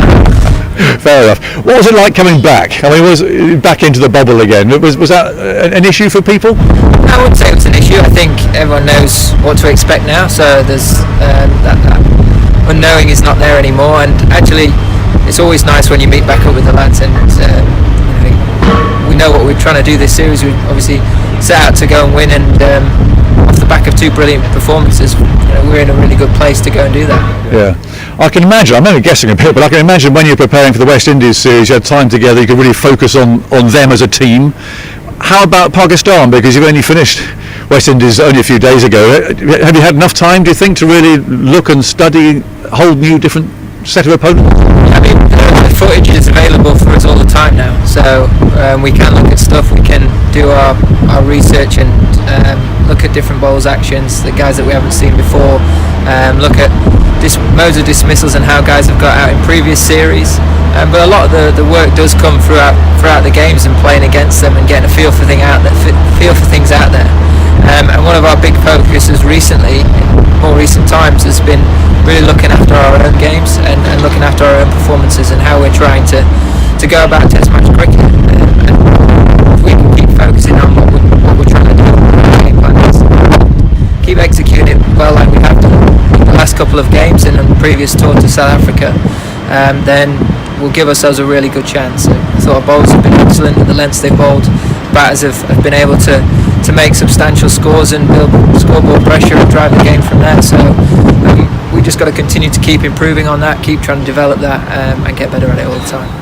One similarity, I guess, is the pace attacks of the 2 teams you're up against, and there's some exciting youngsters you might be up against over the next few weeks. There are, yeah. There's a few very exciting young players that they've got with bat and ball, and we've seen in recent series that they've played that they've done some special things, and they've got some very good skills. So we're very aware of the challenges that they pose as a side and as a bowling group, as well as some experienced players that we've come across before that have had success. So it will be an exciting series. There'll be different challenges compared to the West Indies series, but if we're going to grow as a team and we want to get to that number 1 spot in the world, we're going to have to be consistent against different attacks, against different challenges, and find ways of making those big scores, whatever's thrown at us, and similarly taking 20 wickets against different batting lineups too. Balance of the side, Obviously, it's a bit different the last time because Ben Stokes couldn't bowl. What's his situation? We're still a bit unsure on where he's at. He's not been able to bowl because of the weather. We've not been outside, so we'll have to see and make a real decision on that tomorrow morning probably. But we've got options. We've got a number of different options we can go down with the squad that we've got, and that's very exciting. So regardless of what the conditions throw at us and the service throws at us, we feel like we've got all bases covered. Yeah. And will it help the fact that you've been playing crowdless and atmosphereless and so on? But actually, you generate a lot of atmosphere on the field, but yeah, it is a bit weird coming into it like the Pakistanis are. Yeah, I mean that probably will be a slight advantage for us, the fact that we know what to expect in that environment, and that we've had games under our belt in those conditions, and especially at this ground as well, having just played 2 games here. We know what's likely to come and how to combat that. So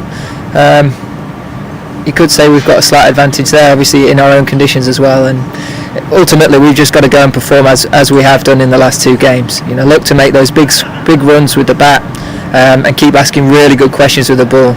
Build pressure for long periods of time, and you've seen when the skill levels of our bowlers, when we get it right and we put it in those areas, it's very difficult for some of the best batters in the world. Not going to drop Stuart Broad, are you? No, I don't think so. Get more on that in a moment's time. Let's just sneak that one in. Well, yes, hold on a second. We'll be carrying on with that discussion for the next 10 minutes or so. But for listeners to Radio 4 long wave, it is time that you leave us just for a short period of time for the shipping forecast. Cheeky one there from you, Jonathan, but I was just thinking, reminding myself, of course, of the first test here at Southampton, and thinking to myself, I wonder which of the England bowlers they may decide to fire up by leaving them out of the England team tomorrow. But it's a very interesting team selection. Really looking forward to finding out which one England go with tomorrow morning. Indeed, if anyone's listening, I'm not very interested in the shipping forecast. It would be great if they could possibly cut that out, whoever's playing that to us. Thank you, Rush, indeed. It will be interesting. It really all depends on Ben Stokes and whether he's fit to bowl or not. And of course, what they did in the last Test match was to play a full bowling attack without Stokes. And because they haven't been able to bowl outside, they've only been indoors, they've really got no idea whether he's able to bowl or not. So I thought it sounded a bit doubtful there, if I'm honest. This is a 3-match series. And them, England having just won, and there's always this ticklish question about who they're going to drop. I suspect they might go with the same team. If not, then you imagine that Zach Croy will come in. Stokes is fit to bowl. Who do they drop? I suspect it might be Jofra Archer, who doesn't appear to enjoy bowling here very much. He had a poor Ashes Test match here for Edinburgh last year, didn't really get going here for the last Test match, and so actually that might be quite a straightforward decision for them to make, because they can't drop Wokes, they can't drop Broad, and Joe virtually admitted it there, and do you drop James Anderson? So I think by just a process of elimination, those are the options that are available to England. So I didn't quite catch the beginning of the answer myself there. Did you mention talk of the spinners in amongst that, and what we're expecting there? Not yet, but that's a very good prod. Thank you, Kevin. Well, Don Best thinks he's playing. I spoke to him earlier, and he's pottering around. They will definitely go with one spinner.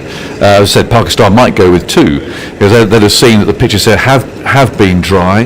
There has been some spin. West Indies came in with 2 spinners last time, so I would think there's a pretty reasonable chance they'll go in with the same side, assuming that Stokes won't be able to bowl. They might just hold him back, give him another week's recovery, and then they've got to make that ticklish decision about who they leave out down at Southampton.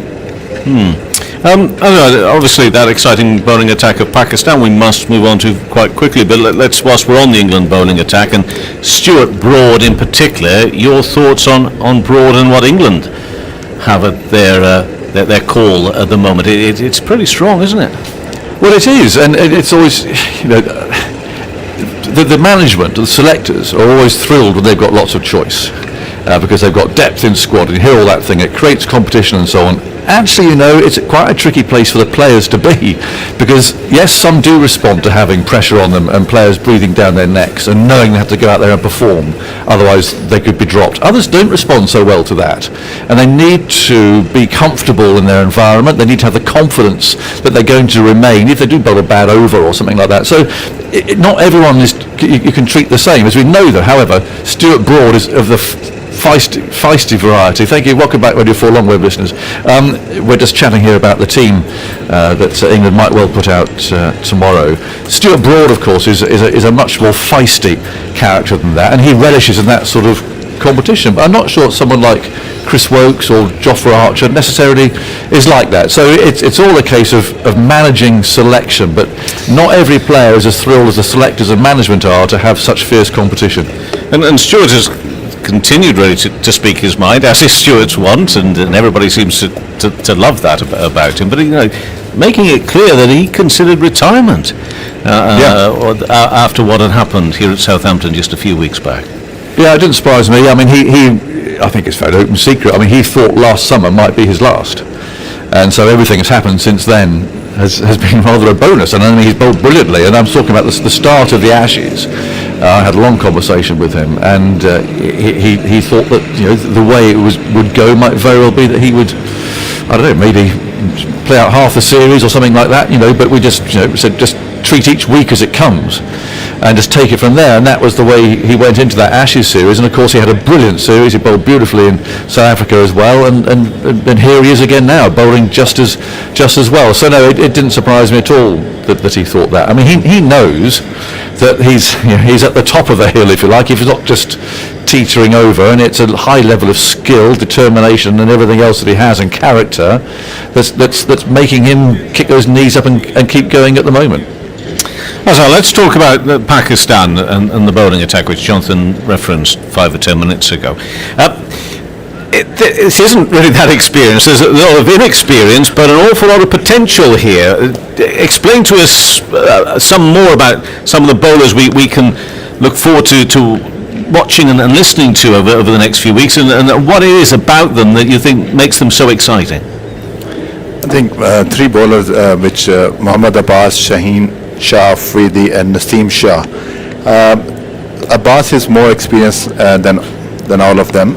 He played first-class cricket a lot, and he's, I think, played 18 odd test matches. But he got a skill, a consistent line and length, and he's very steady and asking questions, especially on these conditions with the Duke ball. And he was brilliant last time around when Pakistan won the test match at Lord's. So this is a guy. And then the 2 youngsters, Shaheen Afridi got bit more experience now because he's toured in South Africa and Australia, so he's been part of the Pakistan team for last 18 months or so. So he's been brilliant with the new ball. He pitched the ball up and asked batsmen to hit through the covers, and he's not afraid going for runs, so that is a good thing for him. So he can create different angle from round the stumps, over the stumps, and when ball is tailing, and he can come round the wicket and take the ball away from the right-hander. So that's the area he's been working hard on it. You remember the 92 delivery when Wasim Akram bowled those deliveries to Alan Lamb, creating that. We forgot about them actually. I'm sorry. But that's the area he's working hard on it. And one thing I will tell you about this young guy, his desire and hunger is amazing. He works really hard on his fitness, on his skills every time. And talking about the young Naseem Shah, he's brilliant talent, phenomenal bowler, and Pakistan needs to manage his workload because... I was going to ask you about this because West Indies, I thought, got wrong by just played the same attack for 3 with only 3 days in between. These young lads, they can't be expected to do that, can they? We've got Wahab Riaz who could play a game or perhaps balance things out a bit. What else is below? Wahab Riaz is there because he was mainly selected for T20 cricket, but because of this tour he's managed to play needed to be.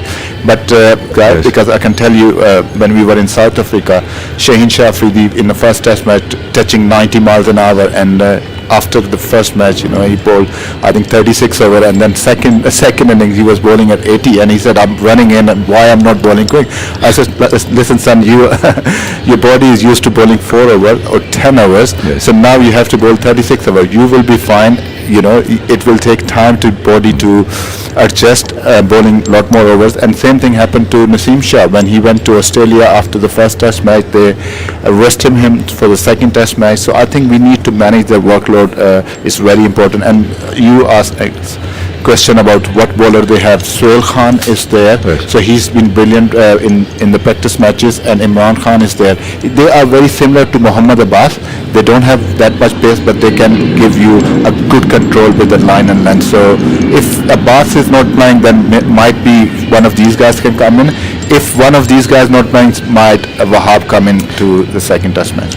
Okay, that's so much to look forward to, and more Test cricket in a very difficult summer. That in itself is a bonus, but it looks and sounds a fascinating series. So Jonathan Agnew, as Mahmood and the rest of the team are back with Test Match Special tomorrow morning, 10:45 in Manchester, and thanks very much to both of them for joining us now. And don't forget also you can watch highlights of each day's play on BBC Two, and that is at 7 p.m. It's the final day of the first round of matches in the Bob Willis Trophy, the sort of curtailed championship season of a sort in red ball cricket domestically for this year of 2020. Middlesex have beaten Surrey by 190 runs at the Oval. Middlesex declared their second innings 248 for 6, setting Surrey 314 to win, but the home side were bowled out for just 123. Only 3 players made it into double figures. All the details, of course, you can find on the BBC Cricket website. Yorkshire have beaten Durham by 6 wickets at the Riverside. They needed 68 to win on the final day. David Milan made 73 for his new county Yorkshire. Harry Brook finished 66 not out. Somerset heavy defeat over Glamorgan, 289 runs at Taunton. Glamorgan were out for 166 in their second innings. Jamie Overton's on his way of them. Brother Craig took another 5 in the first innings. Essex have beaten Kent by 2 wickets. Having bowled Kent out for 112, they reached their target 202 for 8. So Alistair Cook top scored with 66. Warwickshire have beaten Gloucestershire by 8 wickets in Bristol. They bowled the away side out for 270 in their second innings, reached 113 for 2 to win the match. Warwickshire and Northants finished as a draw, only 3 innings played. Northants declared second innings 507 for 6. Adam Rossington and Luke Proctor finished with unbeaten centuries. Derbyshire, Nottinghamshire, Lancashire, Leicestershire still going. If you want to follow those games, again, get yourself to the BBC Sport website, to the cricket section, and all the details to be found of ongoing games and those which have finished as well. Now, if you're looking for some podcast listening in the next couple of days, I can point you in the direction of the latest edition of Tuffers and Vaughan's cricket programme. Last night, the coaching team from England's ODI side here as their guest. That's Paul Collingwood and Marcus Trescothick discussing their approaches to coaching. You can download that anytime you like from BBC Sounds. And I thought, just for a chance here before we get a resumption of play, we'll have a word with Michael Carberry on this subject of coaching. Michael, it's been great to have you with us over the last few days, but you've been coached by some of the very finest over the years and from around the world as well, and I think the one that we've enjoyed hearing you talk about off air has been the work of Justin Langer, who of course from an international point of view took over Australia when they were at a very low for reasons that have been well documented, but just as a coach, remind us how you came across him and what it is that you particularly admire about Justin Langer. I think the thing with Justin for me was obviously coming into the Scorchers side as I did in 24th round Perth of why have we signed this guy. You know, I was relatively unknown in terms of the international cricket scene, but what I liked about Justin first of all is that he made you feel very much part of his setup. He made you feel part of the team. He was someone that even through the games that didn't go so well, the first couple of games where I was just finding my rhythm, he always backed me up in the press, which it was very easy for him to go hiding, and as can happen sometimes, and very much on the basis, you know, the harder you work, the lucky you get. You know, everybody bought into his regime. I mean, it was tough, don't get me wrong. I mean, you know, you're going in there the wrong side, the 35, you know, being put through your paces, sprints, beach work. Because he's a big believer in the physical. Big believer in fitness, yes. Yeah. Big believer in fitness. I think the very first day, official day with me and the Scorchers, he gave a team talk to the squad and said, right, when everyone's getting fatter, we're going to get fitter. And it showed through the back end of the tournament. You know, we were still down. We had a young squad, yes, but you know, even the older guard, myself, Klinger, Voges, you know, guys in our, mid-30s at the time, were still diving around. You know, I was there at the end running Shawmarshy's runs, covered in dust. You know, must have dived in my first 7 runs before I hit a ball. I was just sprinting twos, and had I not had that constant fitness work, or that squad had that constant fitness work, it might not have been possible to pull off that final. So he's very simplistic in his approach. It's really about trying to focus on the basics. I think sometimes coaches can get a little bit too funky in terms of having 1,000,003 cones out on the ground and getting guys to do all the sort of miraculous stuff. But if you don't have those fundamentals, none of that stuff makes sense anyway. And that's where I think Justin was very good. But of course, there's been a series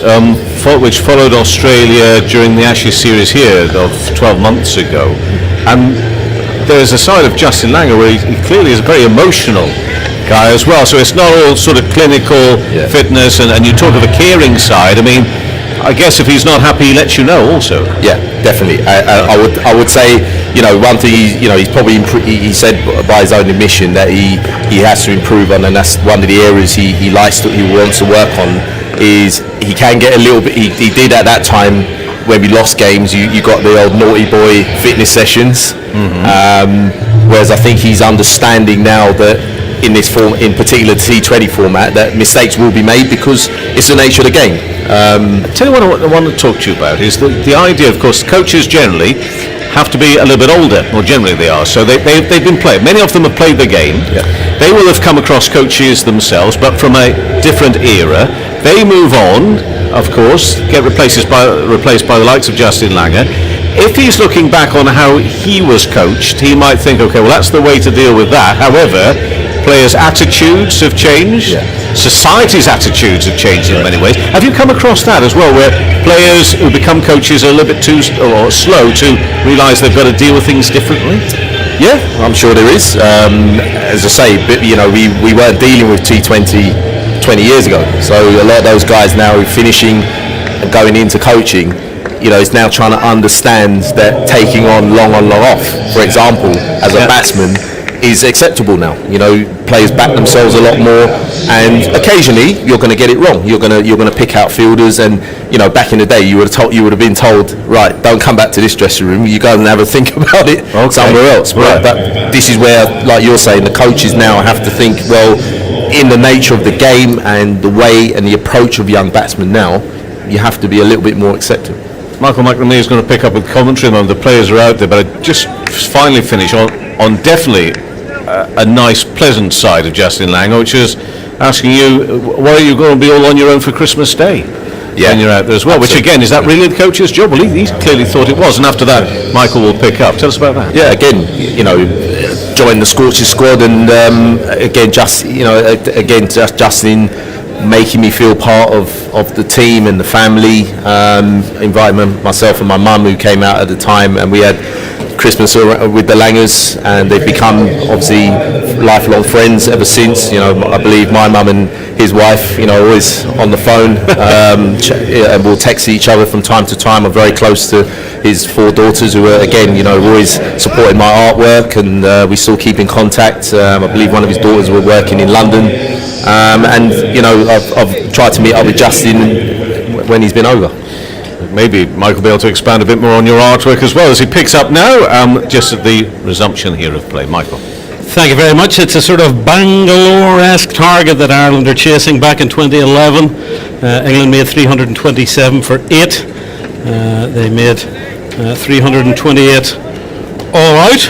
And David Willey, big hit with the ball in this series so far, will open the bowling from the far end, the pavilion end. He's got one slip in. He'll be bowling to Paul Sterling, who's looking for a big score in this series. The lights are on here, driven by Sterling. Straight to the man at mid-off. There's a slip in, 3 inside the circle on the offside. And I'm being reminded by our producer that Owen Morgan is not captaining England. He is sitting this one out. He felt a tightness in his groin. And Moeen Ali will captain England in ODI cricket for the first time, and Liam Livingstone still waiting for his first official cap in ODI cricket. He is the sub-fielder, and I will remind myself of Livingstone's shirt number. I haven't got it. It's the one that I don't know. And Willie is in. Left arm wide swipe by Sterling, taken by wicket-keeper Bairstow. And there's one man back on the square leg boundary, on the third man boundary as well. And the lights are on. Still a lovely evening here in Southampton. 12 the top first wicket partnership so far in this series. That was between Sterling and Delaney on Saturday. So the opening partnerships haven't distinguished themselves, and Sterling himself looks a man badly out of sorts. Willie, left arm, and that's driven beautifully by Sterling on the offside. That's a textbook shot from Paul Sterling. He's off the mark with a boundary. I'm delighted to say, sitting beside me in the comedy box here in TMS is former England captain Charlotte Edwards. That was a glorious shot to get off the mark with, and it rocketed to the boundary. I think Paul Sterling's going to have to have a big impact on this game if Ireland are going to get near this England total. Liam Livingston is wearing 23, and this is a bit of a challenge for Moeen Ali, Charlotte. We'll have further thoughts on that as Willie is in, bowling to Sterling, defensive push on the offside. The man in the covers, pinged back to Bairstow, there's no run. Yeah, I mean, he's done it quite a bit for Worcestershire in the T20 format, so I'm sure he's used to captain the boys, but I'm sure he'll be very proud to be doing it right now. But I'm sure Owen's injury is probably not too much of a problem, hopefully, because they've got some big games coming up towards the back end of the summer. So Morgan not fielding, Moeen Ali captaining England, and Liam Livingston, wearing 23 on his back, is on the field. And the lights are on, and the sun is still out. I've never quite understood that, but I bear a very little brain. Sterling, he's on 4. Willie now on the stumps. Defensive shot offered by Sterling, and there's no run. Yeah, Paul Sterling, I mean, he talked just on the return to Irish training about the fact that he found the lockdown very difficult, and I'd used the gag at the weekend, the fact that he found himself on his own playing rock, paper, scissors with himself at one stage, which I think was a little story against himself, but I think he found lockdown quite difficult. And he hasn't got quite back into his groove here. Maybe this evening is the time. Forced, deflected away behind square on the offside for a single, where it's fielded by Saqib Mahmood coming in off the boundary. I heard an interview the other day that he did that, you know, 5 off the opening over. Charlotte. Yeah, he said he's actually struggled, you know, with being here as well. You're constantly seeing cricket all the time, and I guess this isn't normal, is it, for most of the cricketers to be living on site, can't go anywhere. So I think he's also struggled a bit. It sounds like he doesn't like spending too much time on his own. No, and it's happened to a lot of us over the last 4 months. End of the over, England saw 5 come off that David Willey over, all off the bat of Paul Sterling. And Sterling has retained the strike for the start of Saqib Mahmood's over. As the sun again emerges from the clouds and we're peering. I've got my cap on, Charlotte's got her hands to her eyes as the sun pours into the box here, these big angled windows on a beautiful August evening in Southampton. One slip in for Sterling, again that ring of fielders, 3 in the offside and 3 in the leg as well. There's a man back on the 3rd man boundary, the man at fine leg just outside the circle. We're bringing one across though to the offside for Sterling. Tom Curran, the man at mid-off, and the skipper is currently at mid-on as Mahmood is in. Up to Sterling, that's wide, and Sterling has a wild thrash at that. It's through to keeper Bairstow. If it's outside the off stump, our friend Mr. Sterling will give it a go. Yeah, it very much looks that way. He probably needs to today with the score. 320 odd, yeah. Yeah, I think he's going to need to make a big score. Certainly get Ireland off to a good start. They haven't got off to a good start yet in this series. Sterling, chunky figure. Mahmood with 25 on his back, and a bit of a hanging the bat out shot from Sterling that's through, beaten. The batsman was beaten by that one. Through to Bairstow. Sterling, frustrated with himself, goes for a little wander at the other end. Gareth Delaney, he of the slightly eccentric batting stance, practiced the shot that he would have offered to that Mahmood delivery. I take it you've seen Delaney with his bat on the vertical? Yeah, absolutely. He certainly cracked a few boundaries in the opening match. Sterling, watchful, and he offers a shot again, and that beats him outside the off stump, and this is very good bowling from Saqib Mahmood.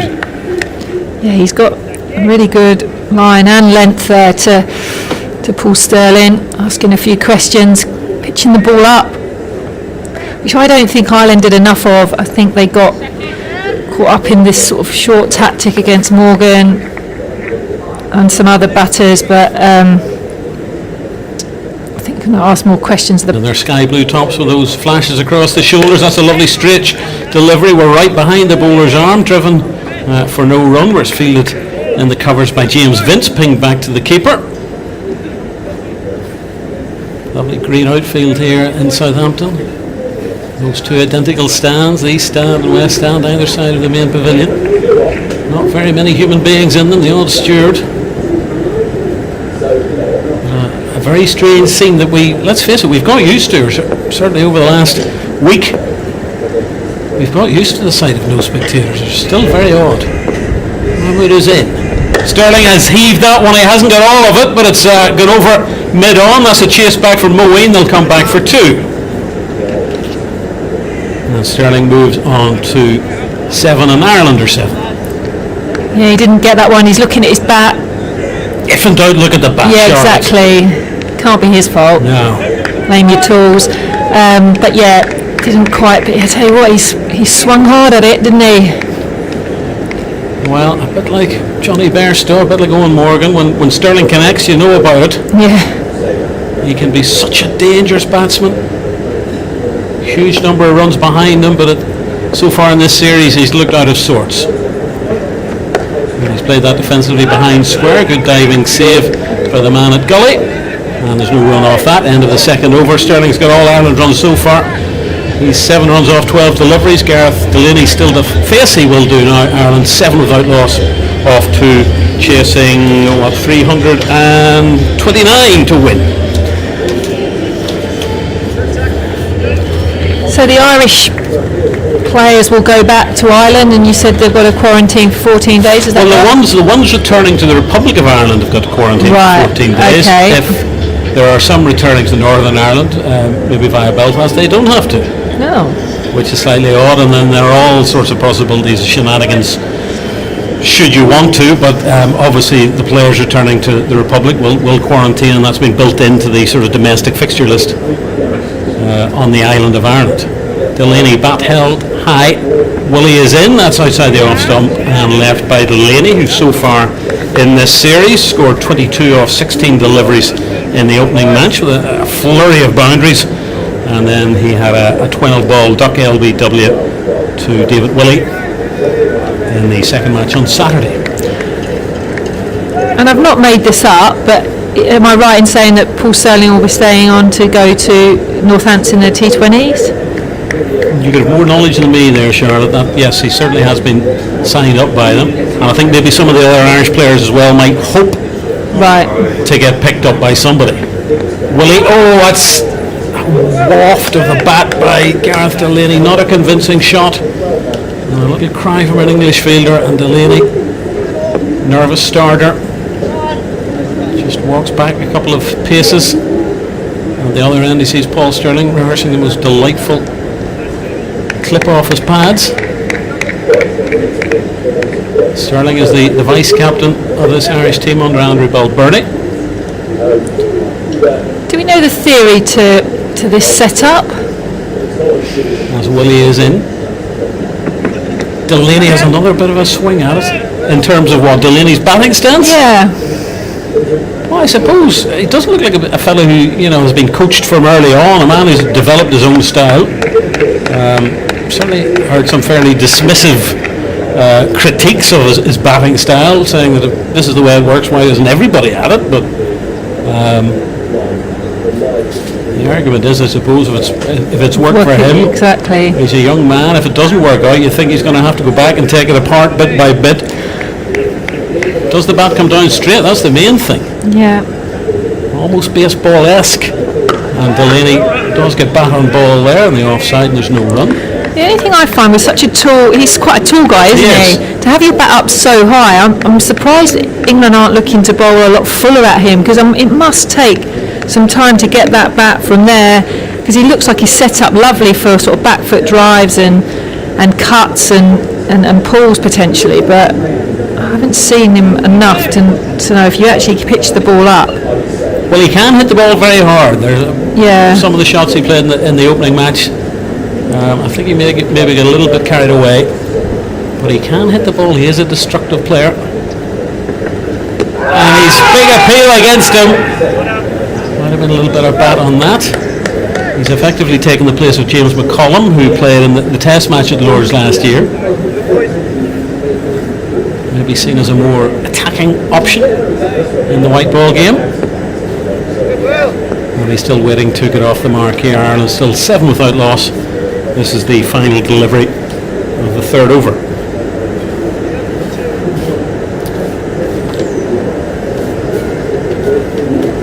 Shadows are lengthening here, but still beautiful sunshine plus the artificial light. That's a bit of a swipe outside the off stump. Delaney at the moment not looking absolutely convincing. He's yet to score off his 6th delivery so far. A maiden from David Willey at the end of the third over. Sterling still 7 out at Ireland 7 without loss, chasing 329 for victory. And the run rate, Charlotte is only going to up and up and up after a maiden. Yeah, it's a tough chase, isn't it?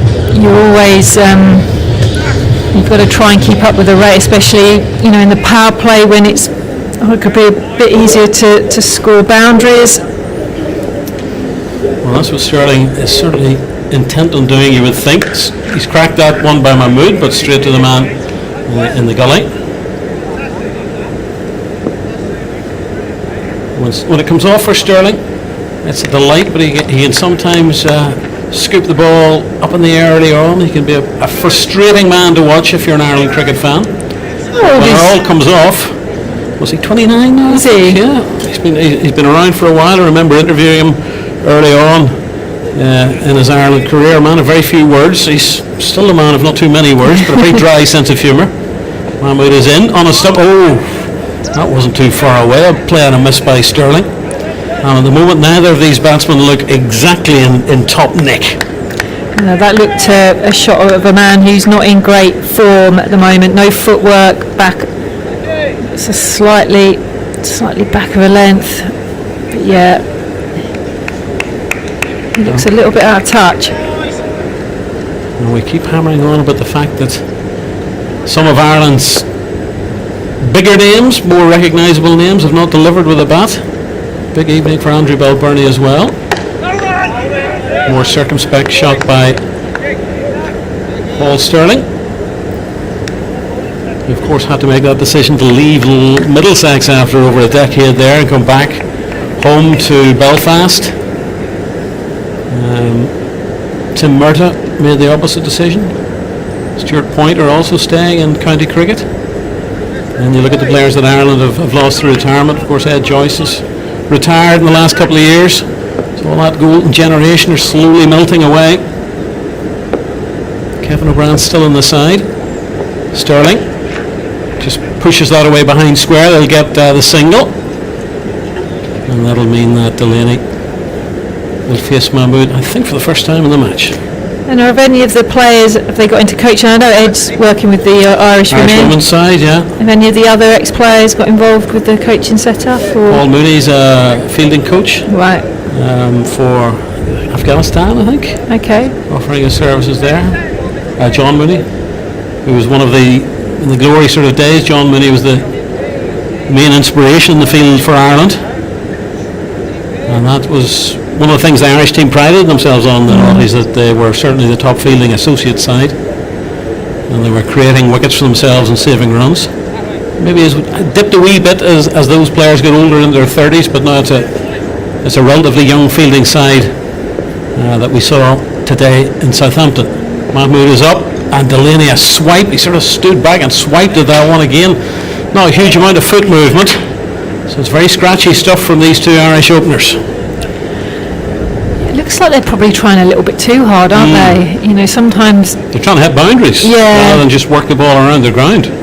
and just play proper cricket shots, and so yeah, that's probably something. I think that's what Owen Morgan did fantastically well today, was that he just, anything full, he didn't try to overhit, anything short, he pretty much put it into the stands today. Mahmood is in. That's swung high up into the sky, and is Delaney going to be caught? No, he isn't. Just evades the man at mid-wicket, but not a convincing shot. He does get off the mark, and it's nervy times for these two Irish openers. End of the over, Ireland 9 without loss, Sterling on 8, Delaney off the mark with that single. Yeah, it's not been a fluent start, only 9 off 4. The England bowlers have bowled well, bowled good areas, making it very hard for the Irish. One slip in for David Willey, as Delaney is back on strike at this near end. Blinding sunshine right at us. One slip, 3 in a ring in the offside and 1 in a catching position square. Delaney hits that square of the wicket in the offside. He get at least 1, just 1 they'll have to settle for. And I think he looked like a man who was quite happy to get to the non-striker's end. Sterling back in strike. David Willey so far with the ball this series. Of course, he got that 5 in the opening game, 5 for 30 and 2 for 48 in the second match. Making a triumphant return for England after his World Cup omission. Man close in the onside in a catching position as Sterling forces that off the back foot. That looks like it might go all the way. A chase and a save for England, and they'll just settle for 2. Ireland, that's good fielding on the far side. It's a better shot from Sterling, isn't it? He just got in More line. controlled. Yeah, looked to time the ball, and he times it really well. Probably should have been 3 there, if anything. But yeah, it's a much better shot from Paul Sterling. 12 without loss in the 5th over. Required rate, the original rate was 6.58 for Ireland, it's now 6.94, so effectively 7 and over. Cracking shot by Sterling, that's more like it. Square of the wicket. Trademark shot from Sterling, and he's blowing away the cobwebs bit by bit. He absolutely is. The last 2, but the last one especially, absolutely thumped through the offside. Sounded so good off the bat. It sounded like those shots Bairstow was playing at the weekend. That rifle shot crack. Yeah, it's like a gun going off, isn't it? Because it's so quiet on the ground with no spectators, you can pick up all sorts of the bants, plus the effect of the ball flying off the bat when it's wielded in such a dramatic and forceful way from the likes of Sterling and Bairstow. 2 behind square on the offside and catching positions. It's played out, and there's no run as James Vince in that sort of patrolling role, close in on the offside, picks up, and there's no run. And England have opted to go through a deep cover, and because of the last couple of shots, they've got deep cover and a deep square just in front. Lots of people around this sort of slip gully area. I know that the ball has a tendency to fly off the edge of Sterling's bat, and it's usually at a fair old pace.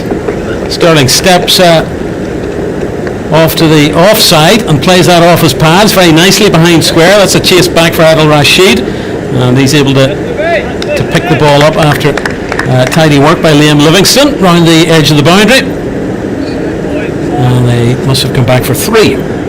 Sterling on to 17, Delaney on 2. Yeah, Sterling just looked to get across his stumps then with a heavy packed offside field. Just looked to clip the ball. It was a Nice delicate shot past Adil Rashid. A little bit more of that sort of thing, a little bit of invention and confident invention from Sterling is required for the men in green to get anywhere near this big total. Delaney's on strike, swings it, doesn't get enough of it square on the leg side, and that'll just be one for Ireland. That's the end of the 5th over. Ireland 20 without loss. That's their best start, the best start of any of the opening wicket partnerships in this series so far. Further thoughts from